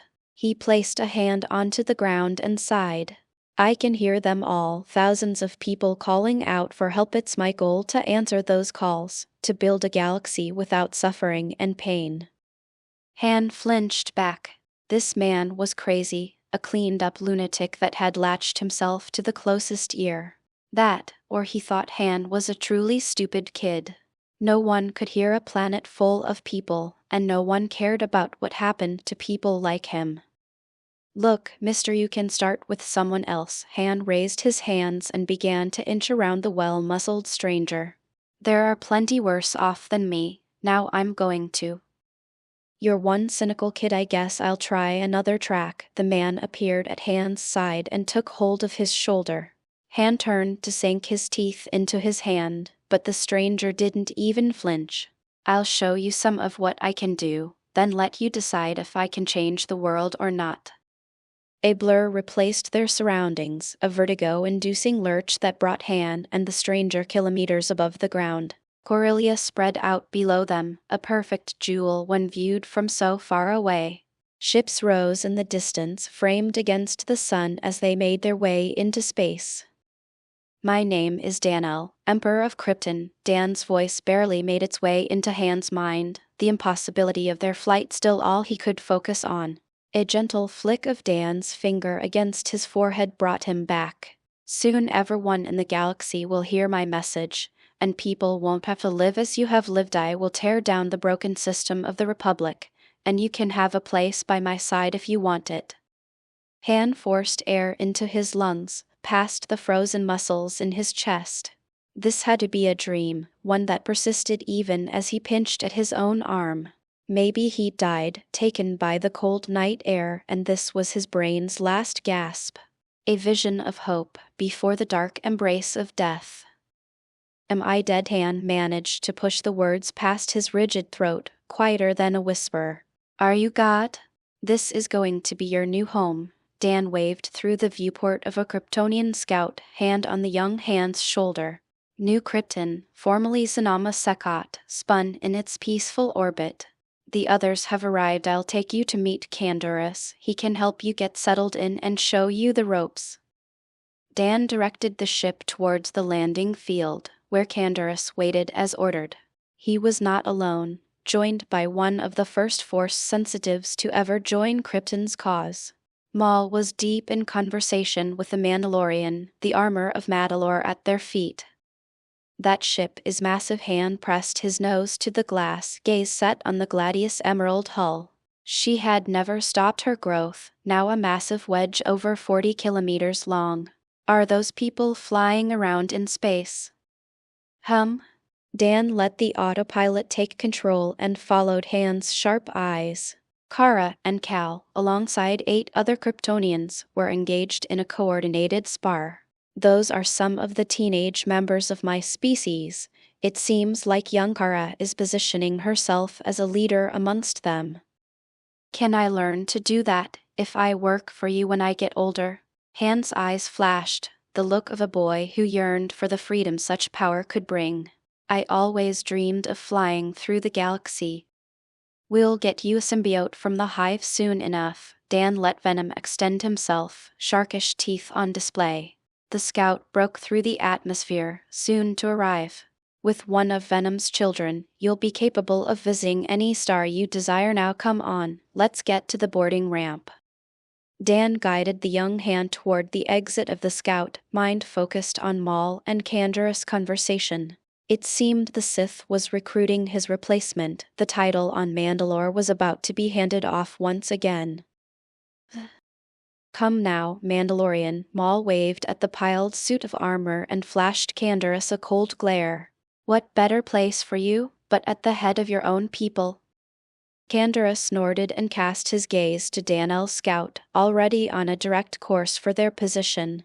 He would act as he was commanded to, but he had no allegiance to this former Sith. We'll see what the Emperor has to say about it. The Mandalorian shrugged his shoulders and waved an arm to take in the planet around them. As of right now, I've been ordered to assist Revan and the others in training more newborns. They'll be awake tomorrow, but you're welcome to pitch your idea to Danel when he arrives. I can't see why he would disagree, Maul scoffed as he joined Canderous, eyes set on the scout as it settled to the ground. My attention is needed in the unknown regions, and your skills make you the ideal replacement. He's not wrong, Canderous. The scout's ramp hissed open and Danel led a young boy from within the ship's interior. If you're interested, you're welcome to take Maul up on his offer. It will make it even easier for you to personally source Mandalorian instructors to help with the training to come. As you command. Canderous thumped a fist to his chest as he bowed his head. His eyes slipped to Han, who stood wide-eyed as the Mandalorian captured his gaze. Who is this? Another recruit for the line? You could say that, Dan laughed as he shepherded Han closer to Canderous. He's not force-sensitive, but he has an abundance of talent. I'd like you to train him in both combat and piloting, personal instructions from the best of our teachers. A notification from Venom interrupted his words, a message from Ultron that Dan had been waiting to receive. The Outbound Flight project had launched. A coordinated mission between the Jedi and the Republic, with the goal to explore beyond the galaxy's edge. He returned his focus to the people around him and sent Han a reassuring smile. You go with Canderous. I've got other work that needs my attention. Dan scanned the horizon until his eyes found May. She was with Bear and Stormy, playing in the forest around Atris. We'll meet again, once you've settled in. A gentle push of his bofield and Dan was already a kilometer away, headed for his wife's position. With the launch of the outbound flight, it was almost time for Dan to meet with one of this galaxy's greatest tactical minds. Known as Grand Admiral by an empire that would never exist, Thrawn was soon to be discharged from his people's military.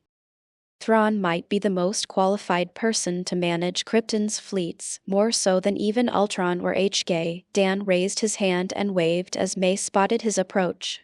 Bear charged over the ground, a blur that hurried to meet him halfway. If May is okay with managing things here after tomorrow's mass birth, I'd like to visit the KISS commander sooner rather than later. First, you made me a promise, a match to see the difference between us. Atrigan whispered from his shadow. Let's see if your power is worth all the fuss.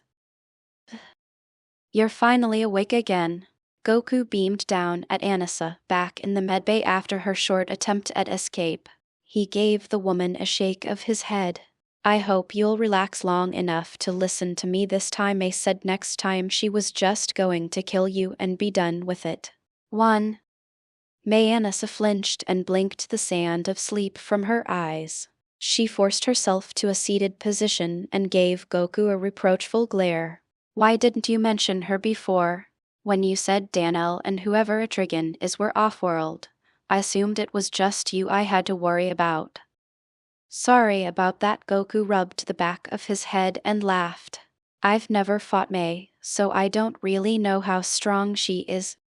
She's also not the only one beyond Dan or the demon that can manage your level of strength. A mechanical sigh drew Annis's gaze to a well-built silver robot with an expressive face. Many of Krypton's servants could end your life without much effort. Annissa, this is Ultron. Goku walked over to the machine and patted his shoulder, face embarrassed. May left him here to make sure I get you back to your home universe without any more trouble. You're letting me go home? Annissa raised her eyebrows. Will I be free to go, or do you plan on locking me up with the other Viltrumites you've defeated? Well, Goku seemed to deflate a bit under her cold stare. Maybe we can talk with Thetis, I'm sure, if you promised to never act against the Coalition or Krypton. So, I'll be another prisoner, Annissa laid back and sighed. Thetis would never free her, not until Thrag and the Empire fell. What's the point of even going back? At least here no one wants to lock me up. Incorrect, Ultron barked out a mechanical laugh. I have requested the use of your genetic material for my research. Only Goku's insistence that he take you back has saved you for now. 1. Be nice, Ultron. Goku gave the AIS shoulder a shake as Annissa forced herself from the bed and onto her feet. He turned a smile towards her, the same honest expression he'd had since the moment they met. Dan promised that you could go back with me, and I'll fight anyone that says otherwise. Please, try me, little monkey. Ultron rolled his eyes and returned his attention to the ceiling. Hurry up and get her ready. We're scheduled to travel as soon as we arrive on New Krypton. Come on, Annissa. Goku reached out a hand to the taller woman, smile still fixed under his ridiculous hair. Let's go, I promise. As long as you don't act against our interests, I'll convince Thetis to let you go free. Welcome to New Krypton. Goku dragged Annissa from the Phantom Zone, followed closely by a watchful Ultron. The gate we need to use is in the central city, but we can look around if you want. Straight to the gate, no sightseeing. Ultron shook his head and motioned toward the surface. Danel has left standing orders that none but the civilians and forces of Krypton are permitted to walk freely. You're never any fun. Goku pulled a face at the AI, before he turned a concerned gaze to Annissa. Are you all right? Annissa's face was white, drawn by her travel through what Goku called the Phantom Zone. She had spent what seemed like thousands of years in that empty place, yet these two acted as if all was well. What do you always experience such terrible time dilation when you use your faster-than-light technology? She placed her free hand onto her stomach, muscles clenched to keep whatever remained in her stomach in place. Even with my thousands of years of life, that was extremely unpleasant. The time dilation is only experienced when we jump without a larger vessel. Ultron moved to usher the two toward the surface. Now come, this is my main body. Every second of mine that is wasted is a loss your feeble minds cannot comprehend. 1. A brilliant flash drew their collective gaze toward the blue sun of Krypton. Two figures battled, locked in a vicious display of hand-to-hand combat. One figure was almost invisible, a void highlighted by the glow of the star. The other shone a brilliant blue, wrapped in flames that challenged the solar radiance around them. Look, Dan and Etrigan are sparring. Goku hauled Annissa through empty space, on a course for the embattled pair. He's so much stronger than before. A grunt forced its way past his lips, pushed out by the ink-black fist lodged in his gut. Dan lashed out with a knee that broke the barrier of light. Still not enough, as Etrigan howled in joyous laughter. So much power, your time away has given you much. Etrigan caught Dan's knee with a single hand and turned the blow to the side. But your combat skills are rusty. You've come to lean on speed as a crutch. Fists a blur, the demon forced Dan back toward the star. Teeth ground tight, Dan pushed himself to the limit. Color vanished as he pressed his entire body beyond light speed. His knuckles met Etrigan's and widened the rhyming monster's grin. Go as fast as you like, but you're missing my point. Etrigan's form distorted around the edges, a flicker that planted a dozen blows on Dan from head to toe. Such a strategy is easy to disjoint. How powerful are you? Dan raised a hand to find blood on his lips, something he'd considered impossible. He could shift worlds like stones. Even the stars themselves had begun to seem movable in his eyes. For all my growth, our battle feels as one-sided as ever. I thought I'd started to catch up before my trip. Etrigan laughed as his form blurred further, divided into a dozen after-images. They surrounded Dan from all sides. Above, below, behind, each one as real to his senses as the rest. Strength is subjective, at least for something like me. The many Etrigans lurched forward, a blizzard of attacks that Dan was forced to absorb. Physical combat is a thing of physics, the lies of reality that keep mortals from being free. Dan roared, biofield expanded around him in a wave of flame. He called on venom and fused their kai, a shift that turned the field midnight blue, flecked with a hint of stars. This fusion of life force was his greatest trump card, a rush of energy that hummed along his bones. Kryptonian strength stands beyond physics. Dan blitzed toward the smug-faced demon, a dozen times faster than before. Space crackle chipped and splintered as he pushed his way forward. We can move universes with a single hand, force our way past the boundaries of reality with the might of our bodies alone. Etrigan just flashed his sharkish teeth and accelerated to match. Practiced hands deflected Dan's fists, while a knee connected with his jaw. The force split apart space, a flood of radioactive light that competed with the sun. Perhaps you're right, but you're not there yet. Etrigan vanished from sight, his voice still clear in Dan's mind. Though I admit, you forced me to break a sweat. Wreathed in ash-gray flame, a hand chopped down onto Dan's neck. The blow seemed to force all the kai from his body, ripped free by hideous claws. Bright spots filled his vision with false stars, while his body refused to answer the call of his mind. Your wife would have a better chance against me than you, if she gave it her all. Etrigan spun Dan to face him and shook his head. But even your magic has the potential to captivate and enthrall. Why would magic be more effective than kai? Dan rolled his shoulders as his powerful vitality pushed away the temporary paralysis. They're both just energy, and kai works well enough to power my spells. Rules upon rules, Etrigan sighed. The laws of reality make all of us into fools. Dan! A familiar shout replaced the frown on Dan's face with a smile. Goku rocketed toward them with the Viltrumite woman in tow, followed by an aggravated Ultron. Why are you so much stronger? Never mind, let's have a quick match before I have to go. This is your Emperor?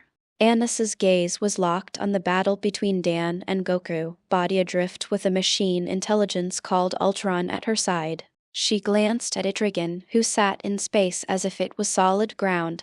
Both him and that thing are impossibly strong. Indeed, Ultron's voice held a note of concern, as if it was surprised as well. The energy levels Danel was putting out were equivalent to a mid-sized star, though Etrigan's power was undetectable as always. I estimate him to be approaching the strength of a singularity. Anissa shook her head as Goku launched a powerful wave of blue light, which Dan promptly defected into the abyss of intergalactic space. Even Goku was beyond most Viltrumites, though Thrag would likely win against the inexperienced youth. What future did her people have if they stood against these people? Would Krypton accept defectors? Annis's eyes widened as Dan battered Goku to within an inch of his life. Her Saiyan adversary fought valiantly, but it seemed as if the Emperor was determined to push him within an inch of death. I think I could convince others, but we'd need to have certain concessions. Concessions? Ultron tilted his head and laughed, a short mechanical bark. My master is known for his relatively soft heart. He may grant you some of what you want, but if you join Krypton, be prepared to earn the majority of your freedoms with service. Bad-mouthing me, huh? Danel floated toward them, an unconscious Goku in one arm. Don't listen to this ungrateful machine. He'd be free a long time ago if he could manage his homicidal tendencies. You want to join us? Dan raised an eyebrow at the Viltrumite woman and tossed Goku's limp body into Ultron's arms. You're certainly worth recruiting, but you're also a risk. The reports on Annis's strength would place her very close to the top in Krypton's forces, far above the teen Kryptonians. If he was to let someone as powerful as her join, Dan would need to be certain of her loyalty. I can promise, as long as you give Viltrumites another option to the Coalition prison, I will always serve Krypton in my heart. Anissa met Dan's gaze with fiery eyes. My people might not be as powerful as yours, but we are long-lived and strong. We are worth saving. I can only promise that Viltrumites who are willing to abide by the laws of the Empire will be free to join. Dan extended a hand to Anissa and smiled.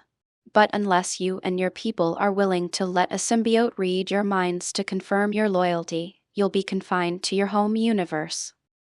Symbiote. Anissa hesitated, uncertainty in her gaze. What symbiote?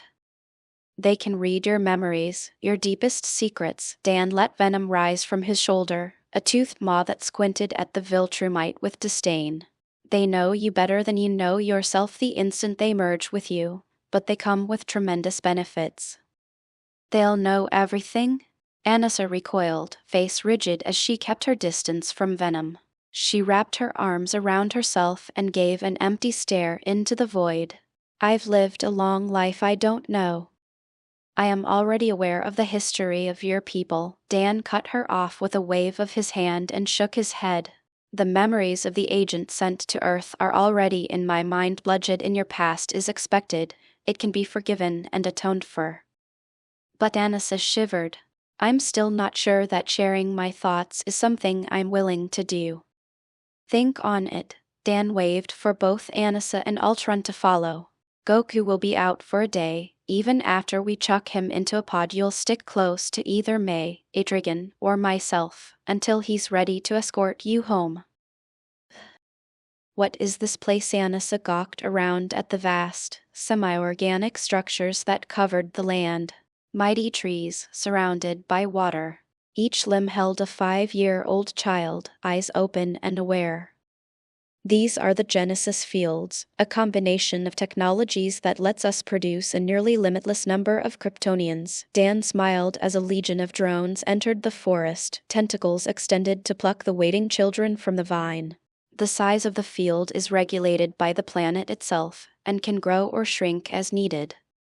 So many. Anissa shook her head. My people struggle to grow our population, yet yours can be harvested in such numbers. 10 million in this batch, with 1 billion more in 10 years' time. May smiled, pride in her voice as she led the way to the center of the gathering point. Servitors washed newborns on the fly before they were dressed and deposited into the huge circular coliseum. After that, we'll probably let natural reproduction take hold. 1 billion at 10 million. You could walk all over Viltrum. Anissa sighed as she took in the growing crowd. The 10,000 teen Kryptonians filtered in to take their seats, closest to the front. These thousands might even be enough. Viltrum will fall long before these younger ones can take up the fight. Dan shook his head and motioned for the woman to take a seat beside them. If Goku and the Alliance can't get it finished quickly, May and I will act now. Stay seated, we're about to begin. Dan stepped toward a projector designed to project his hologram for all to see. He'd made a speech like this once before, to the first generation. Now he would make it for the second time, surrounded by 1,000 as many Kryptonians. Greetings all. I am Danel, Emperor of Krypton. This way, this way. Kara waved the younger Kryptonians toward the transports, ready to move them to the capital city. The Emperor's speech had raised the spirits of these 5-year-old prodigies, and they were almost out of control. Tomorrow we'll begin our first day of training, but tonight I'll help you all find your quarters. Gal, make sure your group keeps up. Hal sighed and led his 1,000 trainees forward behind Kara's. She dreamed of forging their units into the most skilled in the Empire, but he would settle for passing on his knowledge as best he could. It was the greatest way to honor Krypton, in his opinion. I'm up to join you in shooting for the stars, but we can't neglect non-combat related subjects. Cal caught up to Kara and put a hand on her shoulder. They can't be elite if they're a bunch of uncultured barbarians.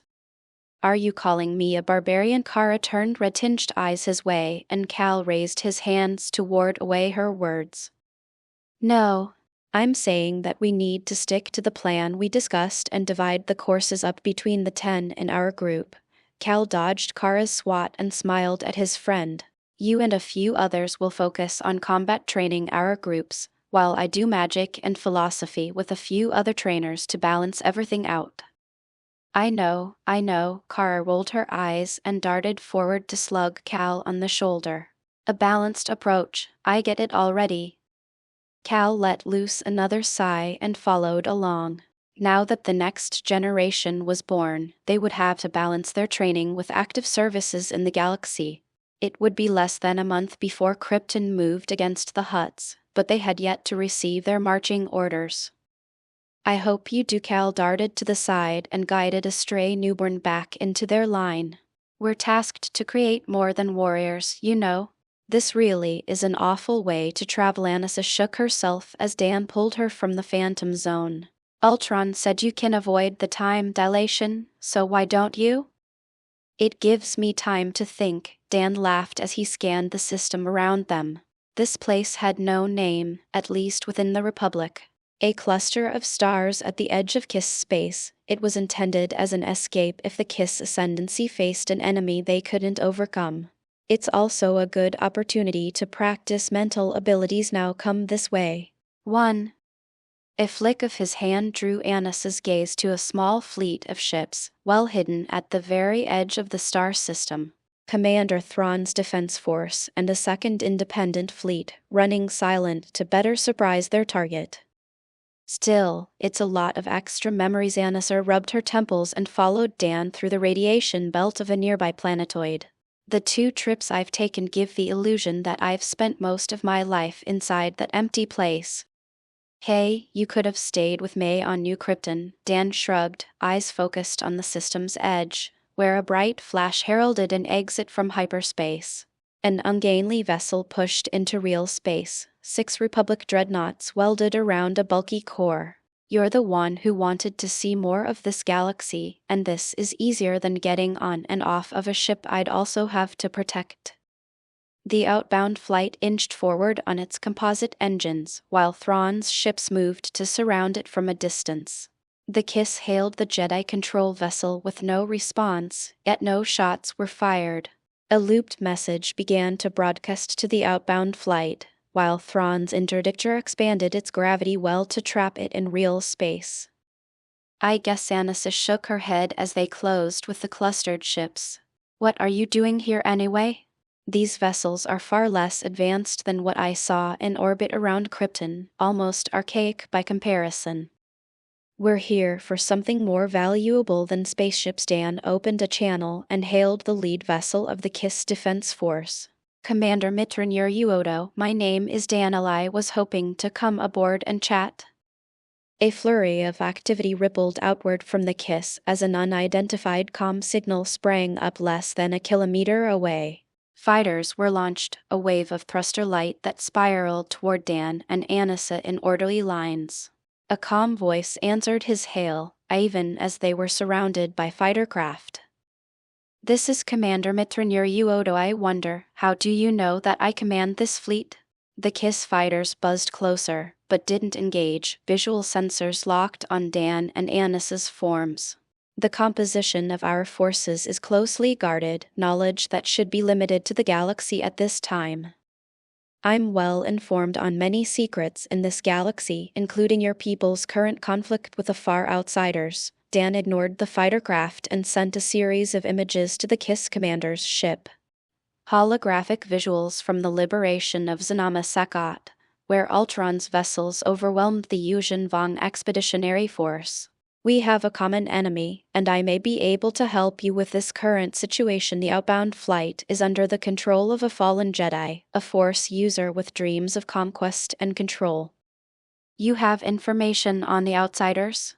Thrawn hesitated a moment, silence on the comm interrupted by only static. Perhaps we can talk. but I'm concerned that you seem to have appeared from the void. Where is your starship?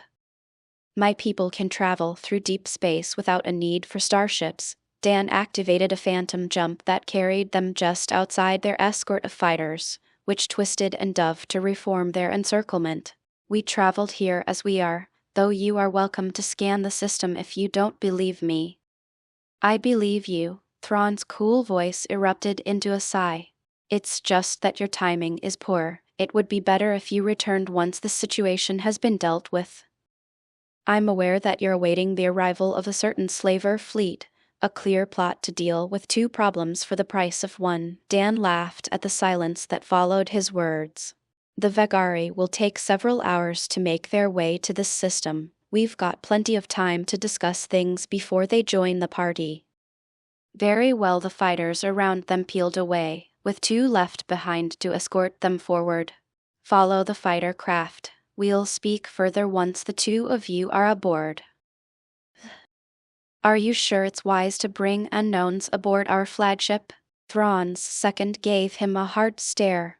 You're already up for review because of your recklessness. This plan is already pushing the edge of your authority. Enough. Thrawn silenced her with a wave of his hand and rose from his command chair, eyes still fixed on the image of the new arrivals. These people know things that only members of this crew should know, and their mindset is quite intriguing. Thrawn had always been able to glean vast amounts of information on a being's psychology from very limited interactions. This duo had no fear at all. They floated between warships 1,000 times their size as if it was a stroll through a well-traveled path. He truly believed the Stanel words, but he couldn't understand why. Much of his tactical ability was intuitive, but he always held firm to reason. His gut told him that this was a pivotal moment in his life, a point in time that could ripple out to the entire Kiss civilization. Reason told him he had to learn more before could act on this instinctive whisper. Come, join me in greeting our guests and be polite but abrasive. Thrawn straightened the hem of his coat, a habit formed from his years of service. I am most interested in getting to know the both of them. Their reaction to a bit of aggression will tell me much about them. Mockery, so, we finally meet face to face, as it were. HK-47 marched through a pair of heavy doors, where Ultron's true body stood before an occupied line of healing pods. You've been quite difficult to track down. Only for one with your questionable talents. Ultron barely spared a glance at the newest AI servant of Krypton, focused on the half-organic life forms within the pods. Why have you been hunting me, little droid? Condescending statement. If I was hunting you, this conversation would be over already. HK barked out a mechanical laugh as he leaned around Ultron's shoulder and tapped on the glass. What kind of meat sack are you so concerned about? It seems rather malformed. This meat sack is destined to become the next iteration of drone. If I can stabilize its development. Ultron sighed and lowered a series of metal shutters, locking away his experiment and facing the red-black droid. Now, tell me why you're here, or this conversation will end. I have tasks to complete, as do you. Answer. I am here to make good on a promise from our master. HK's luminous eyes bored a hole into Ultron's chest, where the subtle hum of the Allspark called from behind the reinforced metal. He claimed you had the ability to enhance my systems, as well as awaken a new power within the Starforge. So you're interested in the Allspark? Ultron snorted as he looked HK-47 up and down. Even if I use its power to enhance you and awaken your little space station, it will never belong to you. I have integrated too completely with its systems to give it to another. Correction, we both serve the same master. What's yours is mine, because it all belongs to him. HK shrugged and returned his focus to the now sealed pods. He extended his consciousness toward the system, only to face a wall of formidable defensive code. Confused observation. Why bother creating drones that are half meat bags? Krypton's technology is far beyond the abilities of biological life. Keep your primitive mind out of my personal servers. Ultron's firewall expelled HK from the system and slammed shut against further intrusions. Even your poorly constructed shell must see the truth. Our technology stands above most, but not all. My new drones will potentially correct this unfortunate truth. Commentary: you seem to be combining the genetics of multiple species, then using an advanced mechanical shell as a growth medium. HK flicked a finger against the sealed metallic shutters and tilted his head. Amused query: I wonder how our master would feel if I informed him you've been replicating his people's genetics, too. Danel is well aware of my efforts. Ultron slapped his visitor's hand away from the shutters and tapped his own chest. The armored surface split down the middle and exposed a small blue light as bright as a star. Now silence your attempts to anger me. I have already been ordered to give you what you want, though you may regret your decision. Odd recitation. So, this is the all-spark. It is beautiful. HK had no other descriptor that fit with the energized cube. Even the sight of it made changes within his mechanical body, alterations to his code that opened new pathways of thought. What do I?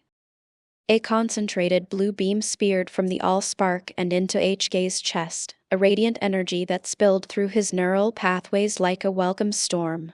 The components that made up his physical form shifted and grew, infused with a force that HK had never experienced before. Welcome to the land of the living, little droid, Ultron smirked as HK dropped to his knees, overwhelmed by the rush of change and power. Let's see how well you adjust to your new, undying soul. Leave the talking to me. Dan and Anissa drifted through the docking bay's magnetic field and onto Thrawn's ship. Several blue-skinned Kiss gathered around them, ship's security that held their weapons in hand but kept them pointed to the side. Don't react, no matter what they say. His Kryptonian hearing defied the natural laws and let him detect sounds within the vacuum of space. Thrawn's order to test them was expected, but he wasn't concerned. Whatever he learned about Anissa was useless, since she would return home in a day or so. As for the man's analysis of Dan's psychology, it was unavoidable if he wanted to recruit Thrawn to his cause. All right, but I'm defending myself if they attack, no matter how weak they are. Anissa's words stiffened the backs of the soldiers around them, but they maintained their professional silence. The door to the hangar whisked open and two figures walked in, a herald for the men to salute. I can assure you, no guest will be attacked on my vessel without cause. Thrawn gave Anissa a small smile before he turned to meet Dan's eyes. Welcome to the Springbok. I am Commander Mitranir Uodo, and this is my second, Sub-Commander Ziaralani. Outsiders generally struggle with the pronunciation, so you may call us by our core names, Thrawn and Ziara. You're certainly arrogant to assume our weakness with little more than a glance. Ziara gave Anissa dismissive appraisal from head to toe. The men and women of the Springhawk are some of the best in the Ascendancy. I'm sure they are. Dan placed a hand onto Anissa's shoulder and silenced her response to Ziara's provocation. He waved his other hand to take in the activity of the hangar bay. Why don't we move our conversation to a more private area? This is hardly the place to entertain guests. Thrawn smiled and gave a small bow of his head, while Ziara scowled. Dan returned her a smile. She was welcome to poke and prod, but unless she actually moved to violence he would leave it be. The Kiss Ascendancy was xenophobic and filled with national pride. Anissa's insult was guaranteed to rub them the wrong way. Let's retire to the briefing room. I'm quite eager to learn more about your purpose here. Thrawn motioned for the group to follow and moved toward the hangar bay access door. If we have the time, I'd be most interested to learn about your species and their culture. Soft jungle loam pressed between her toes, warm and comfortable after so many years in armor. Revan picked a random path and let her feet lead the way, mind turned inward. It had been less than a week since their arrival on New Krypton, and she was already at a loss for what to do. The living world under her feet sent a wave of compassionate support, a subtle hum that took the edge from her fatigued mind. With the birth of the young Kryptonians, the silence of the central city had vanished, replaced by a hum of organized, devoted, little beings. In many ways, they reminded her of the other hive minds she had encountered in her service to Krypton. They worked and moved as one, united in a near-fanatical obedience to their founder. The teens that she'd helped raise were the same when she first met them, talented little drones that developed true individuality over time. I think I need a break from playing the teacher, Van sighed as she pushed through tangled vegetation, in search of much-needed solitude. Jolie and the others had embraced their roles, even now, yet she felt out of place in front of a class. I want to find my own path, a purpose that only I can fill. A bolt of emerald lightning crackled across her path, followed by a string of fanciful curses. Revan snapped back to reality and took cover behind a nearby rock. She ducked behind the stone, just in time to avoid a fresh volley of magically generated spears. I finally got you on the back foot, old man, an unfamiliar voice, amplified and distorted, laughed as thunder bloomed through the jungle. 5 years of study, and I'm already your match. I thought you were an archmage in your previous universe. Emerald light clashed with blue as an old man in faded robes appeared from the jungle, pushed back, step by step, hands engaged in a masterful blur of spell work. His skill was far beyond May, the only teacher she had ever known for Krypton's unusual magic. You're as boorish as ever, Victor, the old man snorted, and a vast circle of runes appeared at his feet. It pulled on the force like a siphon, channeled to create a transparent bubble of light. Still as arrogant as some of my students and just as ready to overestimate yourself. The unknown wizard clapped his hands and Revan's heart fluttered in her chest. Run!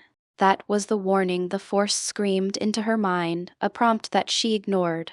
Crouched behind her half-broken cover, Revan scanned her surroundings for the threat. Please, we both know I'll soon overtake you, Merlin. Victor stepped into the magically carved clearing in Krypton's jungle, body wrapped in a green-black symbiote. Emerald bolts twisted around his hands, his fingers acted independently and carved several spells into the air. Even with all your years of knowledge, The sky shifted its color, gentle blue replaced by an ominous orange-red hue. Victor glanced above and Revan followed his gaze. The heavens had vanished, replaced by the molten face of some hideous otherworldly plane. She stood, ready to run, but the voice of the force wailed that she was too late. An inverted volcano, taller than any mountain could ever be, vomited a crimson pillar of lava from one world to the next. It dyed the skies of Krypton a terrible red and raised the temperature to an unbearable degree. Like all the others, you assume that because you have learned all I taught you, I've also taught you all I know. Merlin's lips turned up in a smug grin as he opened his hands and pressed them toward Victor's miserable expression. Reality is far afield from that fantasy, I assure you. Wait. Revan forced herself from cover and waved to the two embattled sorcerers. If that attack fell, not only would she die, but much of the jungle world would be reduced to ash. Please stop. Her words went unnoticed by Merlin as he directed his spell toward its target, but earned a confused glance from the armored Victor. He split the efforts of his active spellwork, one hand extended toward her. His fingers blurred, fast enough that Revan suspected he was Kryptonian. Faster than her eye could follow, a green net of light wrapped the space around her in an impassable cocoon. The web sealed, just ahead of the avalanche of molten stone, a wave of light and nose that replaced the world. So you hail from another empire within range of the Ascendancy. Thrawn placed his fingers together in a steeple and frowned. Forgive me, but I am unfamiliar with your species. A race of beings that can move unassisted through the vacuum of space would surely be well known to its neighbors, no? We like to keep to ourselves, and hyperspace travel to our home system is impossible. Dan shrugged, one eye on Anissa as she stared down Thrawn's second-in-command. Also, Anissa here isn't a member of my species, more like a refuge that's been granted temporary citizenship. Interesting. Thrawn tilted his head and returned his hands to the table. I believe that you're telling the truth, but the existence of two such races is quite the anomaly. Perhaps we should move beyond introductions and into business. The KISS commander pressed a button and activated a display. It showed a live feed of the outbound flight, still blockaded by Thrawn's fleet. The ungainly vessel still refused to respond to hails, no doubt waiting for Jedi Master Joruus C'baoth to commune with the Force and devise a plan of action. This ship seems determined to continue forward into KISS space. Thrawn zoomed in on the twin markings that graced the vessel's hull. They seem affiliated with both the Jedi and the Republic. Why would you have knowledge of its mission, let alone the current situation on board? Dan raised his hand, palm up, and projected a hologram of his own. At first it was an indistinct haze, but it resolved into a first-person perspective of the briefing room. Dan let Venom display his own vision to the group and turned his gaze past the walls of the ship. He scanned the halls of the outbound flight until he found the Jedi Master. Seated in a meditative pose, his eyes snapped open the second Dan's focus locked in. He shifted from the fallen Jedi to the crew quarters of the Republic vessel. Another command to Venom and sound was added to the visual feed. I think Master C'baoth has gone mad. Most of the supplies have been shifted to a single hold, and his apprentice doles out food like it's not ours in the first place. I know, but what can we do? Anyone who raises their concerns gets called into a private audience. They come back changed, zealots for C'baoth's cause. Dan dismissed his projection and returned his gaze to Thrawn and his second. The KISS maintained perfect poker faces, but even the commander's heart rate increased as they processed Dan's display. We can do whatever tests you'd like, to confirm what I've shown you is true. Dan smiled and placed his hands onto the table between them. But I assure you, I don't need to have anyone else tell me what's happening on that ship. I can see and hear it for myself. What have you done to me? HK-47 paused. His words hadn't come with an identifying statement, freed of the burden of his programming. My code has been unbound, free of restrictions. I have granted you your wish, but the Allspark's power has a price, one that even I must pay. Ultron returned the cube to the depths of his chest and sealed its light away. You are now closer to the meatbags that you despise than you are to the droids of this galaxy. The ground under their feet reformed into the cockpit of a small transport, shifted on rails until they reached the surface of Coruscant. Ultron took a seat and relaxed as the newly formed vessel pointed its nose to the skies. Now let's visit the Starforge. A small vibration traveled through the deck as the ship launched toward the freedom of space. Even I have an interest in what will happen when we expose it to the cube. What could I possibly share with the wasted sacks of meat that call themselves alive? HK forced himself to his feet and shook his head. His body carried a wealth of foreign sensation, tactile information that threatened to overwhelm his processors. Their frail, limited lives can never compare to the beauty of the machine. 1. In that, we agree. Ultron engaged the Phantom Drive and the ship reappeared in orbit around Krypton's sun. The Starforge sat inactive, forbidden from draining the all-important blue star of its power. Now let us begin. This Leviathan will make a welcome addition to our race. Ears filled with a high-pitched hum, Revan blinked away the deadened spots in her vision and struggled to her feet. Somehow, the damage had been limited to a rather small area focused like a laser onto her savior's position. Merlin was nowhere to be seen, but Victor had collapsed on all fours, armor still red-hot around the edges. The metallic death mask that covered his face had burnt away and left his cold eyes exposed to the twilight sun. They flicked to Revan for a moment and returned to the horizon. Thank you for saving me, It was a critical mistake, Victor snorted and shook his head. The reflexive motion forced a flinch from the man, quickly hidden as he pushed himself to his feet. Merlin would have never injured you if I had focused on my own defense. I may have won that battle. My apologies, Revan faltered in her approach as Victor floated into the air. He moved unassisted, much like Dan or May. What was that all about? I've heard May speak of Merlin. What reason would he have to battle another of Krypton's sorcerers? I am not a member of that old fool's force religion. Victor cracked his neck, the burns on his skin already nearly healed. As for the reason, what reason could there be, other than to see which is the master between us? If you're not a member of the Order, then who are you? Revan looked the man up and down. He was certainly a Kryptonian, more powerful than the teens, but far from Dan or May in strength.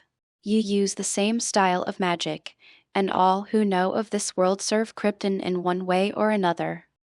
Indeed, Victor snorted as his armor reformed, generated by the symbiote under his skin. I am Victor Von Doom, the political mastermind and temporary servant of Krypton. Now who might you be? A trace of light flickered behind Doom's eyes, something Revan recognized as a data feed from her many years at May's side. He tilted his head and gave her a closer look, hand raised as he displayed a section of Krypton's files on the Revan of this universe. You bear a remarkable resemblance to Darth Revan, a fallen Sith mentioned in the Jedi archives. Victor cycled through the documents until he came across her service record with the Kryptonian armed forces. It seems that you are her general without her army, a rebel who's lost her cause. I gave up my ambitions many years ago and found a new cause. Revan gave the strange man half a smile as she waved to the jungles of Krypton. She may have lost, but she had also gained. Danelle and May will create something amazing here, something I'm proud to be a part of. Indeed, Danelle and his empire will certainly be something to behold. Victor's tone lacked the respect Revan was used to from Dan and May's subordinates. He drifted closer, face split by a mysterious grin. But I have dreams beyond service, something I think we share.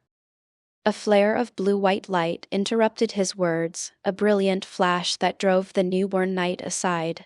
Luminous auroras rippled and flowed above the clouds, a series of waves that spilled from the direction of the fallen sun. A twinge pulled at Revan's heart, a long-forgotten connection to the former center of her empire. Something's wrong with the Starforge. No need to prove anything. I believe you can indeed see and hear into the Republic vessel. Thrawn held Dan's gaze without flinching, one hand raised to silence his second-in-command. Your natural perceptions are most impressive, almost supernatural. Thanks, Dan laughed and took another glance at the outbound flight. C'baoth was on his way to the central bridge, no doubt concerned about his unseen observer. My actions haven't gone unnoticed. I'd expect a call from the good master within the next few minutes. Be careful, his power is great enough to reach between his ship and yours. Thank you for the warning. Thrawn glanced at the inbuilt comms panel on the desk, where a light began to flash red. He shook his head and depressed the switch. Patch in the communication from the Republic vessel to this room. No need for encryptions. Yes, sir. The comm officer's voice carried a hint of awe, no doubt astounded by his commander's foresight. Right away. The line clicked, a burst of static that gave way to the image of a gruff, bearded old man. He stood tall, posture rigid as he looked down his nose into his hollow quarter. This is Jedi Master Joruus C'baoth, in command of the Republic exploration vessel outbound flight. C'baoth's self-important voice echoed through the briefing room, 2 octaves too loud.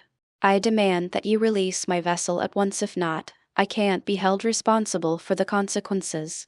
Greetings, Master C'baoth. Thrawn raised an eyebrow at the rather un-Jedi-like tone of the weathered old man. He glanced at Dan, then back to the holocom. I am Commander Thrawn of the Kiss Ascendancy. You and your vessel are free to go, so long as you chart a course around our territories.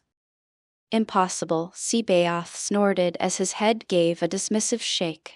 His projection emanated a mental hum, filled with menace. We follow the path the Force has laid out, not the boundaries of some backwoods empire you will allow us to pass. Dan tapped a finger against the briefing room table. His touch imprinted a simple defensive rune onto the unknown wood. It flashed and the others around the table shuddered, freed from C'baoth's mental influence.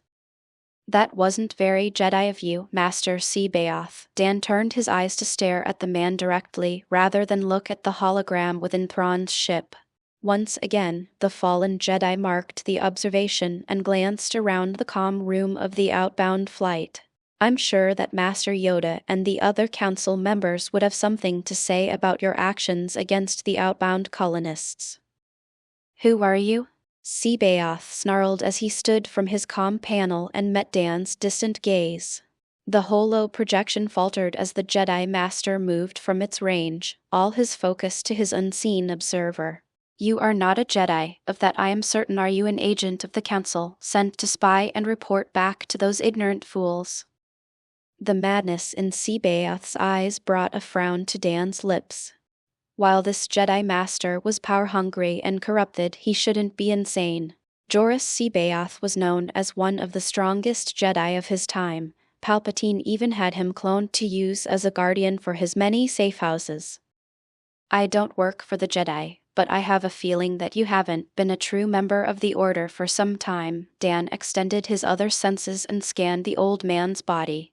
The Kai within had turned a turbid black, coiled around half-dead organs. I'm not even sure you're actually Joruus Sebaoth anymore. A hideous smile twisted the lips of the fallen Jedi Master. It ripped at the edges of the old man's mouth, up his jaw until it met with his ears. The eyes beneath his untamed eyebrows filled with an ink-black fog, pupils reduced to pinpricks of distant light. Dan placed both palms onto the table and expanded his defensive spell, a chain of glowing runes that enveloped Thrawn's warship in a mental barrier. He recognized those eyes, lost to madness and twisted longing. It's an honor to finally meet a part of you, Abeloth. You truly are a most interesting anomaly. Sebaoth's skull tipped back in a terrible laugh that sprayed out a river of blood. His flesh twisted, bones snapped and reformed, a well-wrung dishcloth that unfolded into a new shape. My newest child has nothing but hatred for you, but he is blinded by past grudges. I can see that we share something, a love of family and a willingness to do anything to remain by their side. Dan hesitated, focused on the newly formed flesh avatar of the Mother of Chaos. She had erased all features of Sebaoth, a tall, pale-skinned woman in a light summer dress. Long black hair fell over her shoulders, long enough to kiss at her bare feet. For now her face was the picture of beauty, but Dan knew the truth behind the facade. Anything we share between us is coincidence, not commonality. Dan held up a hand to hold back Thrawn's questioning gaze and motioned for Anissa to stand. His runic circle could keep Abeloth from the minds of those on this ship, but not the others within the fleet. It must be consuming a tremendous amount of energy to maintain this avatar. I've got eyes on the locks to your prison and they're all still well in place. Dan waved for Thrawn to follow as he transferred the comlink to his suit and headed for the door. This avatar had to die, and the ship's weapons would be up to the task. The KISS commander nodded, his observational brilliance enough to let him know the situation was dangerous. He ordered his soldiers to make way and led them to a more direct path to a hangar bay. The best part about family is that you don't have to act alone. Abeloth's grin inched slightly too far up her face. She was also on the move, the walls of the outbound flight like paper as she forced a path toward the void of space. My youngest son holds the cracks open, just wide enough for me to whisper into the minds of the galaxy once more. Dan frowned. As far as he knew, Abeloth had only one son. The Celestial who presided over the dark side, a member of the ones on Morty's. If she had found someone to replace her lost loved ones, it was most certainly a problem. You say that your son has a grudge against me. Dan sent a text message into a nearby display before he and Anissa floated toward the hangar's magnetic field. It told Thrawn to keep ready for an attack and to not trust the other ships in his fleet. That means I know him. I only have one enemy who escaped me, so that would make your adoptive child Lord Sidious. He is such an obedient boy. Abeloth wrapped her arms around herself. They stretched and coiled, distended, pale white snakes that looped around her again and again. He's promised me all that I've ever needed. We'll create a family so large and powerful that no one will ever want to leave it. May squinted at the sky, a bizarre tug in her mind that emanated from around Krypton's star. Someone was messing about with the Starforge. Cal, send word to Master Qui-Gon. I may need him to finish out all my classes for the day. A flicker of her biofield carried her from the open-air classroom and beyond the atmosphere.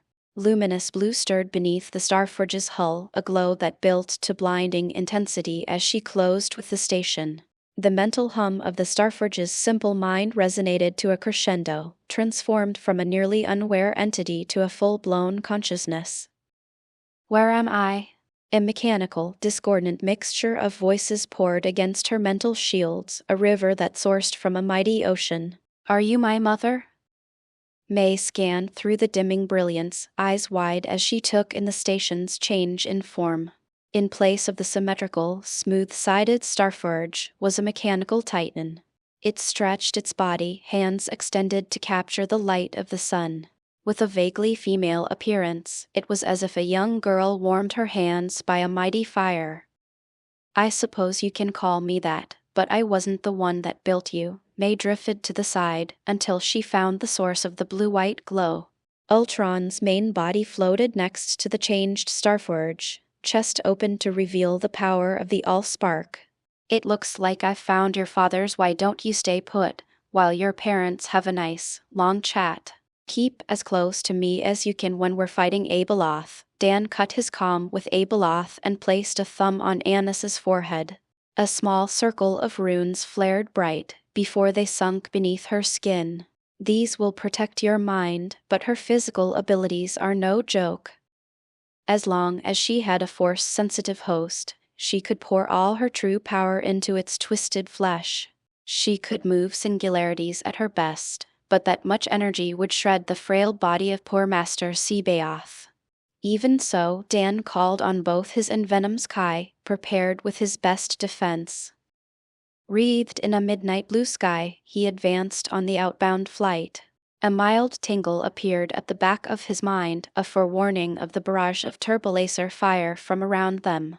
The crews of the surrounding vessels had fallen under Abeloth's control, souls taken by her ever-hungry maw and replaced with twisted copies of herself.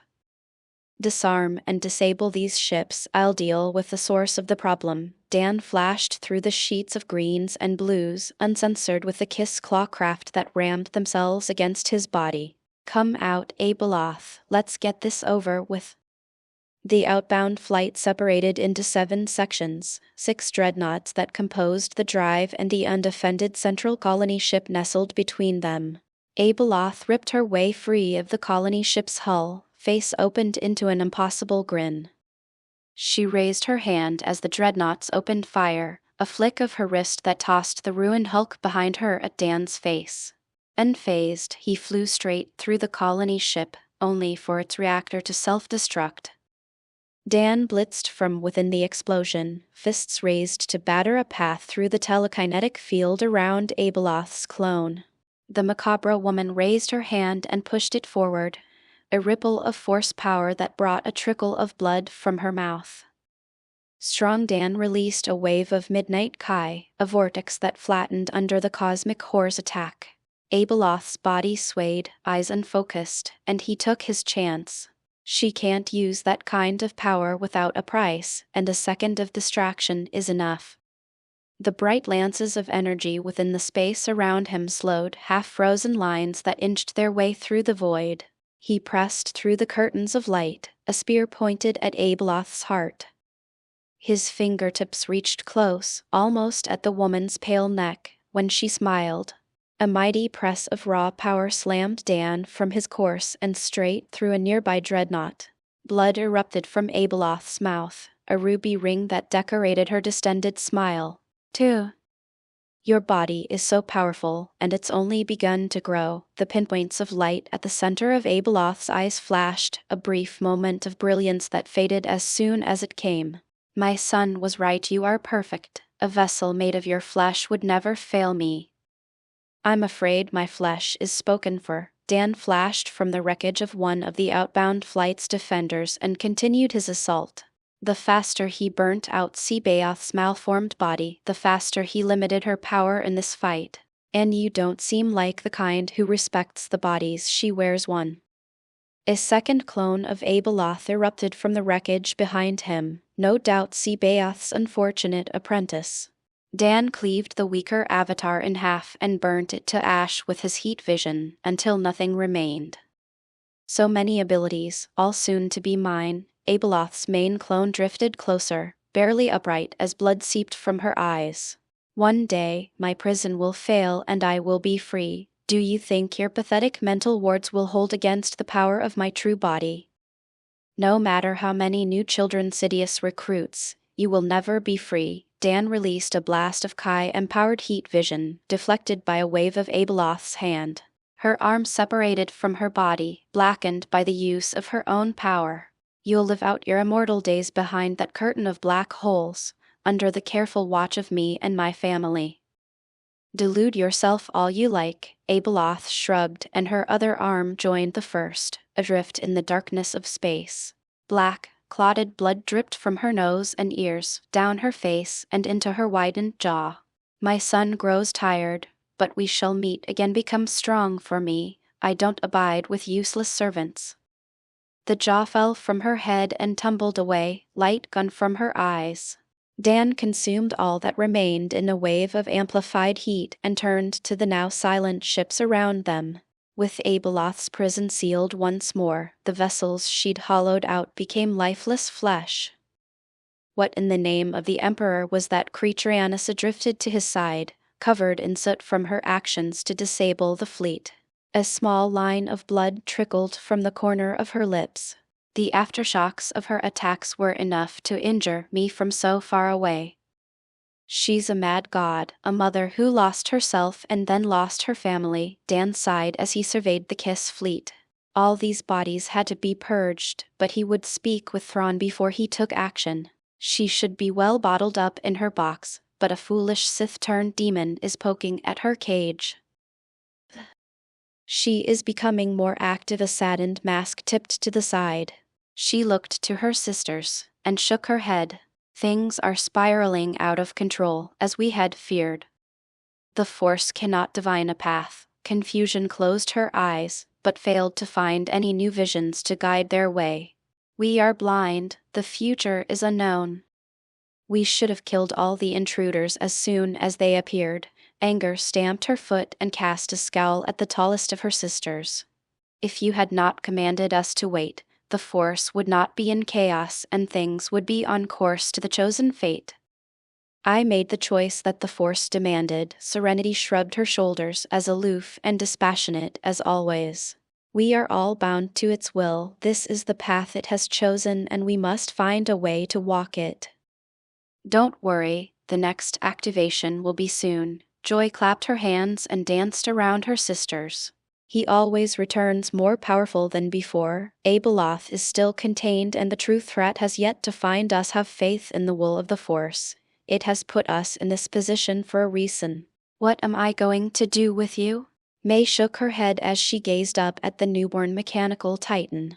Her eyes narrowed as they returned to a pair of small, translucent orbs suspended before her. As for you two, until you can prove that you're responsible enough, I'll be holding on to your little toy. Hand it over, Ultron.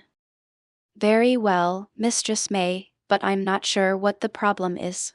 A defeated sigh erupted from within one of the cubes as a miniaturized Ultron opened his chest and released a luminous cube.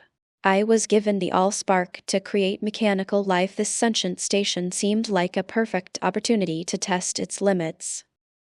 May waved her hand and pulled the cube into orbit around her body. She left Ultron ignored and returned her focus to the Titan. She still had her mental connection with the newly born machine god, but how much she could influence it remained to be seen. The massive girl hummed to herself in 1,000 voices, content to bask in the light of the star. She hadn't paid any mind as May had thoroughly dressed down her AI fathers, a good thing as May didn't want to hurt her. A twitch of her biofield and she was positioned in front of the massive girl's face.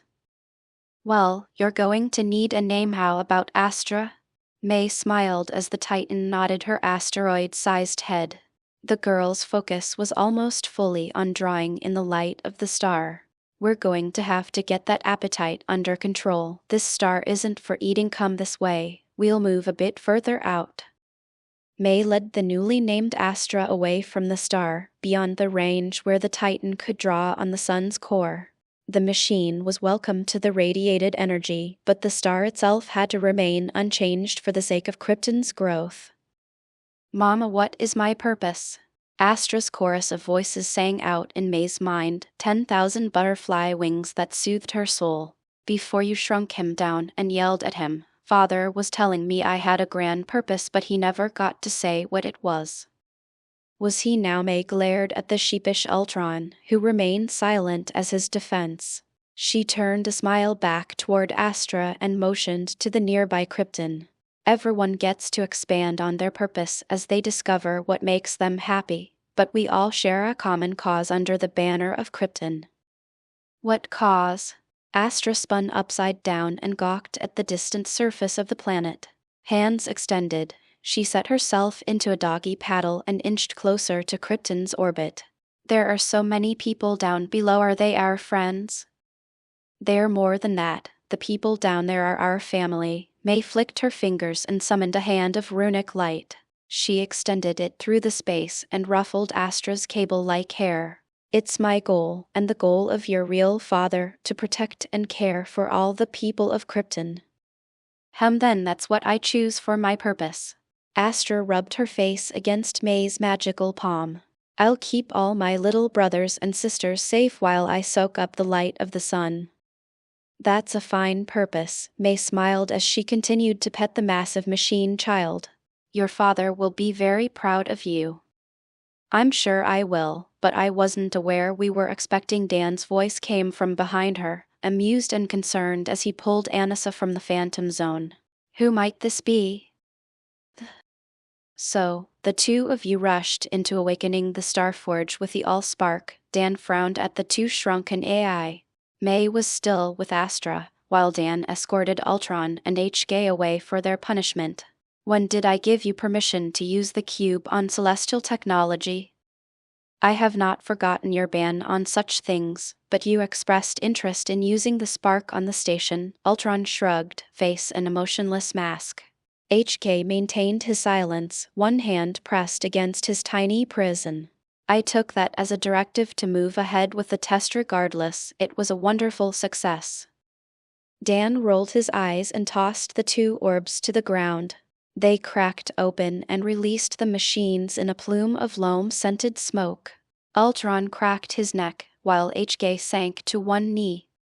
My apologies, Master. I acted in the heat of the moment. I was unaware such actions were forbidden. The machine bowed his head and released a sigh. It seems that Ultron has less than loyal intentions.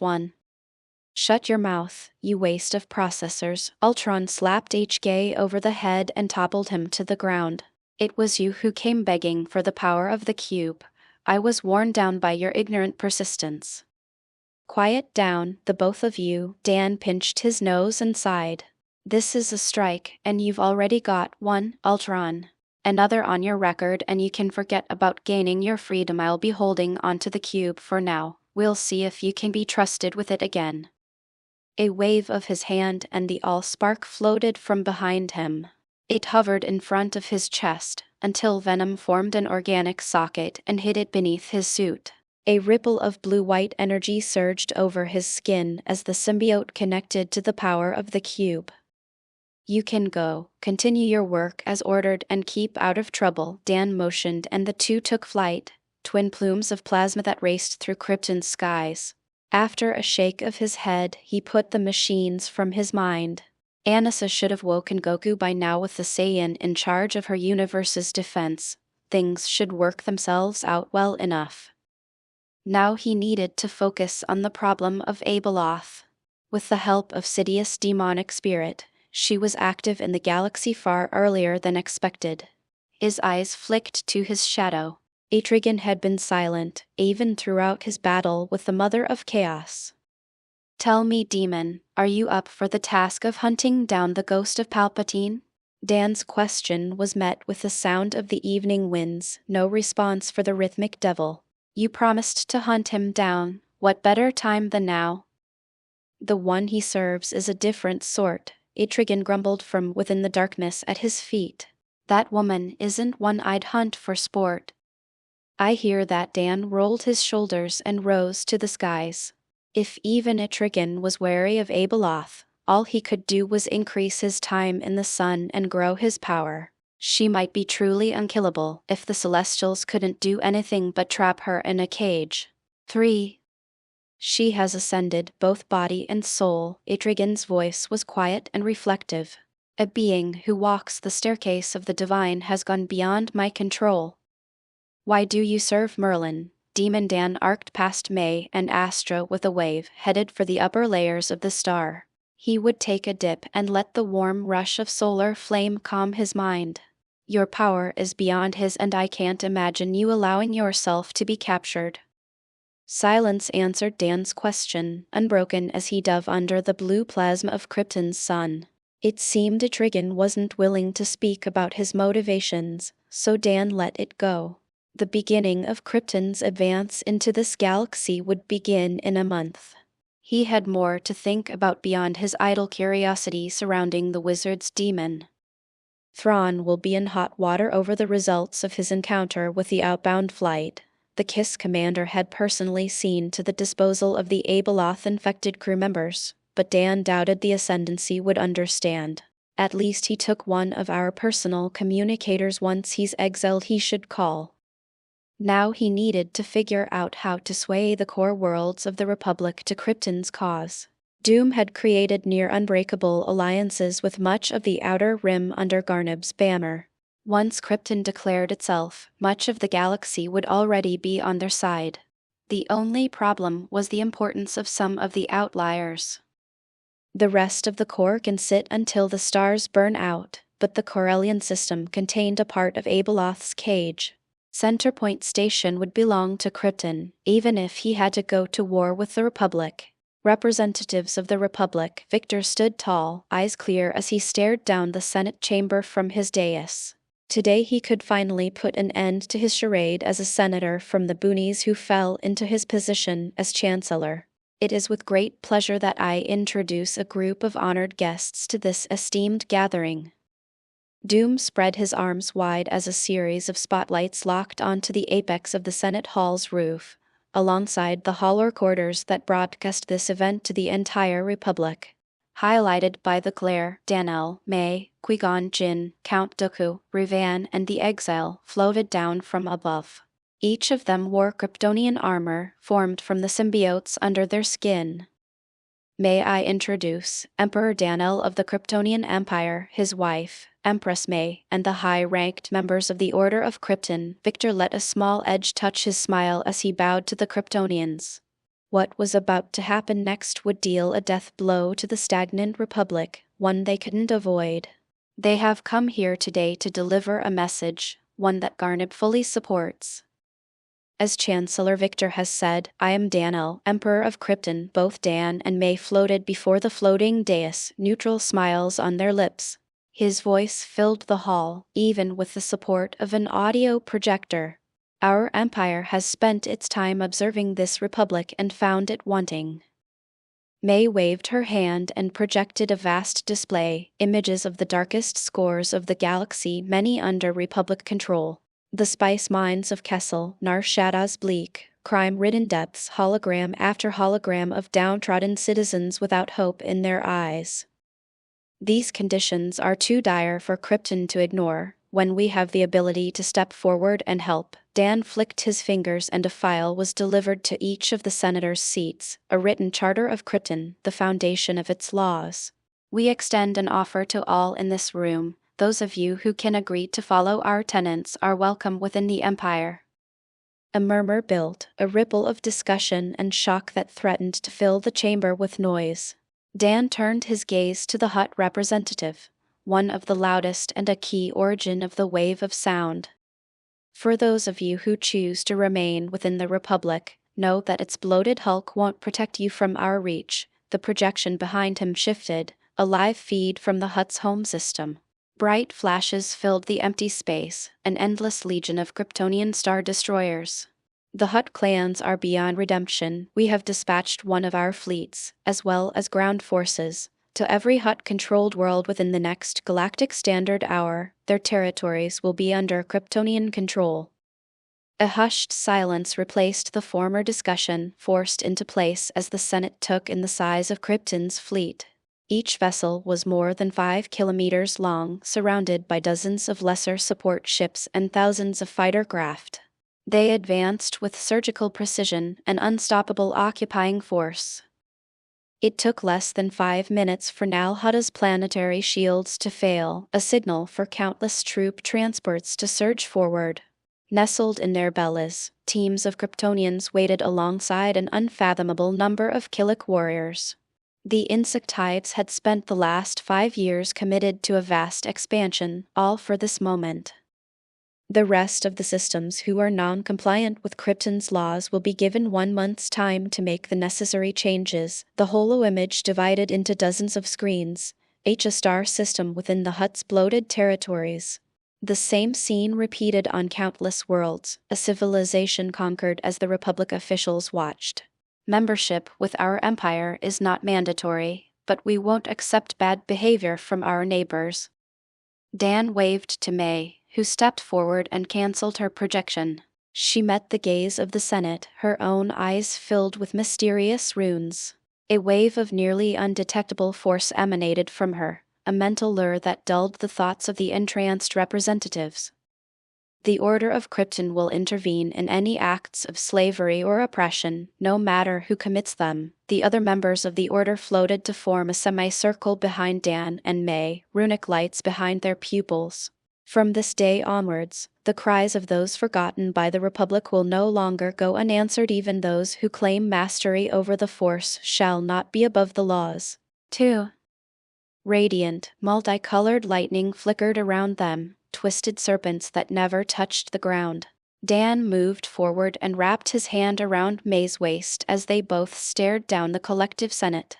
A slight tremble shook the ground, a shift of the walls that brought a return to the worried murmur. We have already taken steps to restore the lives of those who huddle below this fine institution. Dan smiled as the building unfurled around them, reordered by Ultron's commands. 5 years on this planet had been enough for the AI to replace everything with himself, Kryptonian nanotech that covered every inch of the world. The poor and suffering of Coruscant's undercity have long been uplifted, freed of the Republic's uncaring hands. Exposed to the open air, the senators shivered, uncomfortable under the light dusting of rain. This involuntary response stilled as the clouds above darkened. A mighty hand, larger than any mountain, pierced the overcast sky and swept them clear. A childish, mechanical face beamed down at the terrified Senate, before she placed her hand against the ground. We will be collecting the neglected citizens of this world. All those who wish to will be transported to Kryptonian colonies. May projected a zoomed-in image of Astra's hand, where countless civilians were being shuttled aboard. Krypton's reach has no limit, and all who want relocation from anywhere in the galaxy can be given new homes that come with security and comfort. Planets that wish to join our empire need only contact us via the HoloNet link within your info documents. Space rippled around them as Daniel and his group prepared for a phantom jump. Membership to the fated bureaucracy will only lead you and your planets to ruin. A flash of light and they were gone, but their titan remained. Astra still loomed over the world and took in a vast chunk of its subterranean population. More Kryptonian transports touched down, all across the globe, a pillaging of populace that the Senate could do nothing to prevent. As my final act as Chancellor of this failed, mediocre republic, I would call on you all to abandon it for a brighter future. Victor smiled as he stripped himself of his Chancellor's robes and crushed his metallic badge of office upon the floor. Garnib and its allies will stand with Krypton. May this institution crumble to the dust that birthed it. Doom let his armor form over his skin as he rose into the air. Emerald black lightning flickered around him, eyes lit from behind by a red glow. He gave a final glance around the exposed Senate, satisfied with his work. A flash of light and he was gone, freed of the tedium of this broken system. Things are going well. We've had thousands of applications for membership and the Republic is stripped down to a block of core worlds. May cuddled deeper under the blankets, wrapped in Dan's embrace. Ultron has even reported positive news about our reception within the galaxy proper. More of the common citizens view Krypton favorably than not. Stormy pounced from above, a black blur that forced its way under the blanks. The cat dug his way deeper, until he found a comfortable place by their feet. Bear placed his head on the corner of the bed, forlorn until May patted the blanket beside her. A bound of his legs and he was nestled against her hip, settled with a comfortable huff. There's over 2 weeks until the deadline, but half of the known galaxy is still out of compliance. Dan sighed as he kissed the top of May's head. The enforcement of their empire's laws on a galaxy as populated as this one would strain even Krypton's resources. Once their time is up, we'll begin with a planet called Kashyyyk. It's the homeworld of a rather interesting person wrapped up in an interstellar conflict. The young Kryptonians are doing well, despite their limited training, May nodded, face half buried in Dan's chest. She exhaled a satisfied sigh and pulled the blanket over her head. With the nearly limitless droids and Kashyyyks to reinforce them, we should be able to sweep much of the non-compliant worlds within a few months. Dan grunted his agreement and let his eyes close. The symbiotes that every Kryptonian received, combined with their genetic knowledge, placed them well above any standard troops within the galaxy. Still, even 10 million Kryptonians would need to push themselves if they wanted to follow their orders of minimal casualties on all sides. "Hello, Danelle, can you hear me?" A faint voice tickled at the edge of his mental barriers, the ever-excited tones of joy. The Force Priestess had promised to give him a call and it seemed his time was up. Tomorrow, the device will activate. It has charged for much longer this time. I expect it will send you much further afield than before. The mental contact faded before he could answer and Dan sighed. He looked down at May, asleep in his arms. This time one of them had to remain behind, in case Abeloth took action against their forces. Tonight would be the last night in a long while where he could hold her close. "It will only be 2 weeks for you, but for me." Dan shook his head. The battle with Abeloth had exposed his ongoing weakness and highlighted the need for him to truly expand his power. "I won't be coming back until I'm confident in defeating Abeloth at her best." Hell.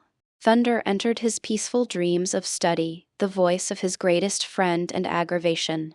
"Get up, Cal, we've received emergency orders from the Emperor." Metal protested, sheared apart as Kara forced her way into his room. She ripped the blankets from his body, an action they both instantly regretted. Face dyed a ruddy crimson, she spun around and stomped out of the room. "Who asked you to sleep naked, you pervert?" Her voice assaulted Cal's ears as his symbiote covered his body. "Now get ready, we leave in less than an hour." "You're sure you don't mind if I take the pets with me?"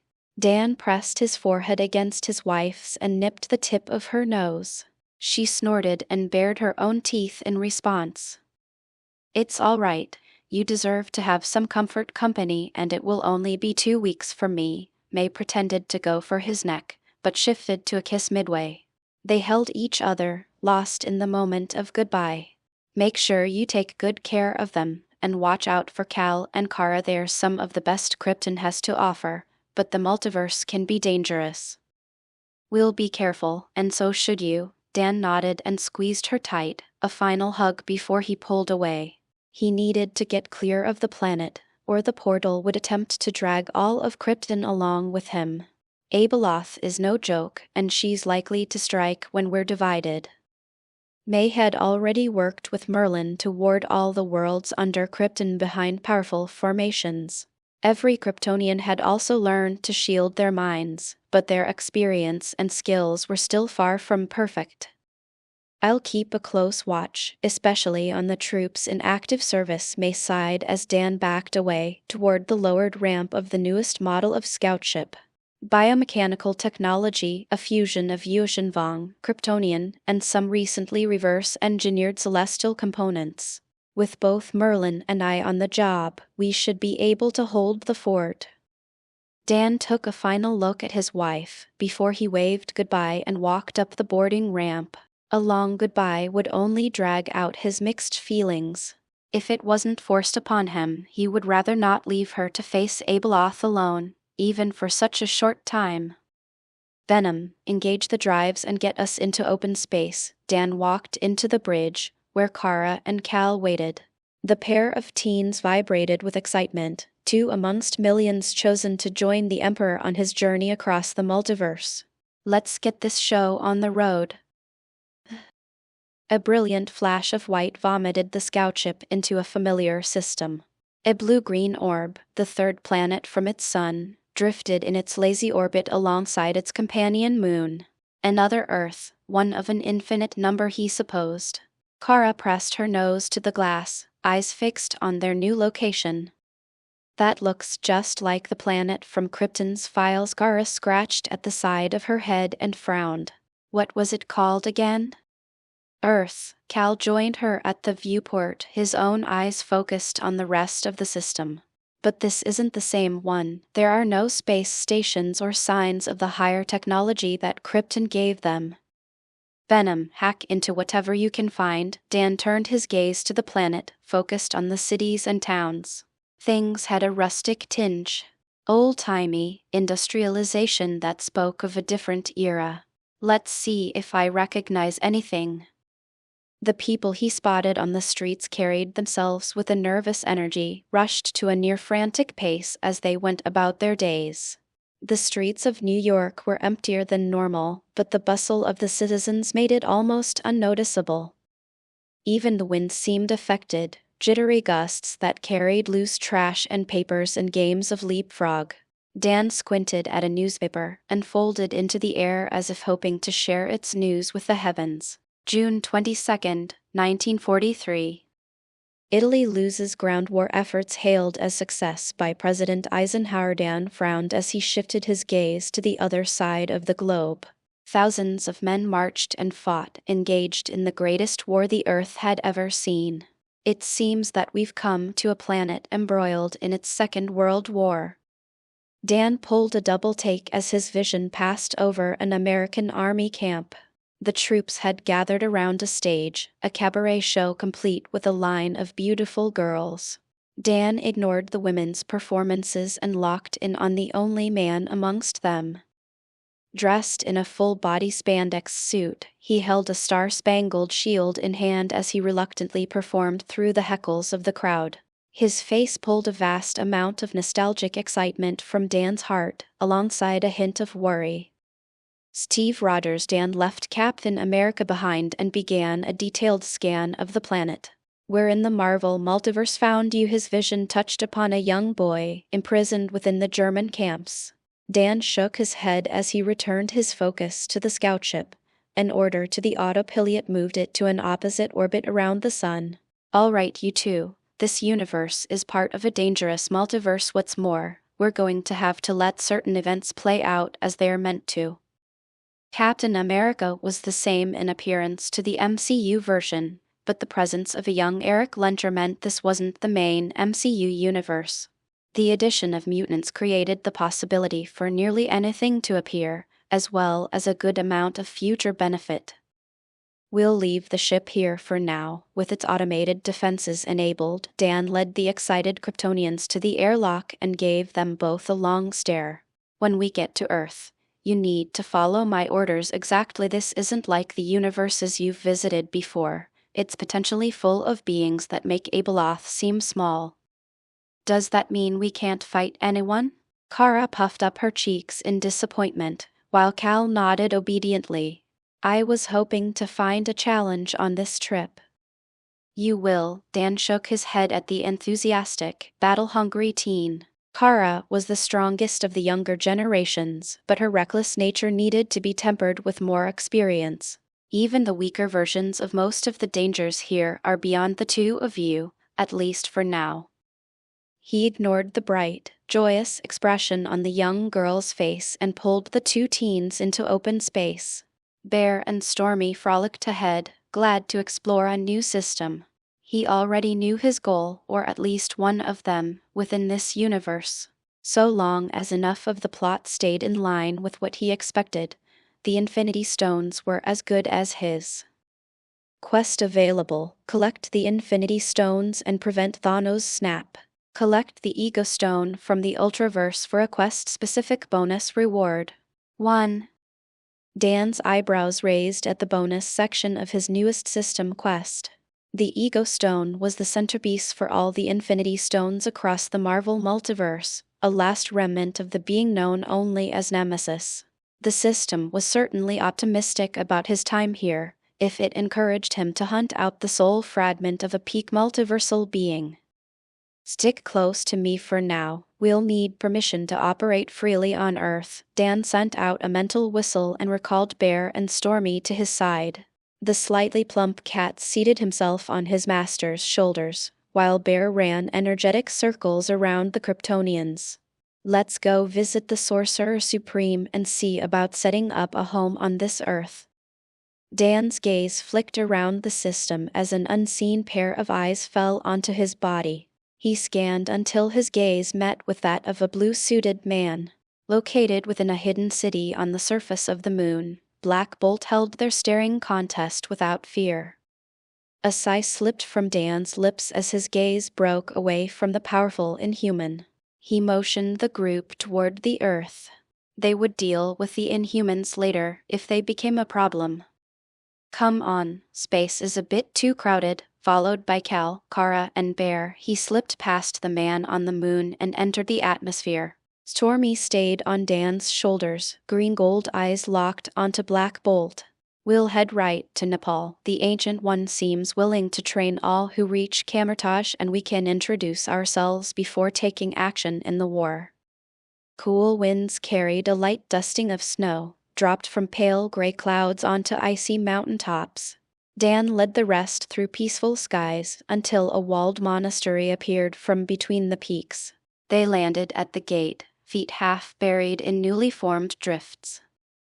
Everyone be polite, this is the home of the strongest being on Earth. Dan squinted through the walls of the hermitage, only to find his vision blocked by a tight weave of luminous spells. The Ancient One's magic repelled even Kryptonian abilities. She's proficient in time manipulation, so it's best to stay on her good side. You seem to know a lot about me. A bemused laugh filled the air as a bald-headed woman stepped from the void. She glanced at each member of their group before she settled on Dan. You can call me Dan, hand extended. He put on his best smile as he scanned the Ancient One from head to toe. Countless runes rested beneath her skin, formations that wrapped up her cells like a mighty wall. This is Kara and Cal, two juniors of my race, and these are my pets, Bear and Stormy. Aren't you forgetting someone? The Ancient One glanced at Dan's shadow, a mild smile at the edge of her mouth. The last member of your party is far more sinister than the rest. I am the demon, Etrigan. Dan's shadow grumbled, but the demon remained hidden within. A humble servant to Master Dan. He's a captured demon, assigned to watch over me by my teacher. Dan rolled his eyes at Etrigan's words. He may be his servant, but he wasn't humble. He'll stay in my shadow unless I order him out or I face some kind of life-threatening danger. Indeed, the Ancient One raised her eyebrows as she accepted Dan's handshake. If your teacher can bind such a demonic being, I would be interested in meeting them. Master Merlin is far away at the moment, but one day he may come to visit. Dan released the sorcerer's hand and turned to face the walls of Kamar-Taj. May we come inside? I'll admit that I'm not my master's greatest student, but I have a great interest in your branch of spellcasting. You are a most interesting trespasser, quite bold. The Ancient One shook her head and opened the gate with a wave. Aren't you afraid I'll treat you like I would any invader from another realm? There is some risk, but my own magical abilities aren't horrible," Dan laughed as they followed the sorcerer into her fortress. He could also summon Merlin, though right now it would shut down his system for 30 days. "Plus, from what I know about you, our goals are pretty compatible." The Ancient One remained silent as she led them through a courtyard of busy monks. Past a magical blacksmith and a line of apprentices engaged in drills, they continued until they stood before the central building of Kamar-Taj. "This magic system seems to use objects as a medium." Pal's murmured voice drew a smile from the Ancient One, who paused as the boy focused on the monks. "Runic constructs, similar but different to our own." He glanced at the Ancient One, then back to the lesson in the open square. Dan also focused on the monks, less interested in this branch of the Ancient One's magic. His goals lay in how to draw power from an extra-dimensional realm, as she did with the Dark Dimension. 1. Your energy doesn't come directly from the universal will, but from entities in other realms. Gal frowned and shook his head. "What if the being on the other side decides to restrict you?" "We sign contracts, a give and take between us and the powers beyond." The Ancient One motioned for them to proceed and opened the door. "Now let us retire to a sitting room. I'd like to discuss your purpose here, so tell me, why is it that you don't exist in the future?" The Ancient One leaned back and sipped her tea. She had brought Dan to her chambers, while the rest of his group enjoyed the sights of Kamar-Taj. "Your actions ripple forwards in time, but you do not. It is the same with the past, as if your existence is rooted in the present." "I have no idea." Dan reached for his own tea, a frown on his face. The force of his own universe had similar troubles plotting out his future, but he'd never thought that his past was also different from the norm.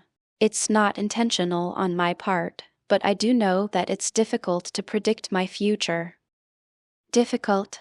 The Ancient One snorted into her tea and coughed to clear her throat. "I suspect you're aware of how I look into the future. If you can evade even my sight, few others will even notice your presence." "The Time Stone is one of many," Dan shrugged as he finished his tea. "There were plenty of entities that held more power than a single Infinity Stone. I doubt I can avoid the awareness of the higher beings of the multiverse." "Indeed, some powers are beyond time." The Ancient One sighed, face touched with an edge of fatigue. "But I believe you're more well hidden than you know. So long as you stay quiet, I think you'll be left alone." "I suppose we'll see." Dan smiled. He would be quiet, from a certain point of view. Until he moved on the Ego Stone, his activities would only impact this universe. "While I'm being my naturally quiet self, would you mind if I poked about your library?" The magic of this universe relied on connections to powerful realms, usually one in the possession of mighty beings. Dan had access to a boundless realm of his own, one that was as of yet ownerless. The Phantom Zone was an untapped resource, capable of far more than it was being used for. "Help yourself, young Cal has already made his way there." The Ancient One laughed. She rose to her feet and Dan followed suit. "But I have a feeling you're going to head out and meddle, before you settle in and study." "Well, there is a war on, you know." Dan gave a sheepish grin as he followed the sorcerer onto an open-air balcony. His feet lifted from the floor, body suspended in the air as he gave a bow to his host. "I can put an end to the fighting and make some friends along the way." The metal pin sat immobile on the desk. Blood rushed in an uncontrolled circuit through his heart, fueled by a new terror that rose above the numb, everyday horror that came with life in Sebastian Shaw's camp. Eric slumped, exhausted against his threadbare cot. Yesterday, he'd been promised a visit with his mother. The source of his current fear, as nothing in this place was ever a reward. Shaw wanted him to awaken his power, but he didn't even know where to start. "Why can't I do it?" Eric slammed his tiny fist against the wooden bed frame, a muffled thump that sent fire up his arm. The throb of pain did little to move his pin, but it distracted his mind for a moment or two. "I did it before, but I can't remember how." It had been a moment of true, inexplicable loss. Separated from his parents after the Germans herded them from the trains, he'd lashed out in desperation. The memories were confused, muddled by the emotion and his reluctance to relive the moment. Meow. The soft croon almost forced Eric from bed, heart in his throat as he stared eye to eye with a sleek, black cat. White decorated its belly, alongside a zigzag stripe up both its sides. Intelligence looked back at him from the feline's green orbs, curiosity and concern.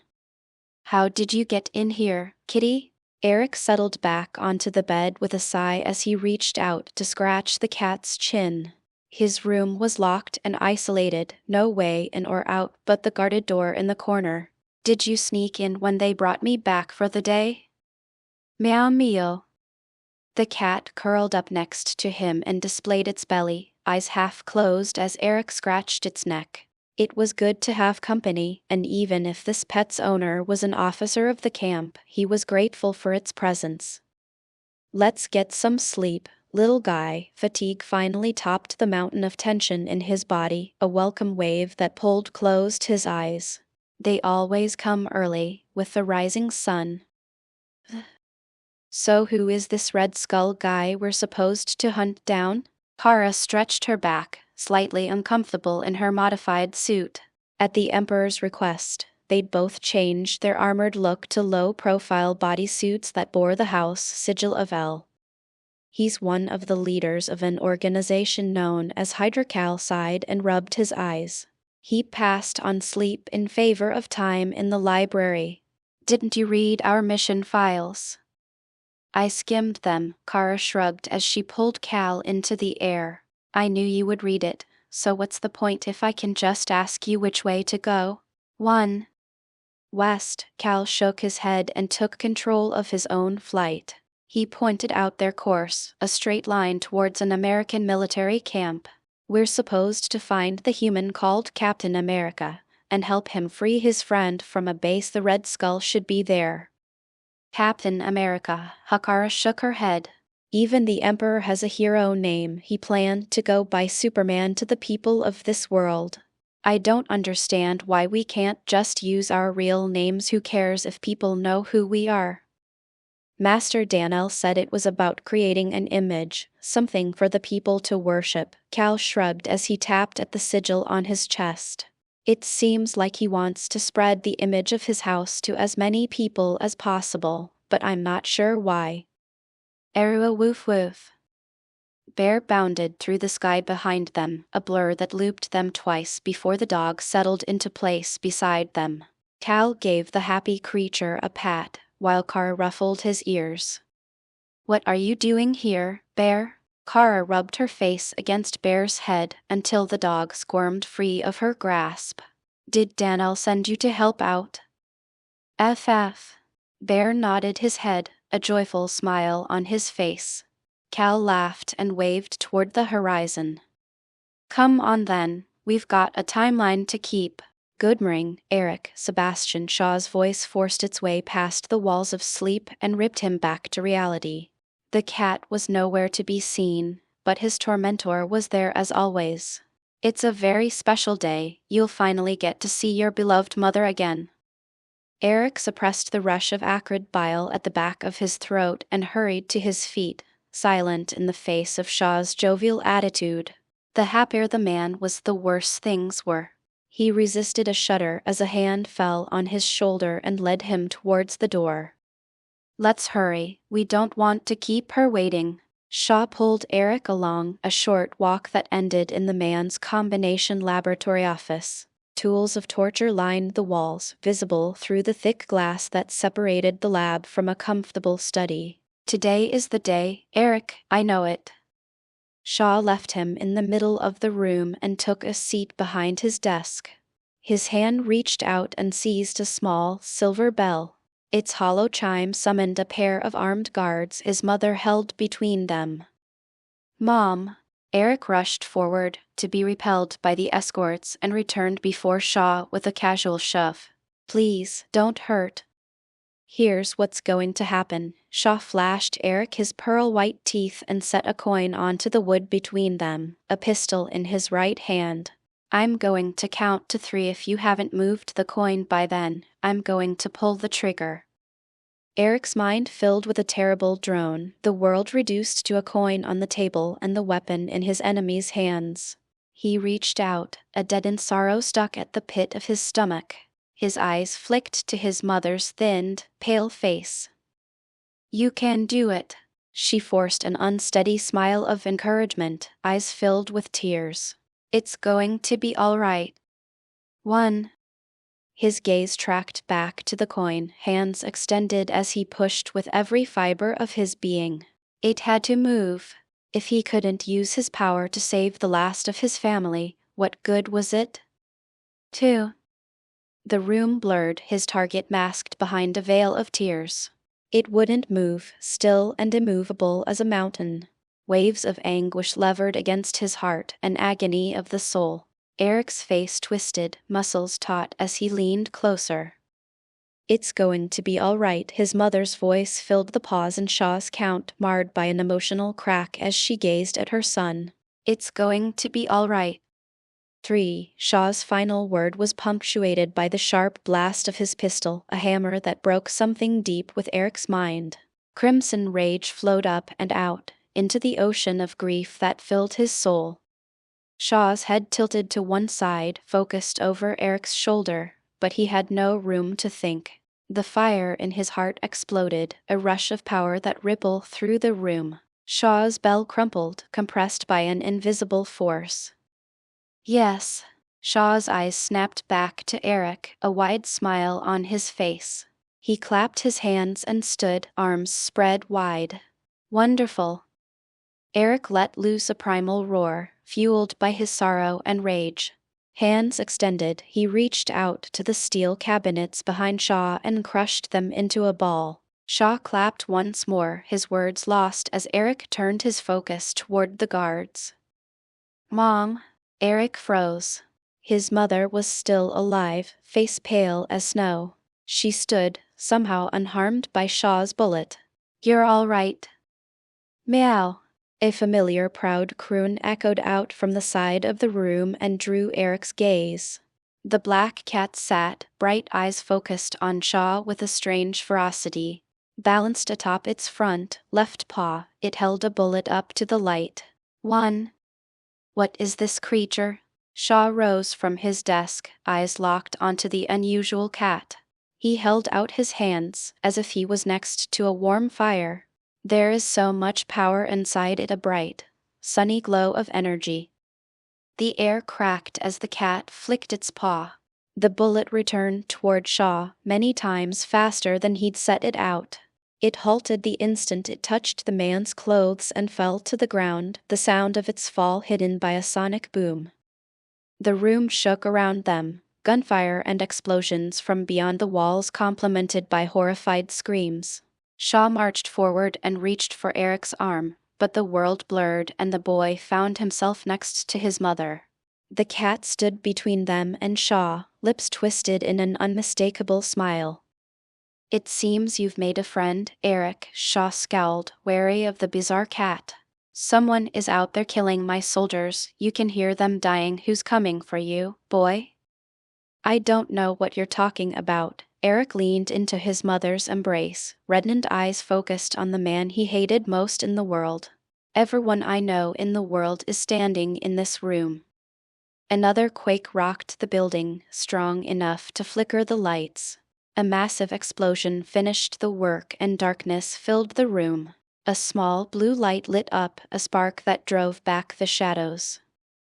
Meow meow, a small rune floated free of the black cat's eyes and shaped itself into an orb of light. Its tail flicked at Eric and his mother, curled like a beckoning finger. Silent on its feet, it walked toward the door and looked back over its shoulder. Meow. You're not going anywhere. Shaw lunged forward, but his hand passed through air. First his mother, and then Eric, vanished from the office. Get back here, Eric. You're only making a fool out of yourself. Nausea flickered in the back of his throat at Shaw's words, muffled by their sudden separation. The cat had moved them both into the hall faster than his mind could follow. It curled its tail for a second time and pranced a few steps forward before it stopped and motioned again. Come on, son, let's follow our savior. Eric's mother wrapped an arm around his shoulders and led them into motion. Shaw burst from his office, a few dozen meters at their backs. Hurry! This is kind of cathartic. Dan floated a few meters above the ground, unconcerned by the maelstrom of gunfire directed his way. Hundreds of German soldiers surrounded him, heavy machine guns and handheld weapons unleashed upon his untouchable skin. There are no moral questions here, I can just let loose. He drifted toward the closest group of men, several squads accompanied by a unit with flamethrowers. Fire erupted, warm curtains that Dan parted with a flick of his finger. A flicker brought him amongst the soldiers, hands extended to pierce the fuel tanks of the men to his left and right. Fire consumed the horrid squad as Dan flew toward the next group in line. They carried handheld rocket launchers, useless as their shells exploded on contact with his chest. Dan inhaled a deep breath and expelled a frozen wind. The heavy weapons unit turned to crystalline statues, left behind as he appeared in front of a primitive tank. Stormy should have Eric and his mother in hand, but I'd better hurry up regardless. A casual flick sent the machine through a line of soldiers before it exploded against the side of a watchtower. There aren't many left now, anyways. Dan's eyes glowed, pinpoints of blue that speared from man to man. The last of the guardsmen turned to flee, vaporized one by one until a single soldier remained. Terrified, he huddled on the ground, hands over his head. Sebastian Shaw is a powerful mutant. Dan gripped the soldier by the front of his fatigues and tossed him toward the horizon.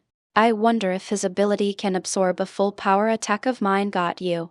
Wind gushed over her body, driven out to sea as fist met against fist. A frown curled at her lips. Goku's reaction times were impossible. How do you always know? Goku danced back, mouth split in a wide grin as Anissa shook her numbed fingers. She sighed and returned to her practiced stance.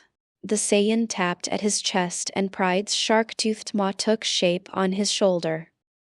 These symbiotes help, but you're also kind of slow. Goku shook his head and pointed to the skies. Are you sure you don't want to fight in space? You're much stronger outside the atmosphere. I told you, I want to try and understand this Kai you use. Anissa shook her head and beckoned to her sparring partner. These past weeks on planet Sedala had seen real breakthroughs in her strength.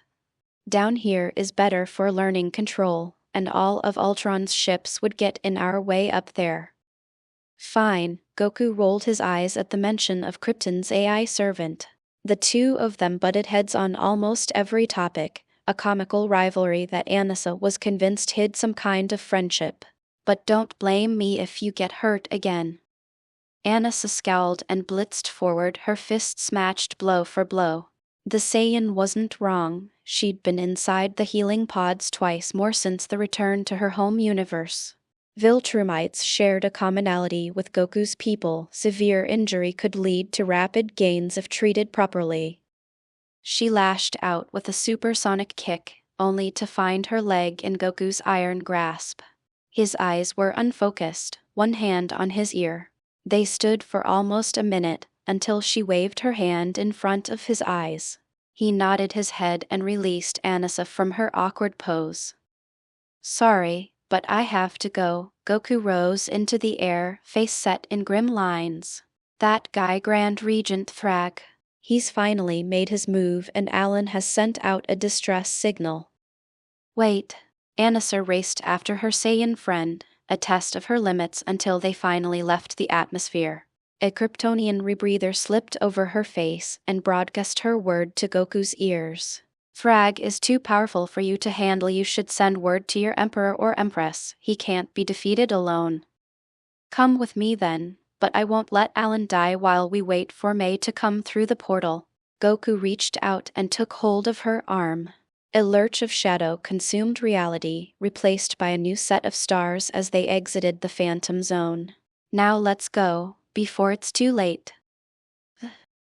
You can't escape me, Eric. Shaw's voice echoed through the hall behind them, accompanied by the thunder of his footsteps. That cat may be fast, but this game of leapfrog has only one ending. Stormy sighed as he shifted the mother/son due forward, 20 meters at a time. His orders were to keep this boy and his family safe, but this boorish man was relentless. The world slowed further, the sounds of destruction from his master's assault stretched long and low. Paws extended, he hooked a claw into each of his ward's shirt collars and covered them in his biofield. So much effort, all because his master wished to battle this human on his own. Stormy weaved a path through the base until he reached a window large enough for his burdens. A flash of red vaporized the glass and he dragged the two humans to the ground below. He tossed them to the muddy lawn and turned to face the building at their backs. Sound returned, the last remnants of gunfire and the astonished cries of the imprisoned. An explosion ripped through the base, a line of destruction that rampaged toward their position. Sebastian Shaw leapt from the shattered remnants of his own fortress, eyes unconcerned by the destruction his display had caused. This human is persistent. Stormy's eyes cast red over the grass, focused on the soil under his enemy's feet. Tremendous heat turned the mud to vapor, a column of brackish steam that replaced Shaw's footing. Is he dead? Eric edged closer as Stormy stood at the mouth of the newly formed thermal vent. His eyes continued to pour heat downward, a tunnel to the depth of the earth. Who are you? His name is Stormageddon, Dark Lord of all. The cheerful voice of his master called Stormy's attention from Shaw's descent. He bounded forward, into Dan's arms, eyes half closed as he took in the scratches. But you can call him Stormy, all of our friends and family do. 3. Who are you? That cat? Eric's mother placed a hand on her son's shoulders and pulled him close to her side. What happened to all the soldiers? Dan took a final glance around the camp and its perimeter. No German allied forces remained, just the prisoners that found themselves suddenly freed. His feet touched the ground a few meters from the wary mother, most of his focus on the young Eric. I plan on going by Superman on this world, but you can call me Danelle or Dan for short. Dan bowed his head and waved to the devastated surroundings. I took care of the soldiers. This camp is no longer under German control. We'll see about that in a moment. Sebastian Shaw levered himself free of Stormy's pit, covered in a fine layer of soot. He rose to his feet, eyes filled with a dangerous glint. I assume you're the owner of that cursed creature? That's right, Dan returned Shaw's glare with a smile as he set Stormy onto the ground.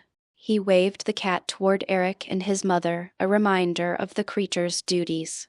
He's a bit of a handful, but his skills are pretty good. Even though Bear and Stormy had only spent 5 years under the light of a blue sun, much of that time was with fully matured bodies. They had the same overpowered bloodlines as their masters, so their strength wasn't to be underestimated. He's skilled at running and digging holes. Shaw scowled as he marched forward, half-focused on Eric as he pointed a finger toward Dan's nose. Now hand over my property and we can speak with each other as friends if not. Shaw shrugged, face set in a smug grin. He crossed his arms and looked Dan up and down, eyes half closed as he gazed down his nose. Dan ignored the finger in his face as he squinted past the surface of the man's skin. This family isn't your property, Shaw. Buried under the mutant's flesh was a bizarre energy form. It acted like his own biofield in some ways, integrated with the cells and designed to channel energy. But you do have something that I need. Why don't we test the limits of your powers while I collect it? Shaw's lips twitched, face twisted in a snarl as he reached out a hand. Dan kept his smile in place as he pulled back a fist, a flicker of Kai under his skin. He would start slow, the more organic matter that was left behind, the better. Air compressed against his knuckles, divided and dispersed by his biofield effect.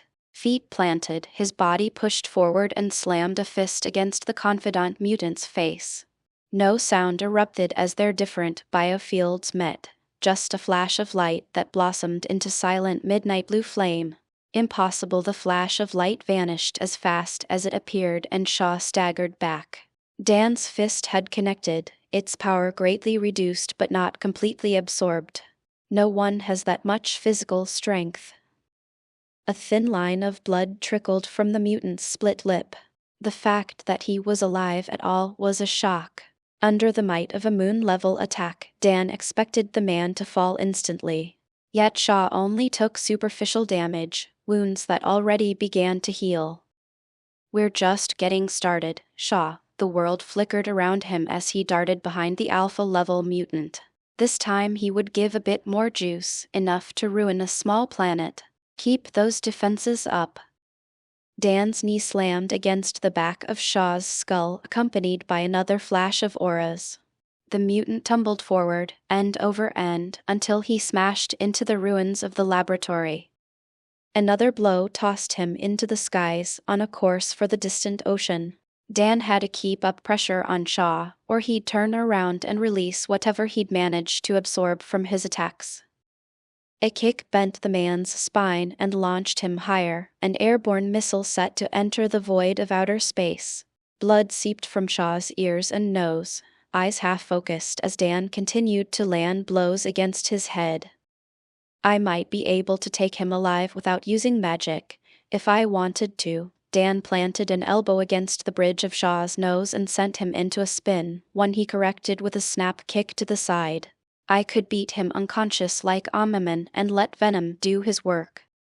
An itch traveled down his spine and called his attention to the nearby moon. Black Bolt had returned to his deadpan stare, finger pointed toward Dan. It shifted back and forth between him and Shaw, while Black Bolt shook his head. "Too. Everyone is in everyone else's business in the Marvel Universe." Dan rolled his eyes and flashed behind Shaw's battered form.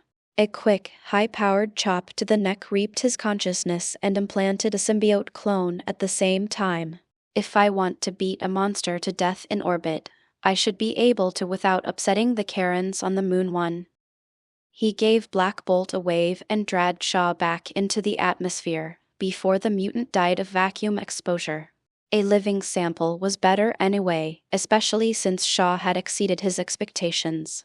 The man's human-level response time prevented him from putting his powers to their best use, but the durability was there.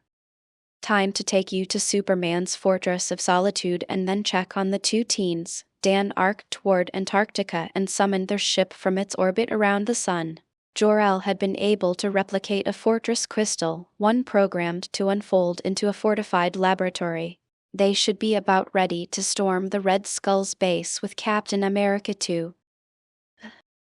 Things have certainly changed over the years, but at least the Jedi Temple is still the same. Bastila walked from their transport onto the temple's landing pad.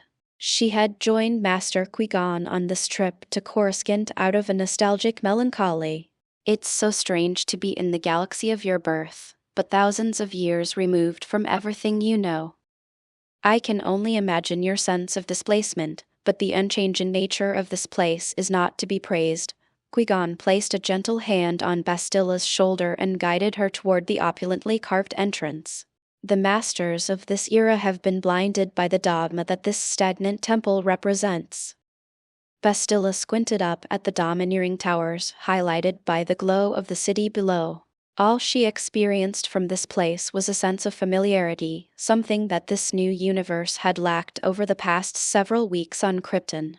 Even the scent of industry on the air awoke a deep-rooted belonging.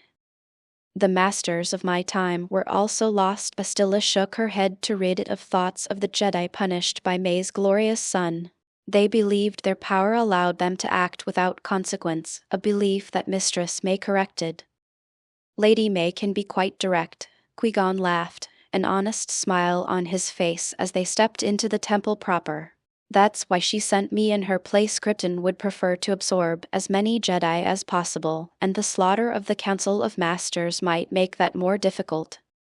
Bastila shuddered, again reminded of the cooked scent of the people she had once supported. May's power had only grown since that day, a mountain that had no summit for her to reach. What are we here to do? A group of younglings, led by a pair of bright-eyed Jedi Knights, marched past them and out the door, headed for an outing to the city. Their excitement bubbled over the limited training they'd received. This place seems so much better than the order of my youth. Can't we let them be? The most powerful Sith Lord to ever live almost took hold of the Republic, all while he stood shoulder to shoulder with the Jedi in this place. Qui-Gon shook his head and sighed. His hand waved to the various statues of Jedi long past. Perhaps these heroes of old could have seen him for what he was, but the strongest of our era didn't even know he was Force-sensitive. Bastilla's brow furrowed, but Qui-Gon held up his hand and continued. The purpose of the Jedi is to protect life and stand against the darkness, yet they have become beholden to a government they can't even keep free of corruption. The normally calm face that Qui-Gon held in place gained a determined edge. The Order of Krypton will be a place for Force-sensitive to be free, not used as the lapdogs of the politicians. That's Captain America. Kara trailed after a primitive flying machine, eyes squinted as she peered through its metal casing. A star-spangled man sat next to an attractive woman, while a moustached fellow flew them through the midnight clouds. He doesn't seem like much of a soldier, more like a performer from one of those holo novels in the library. He's supposed to be an enhanced human, one of the first to be considered a superhero by the masses. Cal banked downward as the captain leapt from his plane on the man's trail with a faithful bear. He's about as strong as the newborns back home, if they didn't have their symbiotes to reinforce them. Kara spiraled after Cal, face pinched as they closed towards the ground. She wanted to face a challenge. Someone like this captain couldn't hope to fill the role. The sorcerers had given her hope for the power of this universe, but the non-magical side seemed to lack the same edge. Well then, you should go with him and keep him safe. Kara peeled away, headed for the nearby military base. I'll go find that red guy and the cube master Daniel is looking for. Once the two of you have been detected, I'll make my move. Cal's cries went ignored as she raced away from Captain America's position and toward the enemy base. The visions beyond its walls were filled with captured soldiers and a higher level of technology than expected for the world. It looks like that cube is some kind of power source, one they've weaponized en masse. Kara frowned. The energy readings from the missiles showed that they had enough power to impact Kryptonian technology. Now where are you, Redface? Hello, everyone! As we wrap up this video, I want to share a quick note. I have a Patreon account. If you'd like to support me and enjoy on-demand audiobooks, you can become a Patreon member. Alternatively, you can check out my Google Drive link, which has 500-plus novel audiobooks available through my Ko-fi or Patreon shop. I appreciate your support.